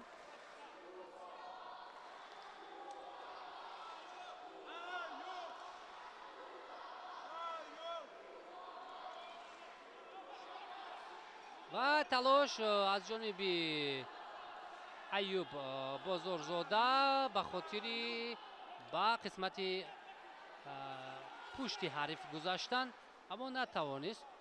ҳоло чун агар таваҷҷӯҳ кунед дӯстони азиз, бештар ҳаракатҳо ва фишори паҳлавонон дар ҳолати росто аст. Каман дар кам баъз ҳолатҳое ки дар замин ҳаракатҳо бештар бошад таваҷҷӯҳ карда мешавад. ва инҷо довар ишора мекунад ки бояд Абдуллоев фаъолтар бошад.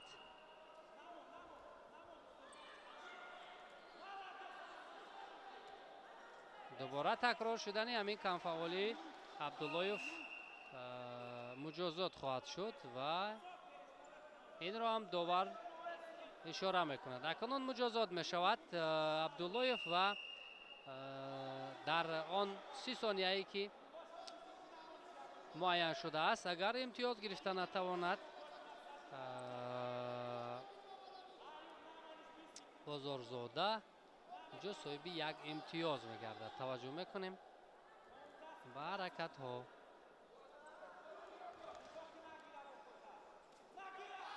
ва акнун мавқеи хубро ишғол мекунад Абдуллоев. агар ду имтиёз ба Бозорзода инҷо дода мешавад. бисёр контроли хуб дошт ва боз як имтиёзи дигар. натиҷа 3-0 шуд.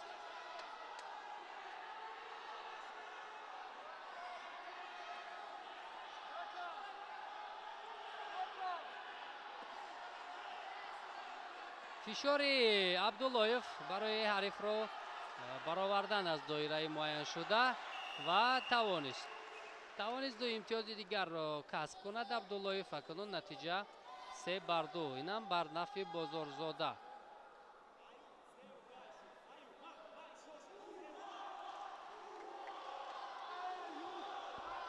албатта мо қаблан ҳам ишора кардем ки дар синни соли мухталиф ҳарду ҳам дар мусобиқаҳои сатҳи гуногун ширкат карданд ва таҷриба ҳам доранд. муҳимтар аз ҳама аз сабку услуби рақобати якдигар хуб огаҳӣ доранд.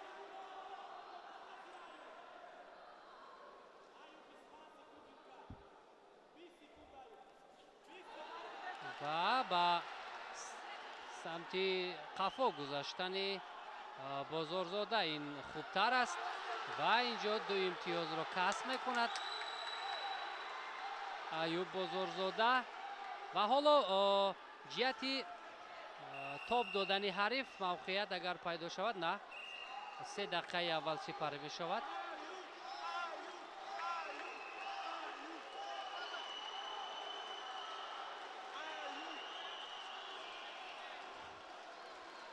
хуб, танаффус 30 сонияе ки ҳарду дар ихтиёр доранд, ҳам як нафаси тоза эҳсос мекунанд, ҳам як нафаси тоза мегиранд, ҳам тавсияҳо аз мураббиён барои хубтар идома додани нерӯсанҷӣ.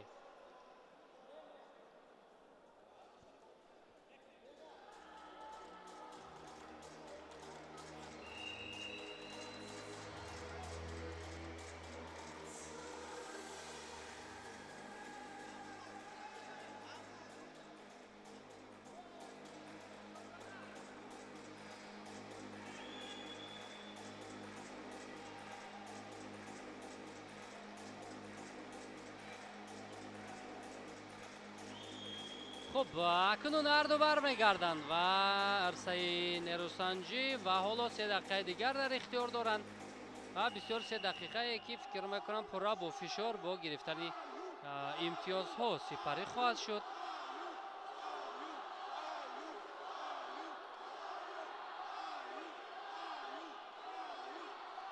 و فشار از جانب بزرگزاده اندک خوبتر و بیشتر به نظر می رسد، مخصوصا اون موقعی که از پا می دارد و از قسمت قفا گذشتن، از پشت حریف گذشتن.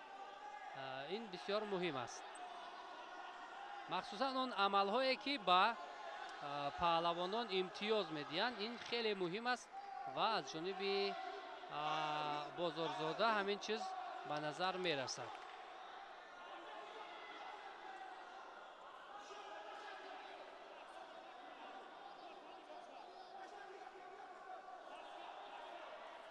و یک تلاش هم بود از جانب عبداللهیف برای از پای داشتن حریف، ولی موفق شدن نتوانست، اما فشارها هست.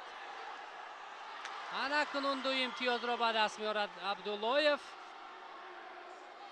و نتیجه 5-4 می شود و کوشش ها اگر انجام داده شود برای نه حرکت داور رقابت را باز داشت و هر دو باید در حالت راستا هنرنمایی کنند.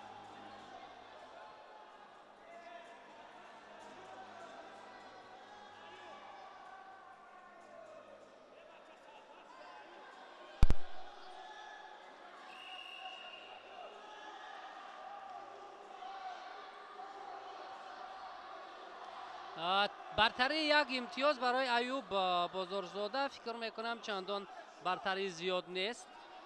در کوچکترین اشتباه یا کوتاهترین فرصت و ثانیه میتواند که نتیجه را دیگر کند عبداللهیف.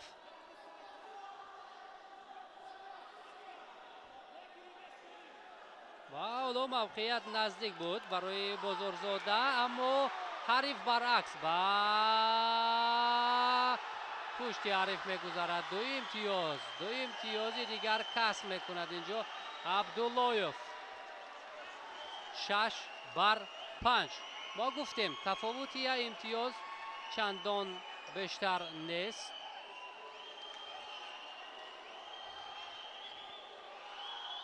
بیشتر از 1 دقیقه دیگر وقت دارند هر دو این پهلوانان. ما در آغاز هم اشاره کرده بودیم که ما نروسنجی پرشدت و نروسنجی که با گرفتن امتیازها سپری می شود خواهیم دید و همین چیز هم تا کنون اجرا می شود. این پهلوانان نشان می دهند.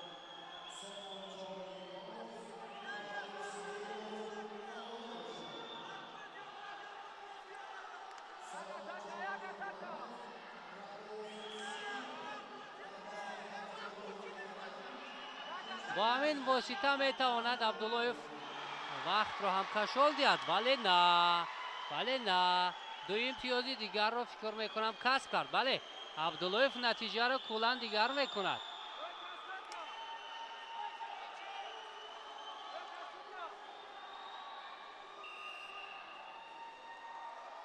ببینیم در ثانیه های پایانی چگونه خوب درخشید اینجا محمد امین عبداللهیف.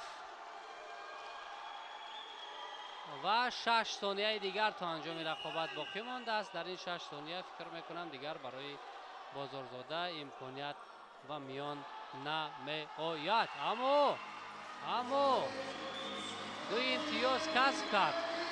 وقت هم به انجام میرسد.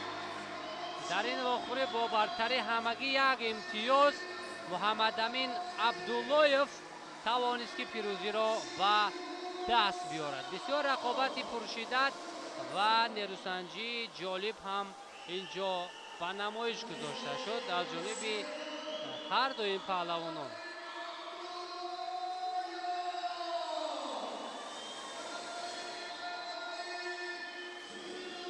و اکنون محمد امین عبداللهیف چمپیون تاجیکستان در سال 2025 گردید که بسیار خوب درخشید و حرکت های جالب را هم ба миён овард.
خب دوستان ارجمند اکنون ما توجه میکنیم با وزن تو 79 کیلوگرم. خب سامان جان اکراموف با لباس های سرخ با میدان وارد می شود.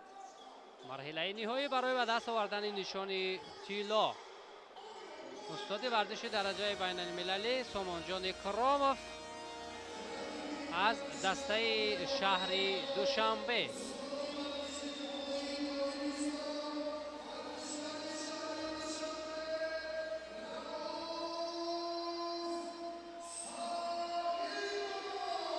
اکنون رؤوف سعیدوف با لباس‌های کبود و نیز از دسته شهر دوشنبه به میدان وارد می شود.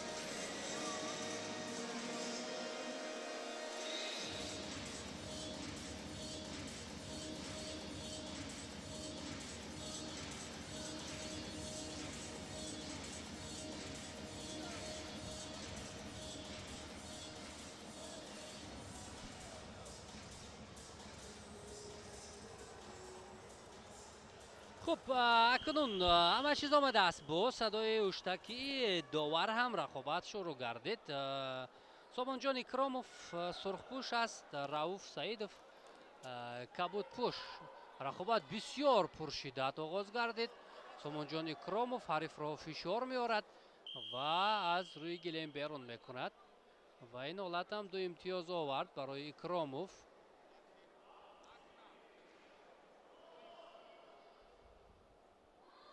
بسیار خوب شروع کردن نیروسنجی رو.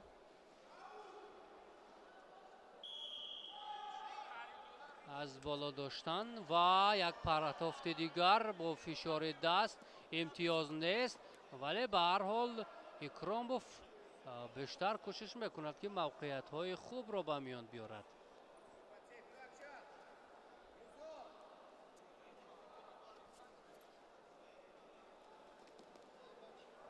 و دو امتیاز دیگر را هم کسب میکند اکراموف. از پشت حریف گذشت و تاب دادن حریف. دو امتیاز دیگر میشود یا نه؟ نه، اینجا امتیاز نیست برای ایکراموف. موقعیت خیلی خوبتر داشت ولی همان نقطه نهایی که حریف رو به سمت دیگر میگردوند برای ایکراموف خوبتر و بهتر با میان نآمد.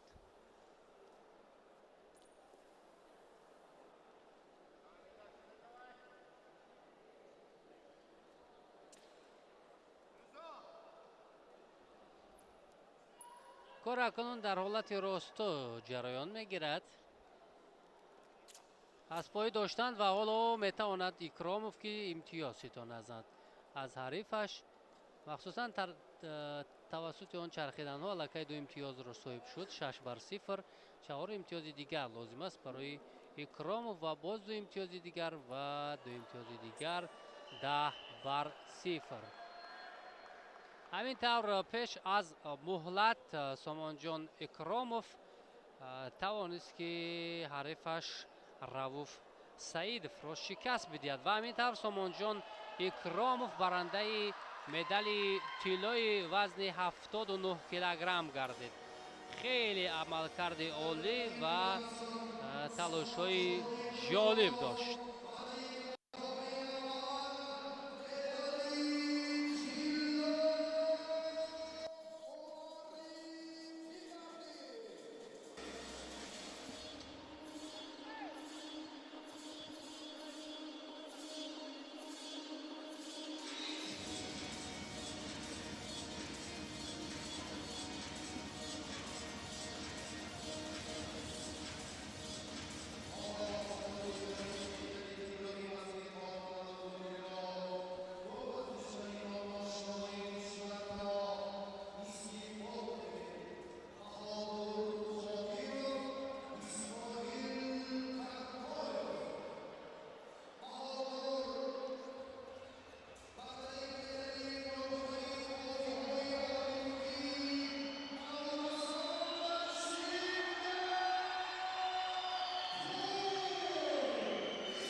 خب دوستان ارجمند توجه میکنیم به رقابت‌های وزنی تا 92 کیلوگرم.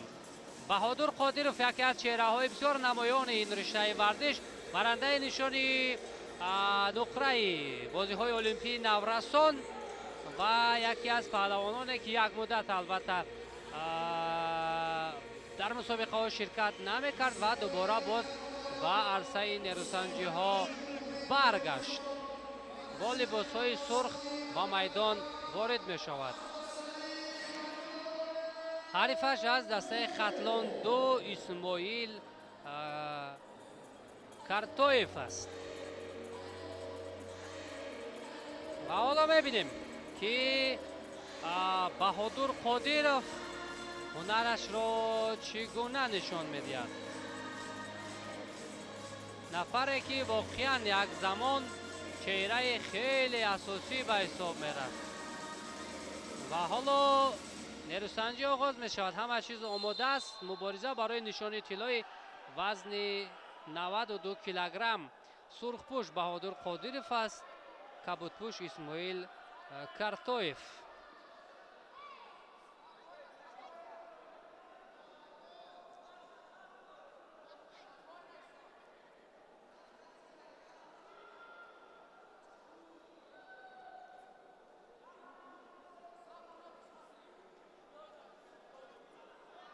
و آغاز این نیروسنجی چندان پرشدت نیست. حالا اندک اندک اکنون روشی نیروسنجی همدیگر را می آموزند این پهلوانان و کم داشتن یا همون قبیدن ها برای کارتویف خوبتر به نظر رسید، ولی این موقع هم برایش به میان نامد. فعالتر است اینجا از کنجی کبود و کمفعالی اینجا اشاره میکند به بهادر قادرov. داور هم اشاره کرد و اکنون باید فعالتر گردد بهادر قادرov. و یک لحظه موقعیت هم به میان آمد اما به طوری در کاری استفاده نشد.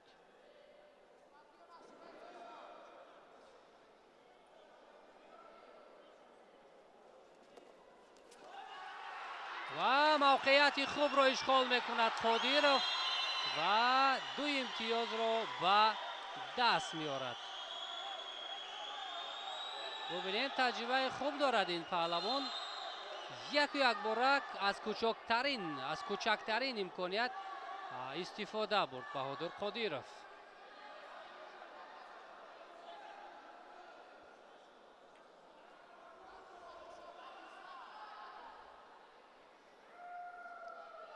و حالا از موقعیتی که هر دو اشغال کردن از بالا داشتن اندک مشکل تر است برای پرتاب کردن، ولی فکر میکنم آنها در حال همون حالت موافق رو هم پیدا کرده میتوانند.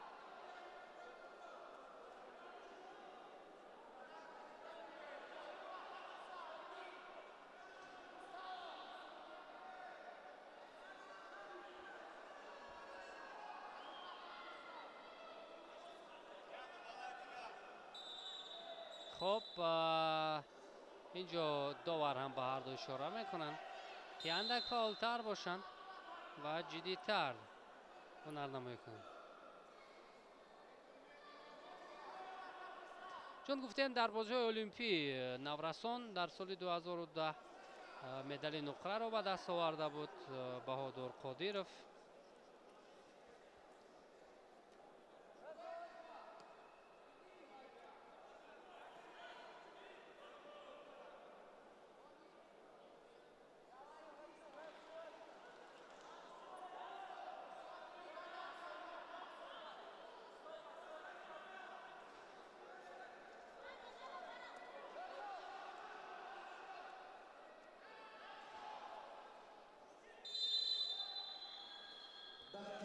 خب اکنون در قسم اول یعنی 3 دقیقه که سپری شد بهادر قادیرov با 2 امتیاز پیش صف است. همزمان مدال برنجی بازی های المپی نورسان را دارد. با جز آنکه که مدال نقره دارد در بازی های المپی نورسان هم نشان برنجی دارد.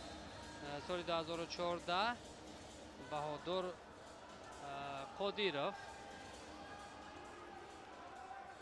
خب به هر دو برمیگردند به عرصه رقابت. 3 دقیقه دیگر در اختیار دارند و میبینیم که اینجا امتیازهای از دست رفته جبران میشود از جانب کارتایف یا نه. این موقعیت اندک اکنون خوفناکتر است برای اسماعیل کارتایف.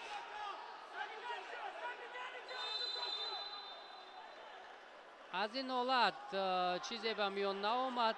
داور نیروسنجی را باز داشت. وای از پای حریف میدارد اسماعیل کارتایف و اینجا تنها فشار و حرکت دادن حریف به سمت دیگر است، اما موقعیت خوبتر به میان نآمد. حالا هم هست، حالا هم شانس است. 2 امتیاز میگیرد. بالاخره کارتایف نتیجه را برابر کرد. امتیاز 2 از دست رفته جبران می شود.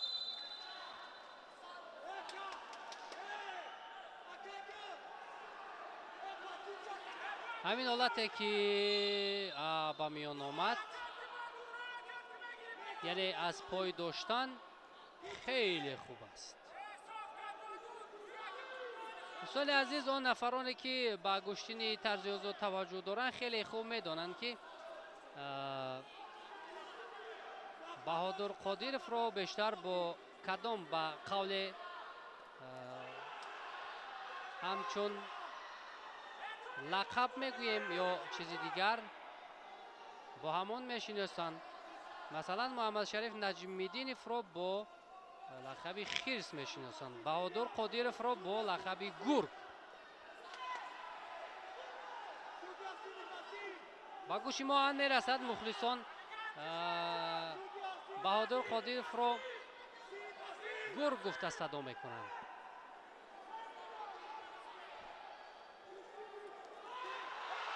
و فشار و یک امتیاز را به دست میارد баҳодур қодиров. барои ӯ акнун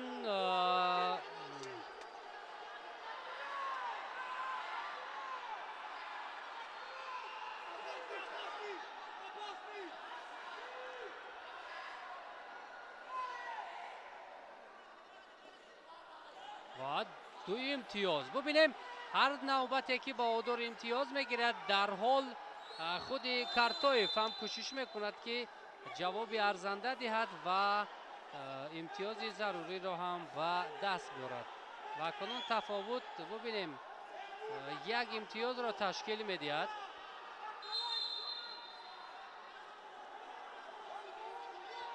вақтам хеле кам мондааст барои баҳодур қодиров. вақт хеле кам мондааст.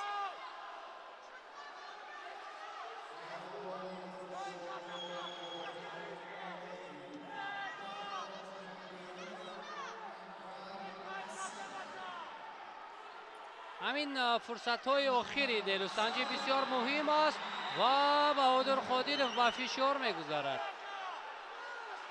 ӯ мехоҳад дар сонияҳои поёнӣ натиҷаро дигар кунад ва ӯ аллакай дигар фикр мекунам рақобатро аз даст дод. мақоми аввалро ва ҳамин тавр ҳамагӣ бо тафовути як имтиёз пирӯзӣ насиби Исмоил Картоев аз дастаи хатлон мегардад ва ӯ унвони қаҳрамониро дар соли 2025 дар вазни 92 килограмм ба даст меорад. бисёр хуб дурахшид ба ростӣ паҳлавони хатлонӣ. баҳодур қодиров ба гирифтани нишони нуқра мушарраф мегардад ва ҳамин тавр Исмоил Картоев нишони тиллоро ба даст овард.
دوستان ارجمند توجه میکنیم به رقابت مرحله نهایی وزن 97 کیلوگرم.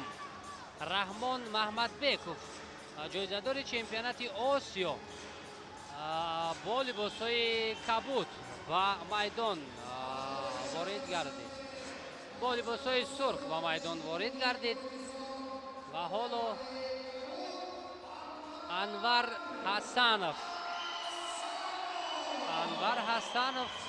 با لباس‌های سرخ و میدان وارد می‌شود. هر دو هم نمایندگان شهر دوشنبه یا پهلوانان شهر دوشنبه هستند.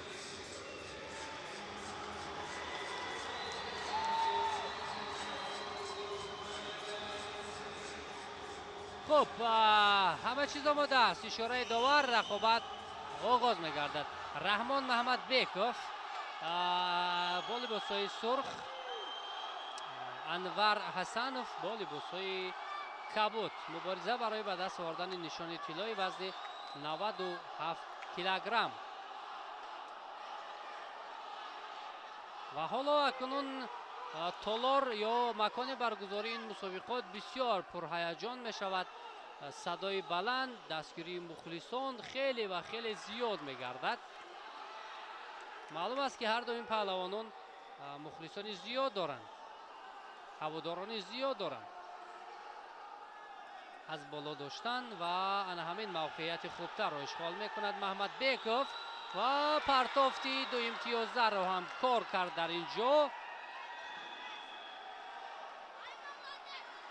аз фурсате ба миён омада дарҳол истифода кард раҳмон маҳмадбеков.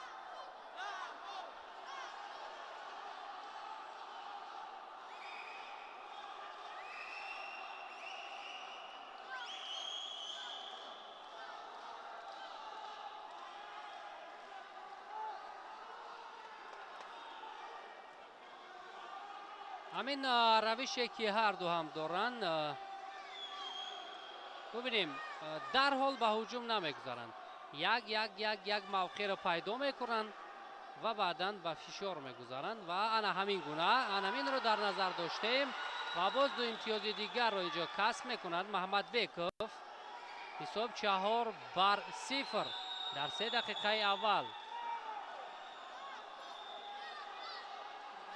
ҳолатое ки андак бубинем ҷолибтар аст ва махсусан пайдо кардани ҳамон мавқеияти мусоид хеле муҳим аст ки ин чизро раҳмон маҳмадбеков ба хубӣ иҷро мекунад ва боз бо сари зону нишаст ва як ҳаракати ҷолибтарро ҳам мехост анҷом диҳад, натавонист ин навбат.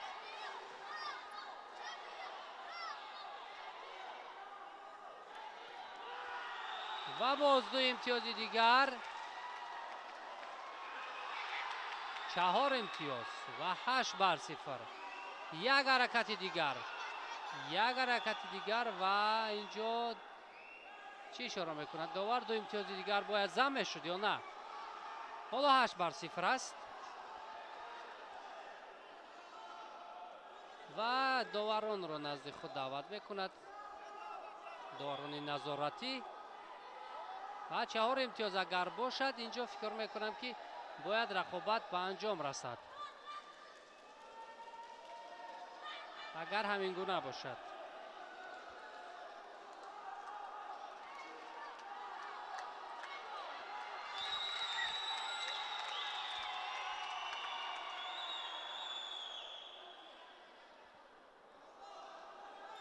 на, ҳама чиз аз рӯи қоида аст. 8-0 нерӯсанҷӣ идома мекунад ва ҳоло акнун барои раҳмон маҳмадбеков ду имтиёзи дигар лозим аст ки ҳамон ду имтиёзро аллакай ӯ ба даст овард. пеш аз муҳлат ҳатто 3 дақиқаи аввал ҳам сипарӣ нагардид ки инҷо бо либосҳои сурх раҳмон маҳмадбеков тавонист ки нишони тиллои вазни 97 килограммро ба даст биёрад.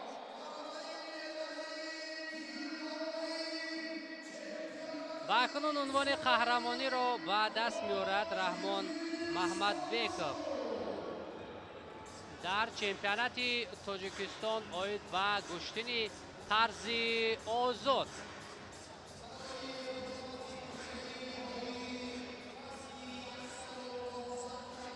ва акнун баъд аз чанд лаҳза рақобатҳо дар вазни 115 килограмм шурӯъ мегардад.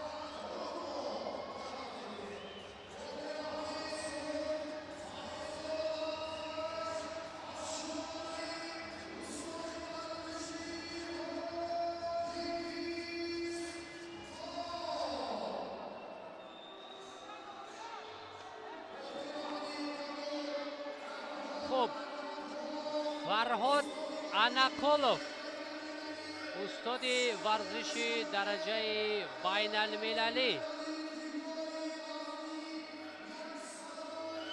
ба майдон ворид гардид ва акнун нерӯсанҷӣ дар вазни 125 килограмм оғоз мегардад. ин рақобат ҳам бисёр диданӣ хоҳад буд.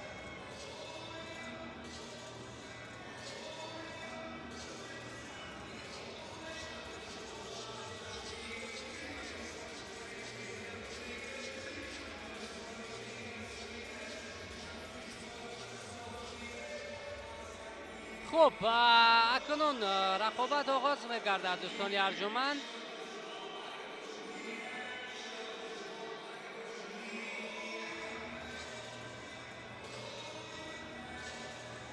аз кунҷи сурх Файзода Ашуралӣ ё бо либосҳои сурх ва бо либосҳои кабуд Фарҳод Анақулов. Мубориза барои ба даст овардани нишони тиллои вазни 125 килограмм. ва ҳола таваҷҷӯҳ мекунем ки ин рақобат то куҷо диданӣ сурат мегирад ва Фарҳод Анақулове ки воқеан ҳам як замон садрнишин буд, як замон муаррифгари кишвар бештар ӯ ба ҳисоб мерафт ва ҳоло чӣ гуна сабқат хоҳад кард. нахустин фишорҳо ҳоло бенатиҷа ҳастанд.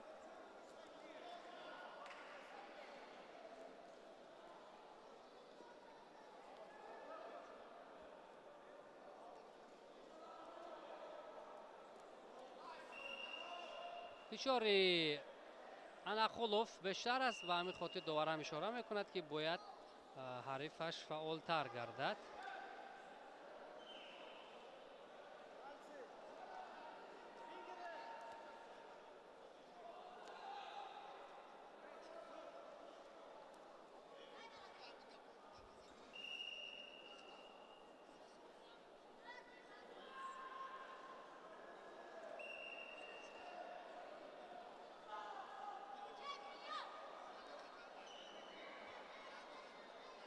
дар ин вазни гарон акнун инҷо муҷозот мешавад Файзода.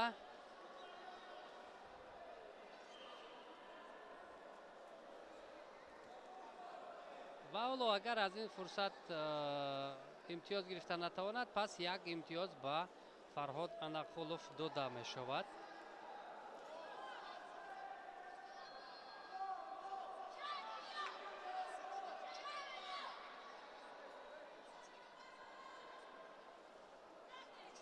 акнун як имтиёз мегирад Анақулов дар 3 дақиқаи аввал.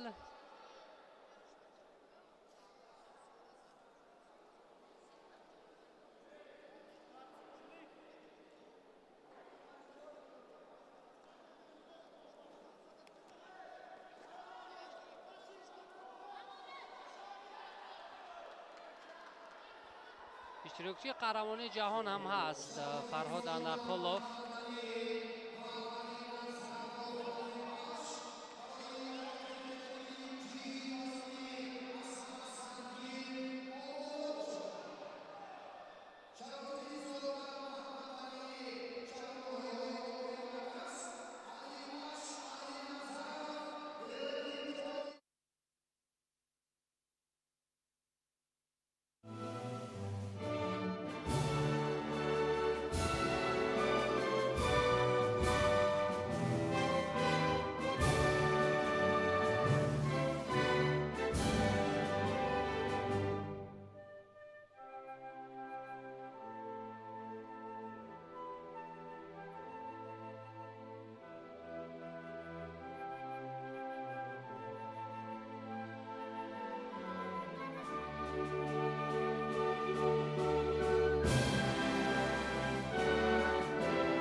یک دو سه چهار پنج شش هفت هشت نه ده رقابت فینالی در وزن 57 کیلو.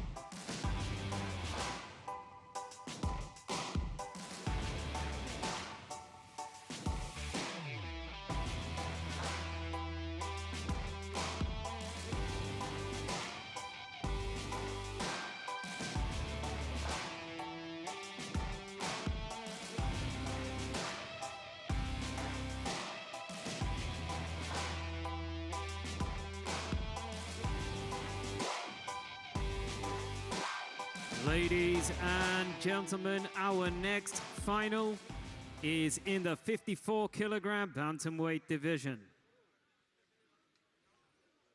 Your referee in charge of the action from Romania is Valentin Iulian Botez.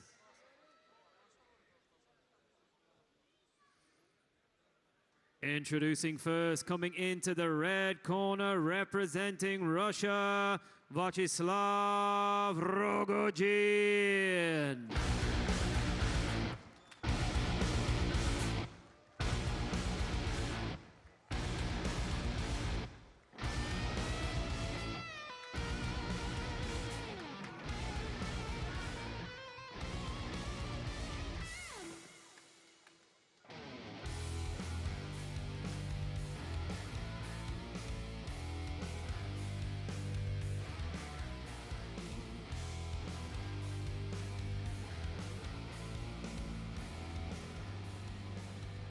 And now, ladies and gentlemen, please welcome into the blue corner his opponent representing Kazakhstan, Sakin Bibiosinov.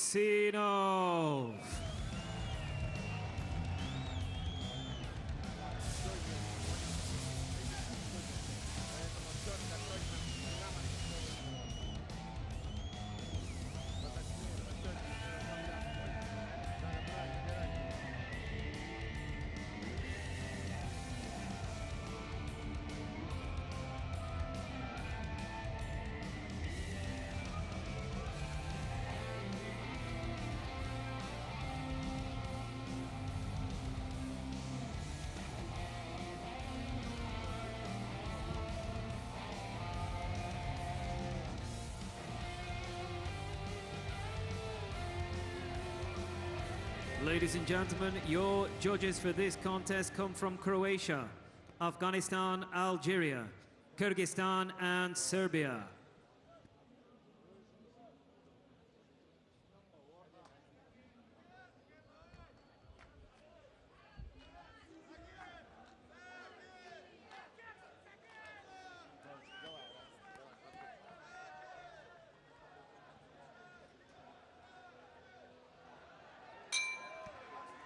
Round one.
seconds out.